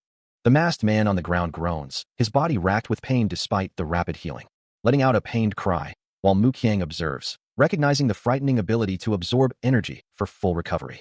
A subtle smirk plays on his lips as he realizes this peculiar trait might actually be a blessing in disguise. Looking down at his opponent, he declares that no matter the pain, the man will not escape, vowing to extract every last ounce of suffering from him. A sudden commotion erupts as unseen guards shout warnings to maintain their vigilance, fearing an imminent breach. But before they can react, Muqiang is violently thrown through the air, her body slamming against a structure with a pained cry. Inside, a man reels in horror, realizing the outer guards have already been completely annihilated. Two other figures, sensing the approaching danger, urgently declare their need to escape. Muqiang, now standing amidst the wreckage, struggles to comprehend the deafening noise and destruction around her. Collapsing to the ground once more, she looks up, a desperate question forming on her lips. Her face contorts in shock and disbelief as the full horror of the situation dawns on her. Another powerful impact sends dust and debris flying, further overwhelming her as she lies defeated. Still reeling from the devastating assault, Muqiang lay amidst the rubble, her gaze falling upon the unconscious form of the gatekeeper nearby. A low voice echoed through the destruction, acknowledging the chaos he had wrought. Muqiang's eyes widened in surprise, a silent gasp escaping her lips as she processed the situation. He then addressed her directly, asking if she was unharmed. As he moved closer, his presence dominated the shattered space. Nearby, the heavy iron shackles lay broken, their chains snapped as if by immense, unseen force. Muqiang declared his intention to eliminate any remaining obstacles, his gaze firm and unwavering. Muqiang, now standing, questioned his methods, asking about the whereabouts of his weapons. He simply replied, implying he had no need for them against such foes. Amidst the scattered bodies of the fallen, a chilling realization dawns. They are all empty husks, their life force completely drained. As Muqiang stands over Muqiang, who lies defeated on the ground, he calmly states that he will let her live for a while longer, but warns that he will eliminate anyone who tries to keep watch over him. Muqiang, her expression a mix of shock and defiance, listens intently to his words. As she slowly sits up, she questions his lack of visible weapons, noting that he doesn't seem to carry any. He simply replies that he doesn't need them. Muqiang processes his statement, a flicker of understanding crossing her face, as Muqiang turns his back, preparing to depart. With a final, dismissive gesture, he begins to walk away from the devastation. As he departs, he offers a parting instruction, telling her to be careful. Left alone amidst the destruction, Muqiang rises to her feet, her hand instinctively reaching for the hilt of her sword. With a determined gaze, she draws the blade, its edge shimmering with a soft, ethereal glow. From within a grand, traditional complex, a figure pours a drink, acknowledging the situation with a simple. The sprawling architecture of the building stands silent under the night sky, a stark contrast to the unseen events unfolding elsewhere. Observing through a circular window, the figure muses, "Your sense of danger is impressive. I've been watching from the start. The only thing I did was give orders." He continues, pouring another measure into his cup. "I must say, I'm quite surprised at how fast you managed to defeat the two granddaughters of the Murim Alliance." A thought crosses his mind about another. Hannah. I'm sure she's also in a hurry right now. Then, a sudden shift in tone, as if addressing someone unseen. "Don't come any closer." The man, Jang in geology, clutches his chest, a pained gasp escaping him. "Ack." Despite the apparent pain, a smirk plays on his lips, a low grunt of effort or defiance accompanying it. A door creaks open slowly, revealing only darkness beyond. Jang in geology's eyes narrow, his expression hardening as he declares, "I'm just right outside now that you've come."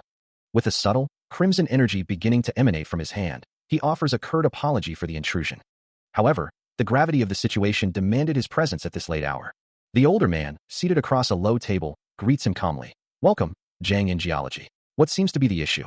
Jang in geology, holding a scroll, immediately accuses the seated figure, reminding him of his instructions and the crime he committed, warning him to be prepared for punishment for his treachery and lies. That was how he uncovered their collaboration, a conspiracy involving the kidnapping of the two granddaughters of the Murim Alliance. His hand now blazing with fiery red energy, he declares his mood is far from pleasant. With dark energy swirling around him, he utters a chilling farewell. A massive wave of crimson energy erupts from his form, engulfing the room. The force of the attack extinguishes the candles on the table, as his sinister laughter echoes through the sudden darkness. Jang in geology's voice cuts through the darkness, his tone dripping with contempt as he addresses the man before him, calling him quite foolish. The older man, his face contorted in a furious scowl, challenges him, demanding to know if he truly understands the situation. His dark hair pulled back tightly, he stands firm, refusing to back down. But Jang in geology's patience snaps, his hand igniting with a sinister red glow as he declares his bloodlust. He lunges forward, a blur of motion, striking with devastating speed. The attack connects with brutal force, sending shockwaves through the air. A young woman with light purple hair watches, her eyes wide with shock and alarm, as the older man reels from the blow. His face, once defiant, now shows clear surprise and pain, his expression twisting in agony. But before Zhang Geology can follow through, the young woman leaps forward, deflecting his attack with a swift, protective motion, shielding the older man from further harm. Bullet holes pepper the walls of a desolate room, offering a stark view of the city outside. While dark, viscous splatters stain another wall, a grim testament to recent violence. Amidst the aftermath, Mu Qiang supports a gravely injured Oh Ryung Hai, who struggles to speak his name, her voice barely a whisper. His own expression is a mask of anguish and frustration, his brow furrowed deeply. With blood staining her lips, Oh Ryung Hai looks up at him, pleading for forgiveness, her eyes filled with sorrow. She confesses to defying her master's orders, the weight of her actions heavy upon her. Mu Qiang, his own mouth now bleeding, can only offer a quiet, pained sentiment, a single word of hope escaping him. His hand tightens around her shoulder, a silent gesture of support amidst their shared ordeal. Still reeling from her actions, Oh Ryung Hai's voice trembles as she confesses, "The unworthiness you've shown me, trust me." Her eyes welling with tears, she continues, "I'm sorry for not protecting them back, in this manner." A profound sorrow washes over her as she whispers, "I'm so sorry." The name Mu Qiang echoes softly. Suddenly, a sharp, resonant sound cuts through the air, a powerful quang that seems to shift the very atmosphere. Mu Qiang remains kneeling beside the injured woman, his presence a quiet anchor amidst the turmoil. Yet, a different image flashes, one of Mu Qiang transformed, his eyes burning crimson, a guttural sound escaping him as he prepares for battle. His gaze narrows to a terrifying point, veins throbbing around his intensely glowing red eye. With a powerful, blurring motion, he swings a sword, a red aura trailing its deadly arc. The impact is swift and brutal, a pyok, sound signifying a decisive, unseen blow. A dark, viscous liquid splatters across the ground, its unsettling sound echoing in the silence. He remains hunched and defeated, his body slumped as if all strength has been drained from him. From above, a mocking voice rings out, declaring his pitiful state with a cruel laugh. The woman's expression hardens slightly as she continues, warning him not to hate her yet, for she is merely following her grandfather's orders. She stands tall, her presence looming over him, a silent testament to his current vulnerability. Looking up at her, Mu Qiang's thoughts are filled with disbelief, unable to comprehend such petty cruelty. Despite his pain, a flicker of resolve crosses his face as he considers his next move, realizing he must contact the Murim Alliance for their aid. The woman's gaze sharpens, a hint of satisfaction in her voice as she remarks that he might be more useful than she initially thought, before commanding him to listen. He stands before a towering figure, his gaze cast downward as a harsh accusation rings out. "This is all your fault." Zhang Geology's face contorts in a snarl, his eyes burning with a fierce, red glow. He continues, reminding the younger man, "You've always been like that, never pleased and never cared for your owner. Don't forget it's my blade. It wouldn't be able to harm its owner." The leader of the demonic cult dismisses any excuses. If there were things that could be done, you would have done them by now. Standing tall and imposing, Zhang Geology asserts his authority over the subdued Mu Qiang. His voice drips with disdain. This is the result of that arrogance. With a final, piercing glare, Zhang Geology declares that the blame lies solely with Mu Qiang. He then addresses the assembled crowd. "No one here shall become a new leader within the demonic cult." Having just unleashed a surge of dark energy, Mu Qiang stands amidst the fallen forms of his opponents. Before dropping to one knee as Zhang Geology and Mu Qiang approach him, the latter visibly shocked by the display. Zhang Geology addresses him, acknowledging his performance, stating he has done well up to this point. Mu Qiang, however, burns with a barely contained fury, lamenting that she cannot personally deliver the final blow. As she lunges forward, a shadowy hand reaching for the kneeling figure. Zhang Geology swiftly intervenes, his own hand crackling with dark power as he seizes her arm, calling out her name sharply. Mu Qiang's face contorts in a mask of pure, unadulterated rage. But he maintains his grip, holding her back with an undeniable force. Finally, she wrenches her arm free, still glaring with intense hatred. As Mu Qiang's rage simmered, Mu Qiang moved with blinding speed, a dark blur closing the distance between them. From a distance, Oak Chung-han watched, his face contorted in a furious grimace, a faint purple aura flickering around him as he witnessed the sudden assault. Before she could react, Mu Qiang was engulfed in a violent burst of purple energy, the impact sending her reeling with a deafening crash. Zhang Geology, too, could only watch in frustrated disbelief, a sharp shit escaping his lips as the scene unfolded. Mu Qiang crumpled to the ground, her body sliding across the debris-strewn floor, clearly incapacitated. Mu Qiang continued his relentless advance, a swirling vortex of dark energy surrounding him, his words cut short by his momentum. His eyes glowed with fierce determination as he declared his intent. "So this is how you're going to?" Suddenly, a muscular warrior with wild, spiky red hair erupted in fury, his own battle cry echoing through the space. He gripped a blade tightly, ready to intervene, muttering, "He's still." As the red-haired warrior prepares to intervene, Zhang Injialogy's form begins to shift, his eyes glowing with a sinister red light as dark energy swirls around him. Oak Chung Han watches, a question forming in his mind. How could Mu Qiang still utilize his qi, even with his central meridians compromised? Then, with a guttural roar, he unleashes the forbidden demonic arts of the undying blood, a torrent of shadowy power erupting from his very being. Blue lightning crackles around his legs as the dark aura intensifies, his power surging to terrifying new heights. Oak Chung Han, witnessing this raw display of power, laments their current predicament, knowing they are buried and unable to fully utilize their techniques in a group fight. But he vows that the demonic cult will not last forever. A voice cries out Mu Qiang's name, filled with a mix of shock and dread. Zhang Injialogy's eyes burn with malevolent intent, his voice echoing with a chilling command to kill. His body distorts further, becoming a monstrous silhouette of dark energy, a terrifying manifestation of his demonic power. Enraged by the escalating threat, Oak Chung Han's own eyes begin to glow with a fierce blue light, as he roars a defiant vow to leave no one alive. The ancient gate of a grand structure stands silently, overlooking the unfolding chaos. The ground shatters as a wave of dark energy erupts, sending debris flying in every direction. The raw power continues to surge, creating a violent splash of destructive force. As the smoke and dust begin to clear, a menacing silhouette emerges, radiating an oppressive aura. The figure impacts the ground with crushing weight, dark energy swirling around his feet. Zhang Injialogy, his eyes now glowing with an eerie white light, launches himself into a brutal, multi-target assault against his opponents. A guttural sound escapes him, the sheer power coursing through his body evident in his strained expression.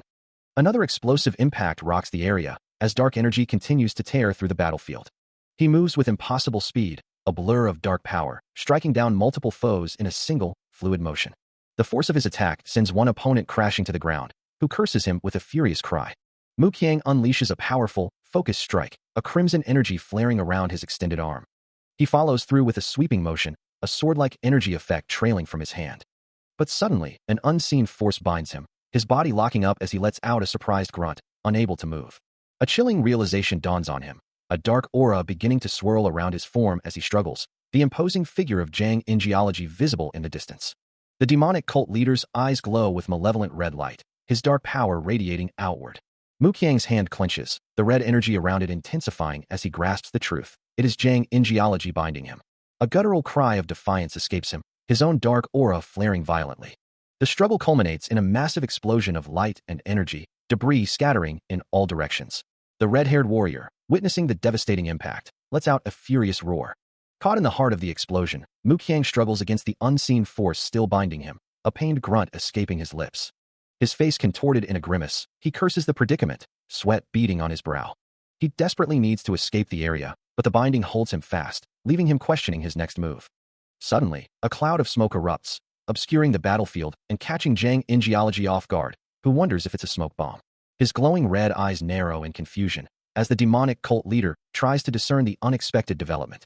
Despite the diversion, Mu Qiang realizes the escape is futile, the binding still too strong, urging himself to find another way out of this perilous situation. With renewed determination, he moves swiftly through the swirling smoke, seeking an opening. A powerful force descends, shrouded in swirling white energy. Meanwhile, a red-haired warrior and his companion frantically search, wondering why Mu Qiang isn't closer to the demonic barrier. Below, Mu Qiang surveys the scene, a question forming on his lips. He unleashes a torrent of purple energy, his frustration palpable. From a distance, the demonic cult leader, Zhang Injialogy, watches with a sinister grin. Mu Qiang observes the distant demonic barrier, realizing someone else must have been holding back against the cult, not him. Another surge of purple energy erupts from him, his anger clear as he laments their premature departure. Zhang Injialogy, however, remains unfazed, commanding his forces to spread out and pursue. A sharp, unseen force slices through the air, leaving a trail of shimmering energy. As Mu Qiang moves with blinding speed, a blur of motion as he navigates the chaotic environment. He has no time to waste, he thinks, needing to understand the situation quickly. He will explain everything later, but for now, he must grasp what is happening. An older man, Han Jun-gil, reveals that cults claim they would use his maestro and granddaughters to get to Mu Qiang. Mu Qiang's expression hardens, questioning if the cults are truly competent enough to capture Han Jun-gil. Before the man can react, Mu Qiang strikes, a swift, decisive blow that leaves Han Jun-gil reeling. With the man now unconscious, Mu Qiang hoists him over his shoulder, preparing to move. A sudden, unseen force slams into him, eliciting a sharp grunt of pain. An explosive burst of energy erupts around him, sending debris scattering in every direction. He is thrown violently through the air, a surprise cry escaping his lips as he plummets. Standing calmly amidst the chaos, Ok Chung-han, surrounded by a faint blue aura, remarks on the unforgivable lack of technique displayed by his opponent, who couldn't even avoid his attack. As he struggles to regain his bearings, Muqiang recognizes his assailant, the very leader of the Murim Alliance, Ok Chung-han. A pained groan escapes him, as the realization dawns that he is in serious trouble. His mind races, desperate to find a way out of this predicament. The rocky, mountainous terrain stretches out, a harsh and unforgiving landscape. Jagged peaks and gnarled trees define the area, offering little solace or cover. A ripple of distorted energy pulses through the air. As a younger companion, sprawled on the ground, questions how they could have possibly arrived at this location, certain they had already escaped enemy territory. Meanwhile, Ok Chung-han stands serene, a faint aura emanating from him, assuring an unseen presence that there is no cause for alarm, as he personally ensured no one followed them. Muqiang's face tightens in frustration, realizing the month-long struggle to create illusionary barriers was all for naught. His companion, still on the ground, panics at the revelation, placing the blame squarely on Muqiang for their predicament. An unseen voice echoes through the distorted space, explaining that their current alignment is simply due to a convergence of beliefs. The ethereal energy around them takes the form of ancient scales, symbolizing a delicate balance. The voice continues, asserting its role as a representative of two great factions, unable to permit any harm to befall either side. Muqiang's anger flares, his thoughts consumed by the tragic cost to innocent lives, questioning why the people must suffer for such reasons. Ok Chung-han's voice rings out, calm and assured. As Muqiang clenches his jaw, his eyes flaring with fury at the mention of Ryung-in, a low growl escaping him. The older man's footsteps echo, as he continues to explain his calculated treachery. He reveals how he exploited Muqiang's trust, setting a meticulous trap. A surge of raw, blue energy erupts around Muqiang, cracking the very earth beneath him with a sharp impact. From a distant cliff, Ok Chung-han stands silhouetted against the sky, declaring his intent to end Muqiang's life. With a swift, metallic whisper, his sword slides from its sheath, glowing with a faint, ominous light. He calmly justifies his betrayal, claiming Ryung-in's loyalty to the Oak clan as his reason. Muqiang's face contorts into a mask of pure, unadulterated rage, his eyes burning with an infernal glow. The name of Ryung-in echoes in his mind, a wave of disbelief washing over him. As he struggles to comprehend the depth of the deception, the more he considers it, the more impossible it seems. A memory surfaces, a past encounter with the red-haired woman, who had once told him, "When I first kidnapped you, you were already in big trouble." He recalls his own skepticism at the time, for the rumors had suggested no one would come looking for her. Yet, she had simply smiled and revealed her true lineage. "It's okay. In the first place, I'm the daughter of Ok Chung-han." Her expression then shifted, a hint of vulnerability in her eyes as she asked, "Aren't you sad?" He had turned away, admitting with a quiet sigh, "Of course I'm upset." She had started to speak again, but hanging in the air. Before her expression brightened once more, a determined smile returning to her face. "Then I have." Oh Ryung-hai's voice cuts through the air, filled with desperation, demanding to know what is happening, her family and friends still caught in the unfolding chaos. She continues, her tone shifting to a frustrated warning, that at this rate, she will grow old before receiving any recognition for her efforts. A sharp, incredulous voice echoes through the forest, questioning what was just said. Ok Chung-han, his eyes glowing with an intense blue light, roars out his own name, his aura flaring with barely contained fury. Muqiang steps forward, his own eyes glowing faintly, warning the enraged man that attempting to use his power in this volatile situation would only endanger himself further. Suddenly, the scene shifts, and Muqiang is seen recoiling, clutching his chest in pain, a surprised gasp escaping him as he takes a direct hit. Ok Chung-han, his expression grim, offers a solemn apology, addressing Muqiang as vice leader. But Muqiang, eyes now glowing with a fierce golden light, retaliates with explosive force, a dark aura erupting around him as he unleashes a devastating counterattack. He moves with blinding speed, a blur of dark energy, continuing his relentless assault with overwhelming power. The force of the counterattack slams into him, sending Ok Chung-han reeling back, his face contorted in shock and pain as blue energy crackles around him. The impact manifests as a violent, vertical fissure of power radiating outwards from the point of contact. Still reeling from the blow, he raises an arm in a futile attempt to defend himself. A desperate plea escapes his lips, imploring the vice leader to survive the ordeal. Muqiang's strike connects with brutal efficiency, a blur of motion impacting directly. A guttural groan escapes him, his face etched with the agony of the direct hit. Elsewhere, an older man with a short beard and stern gaze begins to speak, his words hanging in the air. He continues, his expression unyielding, as if contemplating a grave decision. With a dismissive tone, the man concludes, a faint blue energy shimmering in the background, echoing the earlier confrontation. With a final, explosive burst of power, Muqiang's leg whips upward, delivering a devastating strike. A guttural cry escapes him as he channels his full might, the force of his attack resonating through the air. The impact sends a shockwave of blue energy rippling outward, shattering the very ground beneath his opponent. Looking down at the devastation, Muqiang's gaze is cold and unwavering.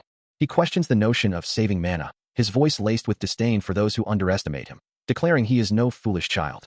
Indeed, in this era, nearly everyone can manipulate mana, even if only a fragment of a legendary technique, but Muqiang believes there is no one left to save, nor anyone capable of saving what he intends to destroy.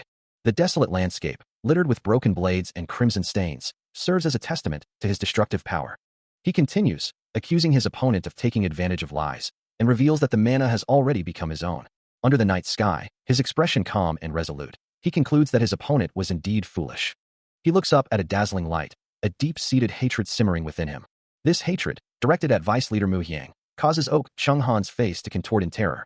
His desperate thoughts echo, a plea that he might one day survive this ordeal. Oak Chunghan's eye, wide with primal fear, reflects the sheer horror of the moment. Meanwhile, Muqiang stands amidst swirling dark energy, observing the devastating aftermath of his power. Oak Chunghan plummets through the air, his body broken and clothes torn, the desperate prayer for survival still on his lips. He screams a name, Chrysanthemum, as he continues his uncontrolled descent. The ground rushes up to meet him, a blur of speed and impending impact. A massive explosion of force erupts as he finally strikes the earth. The impact is deafening, a violent crash as he hits the water. The sheer force of the fall driving him deeper. A torrent of bubbles and debris swirling around him as he plunges into the dark depths. His eyes are wide, unseeing, as he floats amidst the murky water. Consciousness slipping away with a final, desperate gasp that sends a stream of bubbles towards the unseen surface. A profound darkness enveloped everything, a silent, crushing void stretching endlessly. Through this abyssal gloom, Muqiang drifted, an unconscious form sinking deeper into the cold, dark waters. His body suspended in the silent descent. Then, a faint, ethereal glow began to emanate from below, a beacon in the oppressive dark. As if drawn by an unseen force, he began to rise, propelled upwards towards the blinding brilliance. His form breaking through the water's surface with a rush of bubbles. He emerged fully into the light, his dark robes billowing around him, two luminous orbs flanking his ascent. A final, intense flash of pure energy erupted, engulfing the scene in brilliant white. After the blinding flash, a serene, clear sky stretches endlessly above, hinting at a new beginning. Below, a sprawling complex of traditional buildings unfolds, bustling with activity, a stark contrast to the abyss he had just escaped. Inside, sunlight filters gently through an ornate window, illuminating a quiet, refined space. Lying still, his face partially obscured by bandages, Muqiang appears to be recovering from a grave injury, his eyes closed in a deep slumber. Nearby, two hands meet, one offering a small, precious vial to the other, a gesture of care and healing. The older man, with a gray beard, murmurs thoughtfully, "Here is the elixir, sir." This is physician Li Suryong, a master of healing, his expertise now focused on the young master's recovery. The recipient, General Jin Chongpeng, acknowledges the physician with gratitude. "Thank you, physician. If not for your help, the young master would have been in grave danger." As the physician considers the situation, he questions the identity of the old man they encountered, wondering if he truly isn't the Murim Alliance's elder, Oak Chunghan. His companion, General Jin Chongpeng, expresses surprise that this is the physician's first encounter with the man, finding it strange that he had simply assumed his status. Suddenly, a glowing red communication device activates, a voice from it declaring its arrival and lamenting the trouble it has caused. Physician Li Suryong observes the device, noting its significant power just from its appearance. He reiterates his earlier thought, that he had simply assumed the man's status as an elder. General Jin Chongpeng then reveals the truth, that the man was not merely a regular elder, but the elder of the Murim Alliance, Oak Chunghan, a traitor guilty of a capital crime. Physician Li Suryong, arms crossed, acknowledges that despite his true identity, Oak Chunghan had easily defeated the Fourth Grimps. Meanwhile, Muqiang lies unconscious in bed, his meridians and internal vessels completely destroyed, leaving him unable to practice martial arts ever again. General Jin Chongpeng, turning to leave, instructs that Muqiang's condition must remain a secret, forbidding anyone from knowing he has lost his martial arts before taking his leave. Physician Li Suryong continues his examination, suggesting they might uncover a clue to the patient's true identity. Time passes under a bright, clear sky, as the day unfolds over the traditional architecture of the Murim Alliance. The courtyard bustles with quiet activity. Muqiang gently strokes a horse's head, his hand moving soothingly through its mane. He stands beside the majestic animal, a bandage covering one eye. A warm smile spreads across his face as he calls out, and a young attendant responds with a cheerful giggle. He offers his thanks, accepting the items presented to him, and mentions bringing something else along.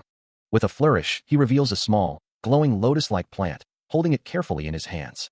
A soft smile graces his lips as he explains it's his favorite, blooming beautifully, and that it was found growing in their own garden. He gazes at the delicate bloom, remarking on its beauty and expressing gratitude for his master's care.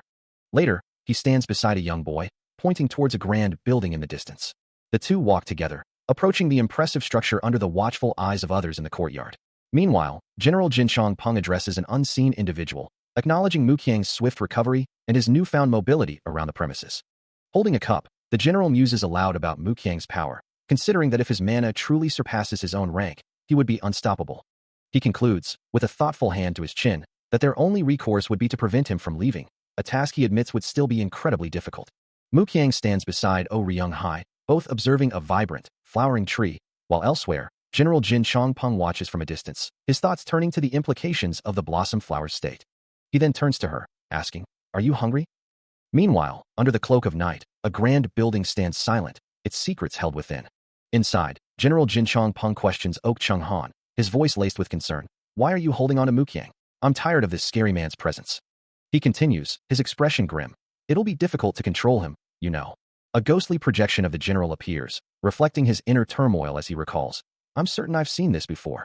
Ok Chung Han listens intently as the general's spectral form continues. "I can't believe that the mana of an individual and his chi have started to resonate with the world."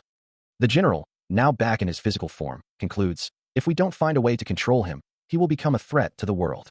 His gaze remains fixed, a deep worry etched onto his face. He continues to voice his concerns, stating that if they were to intervene now that Muqiang had begun to resonate with the world, they couldn't be too careful.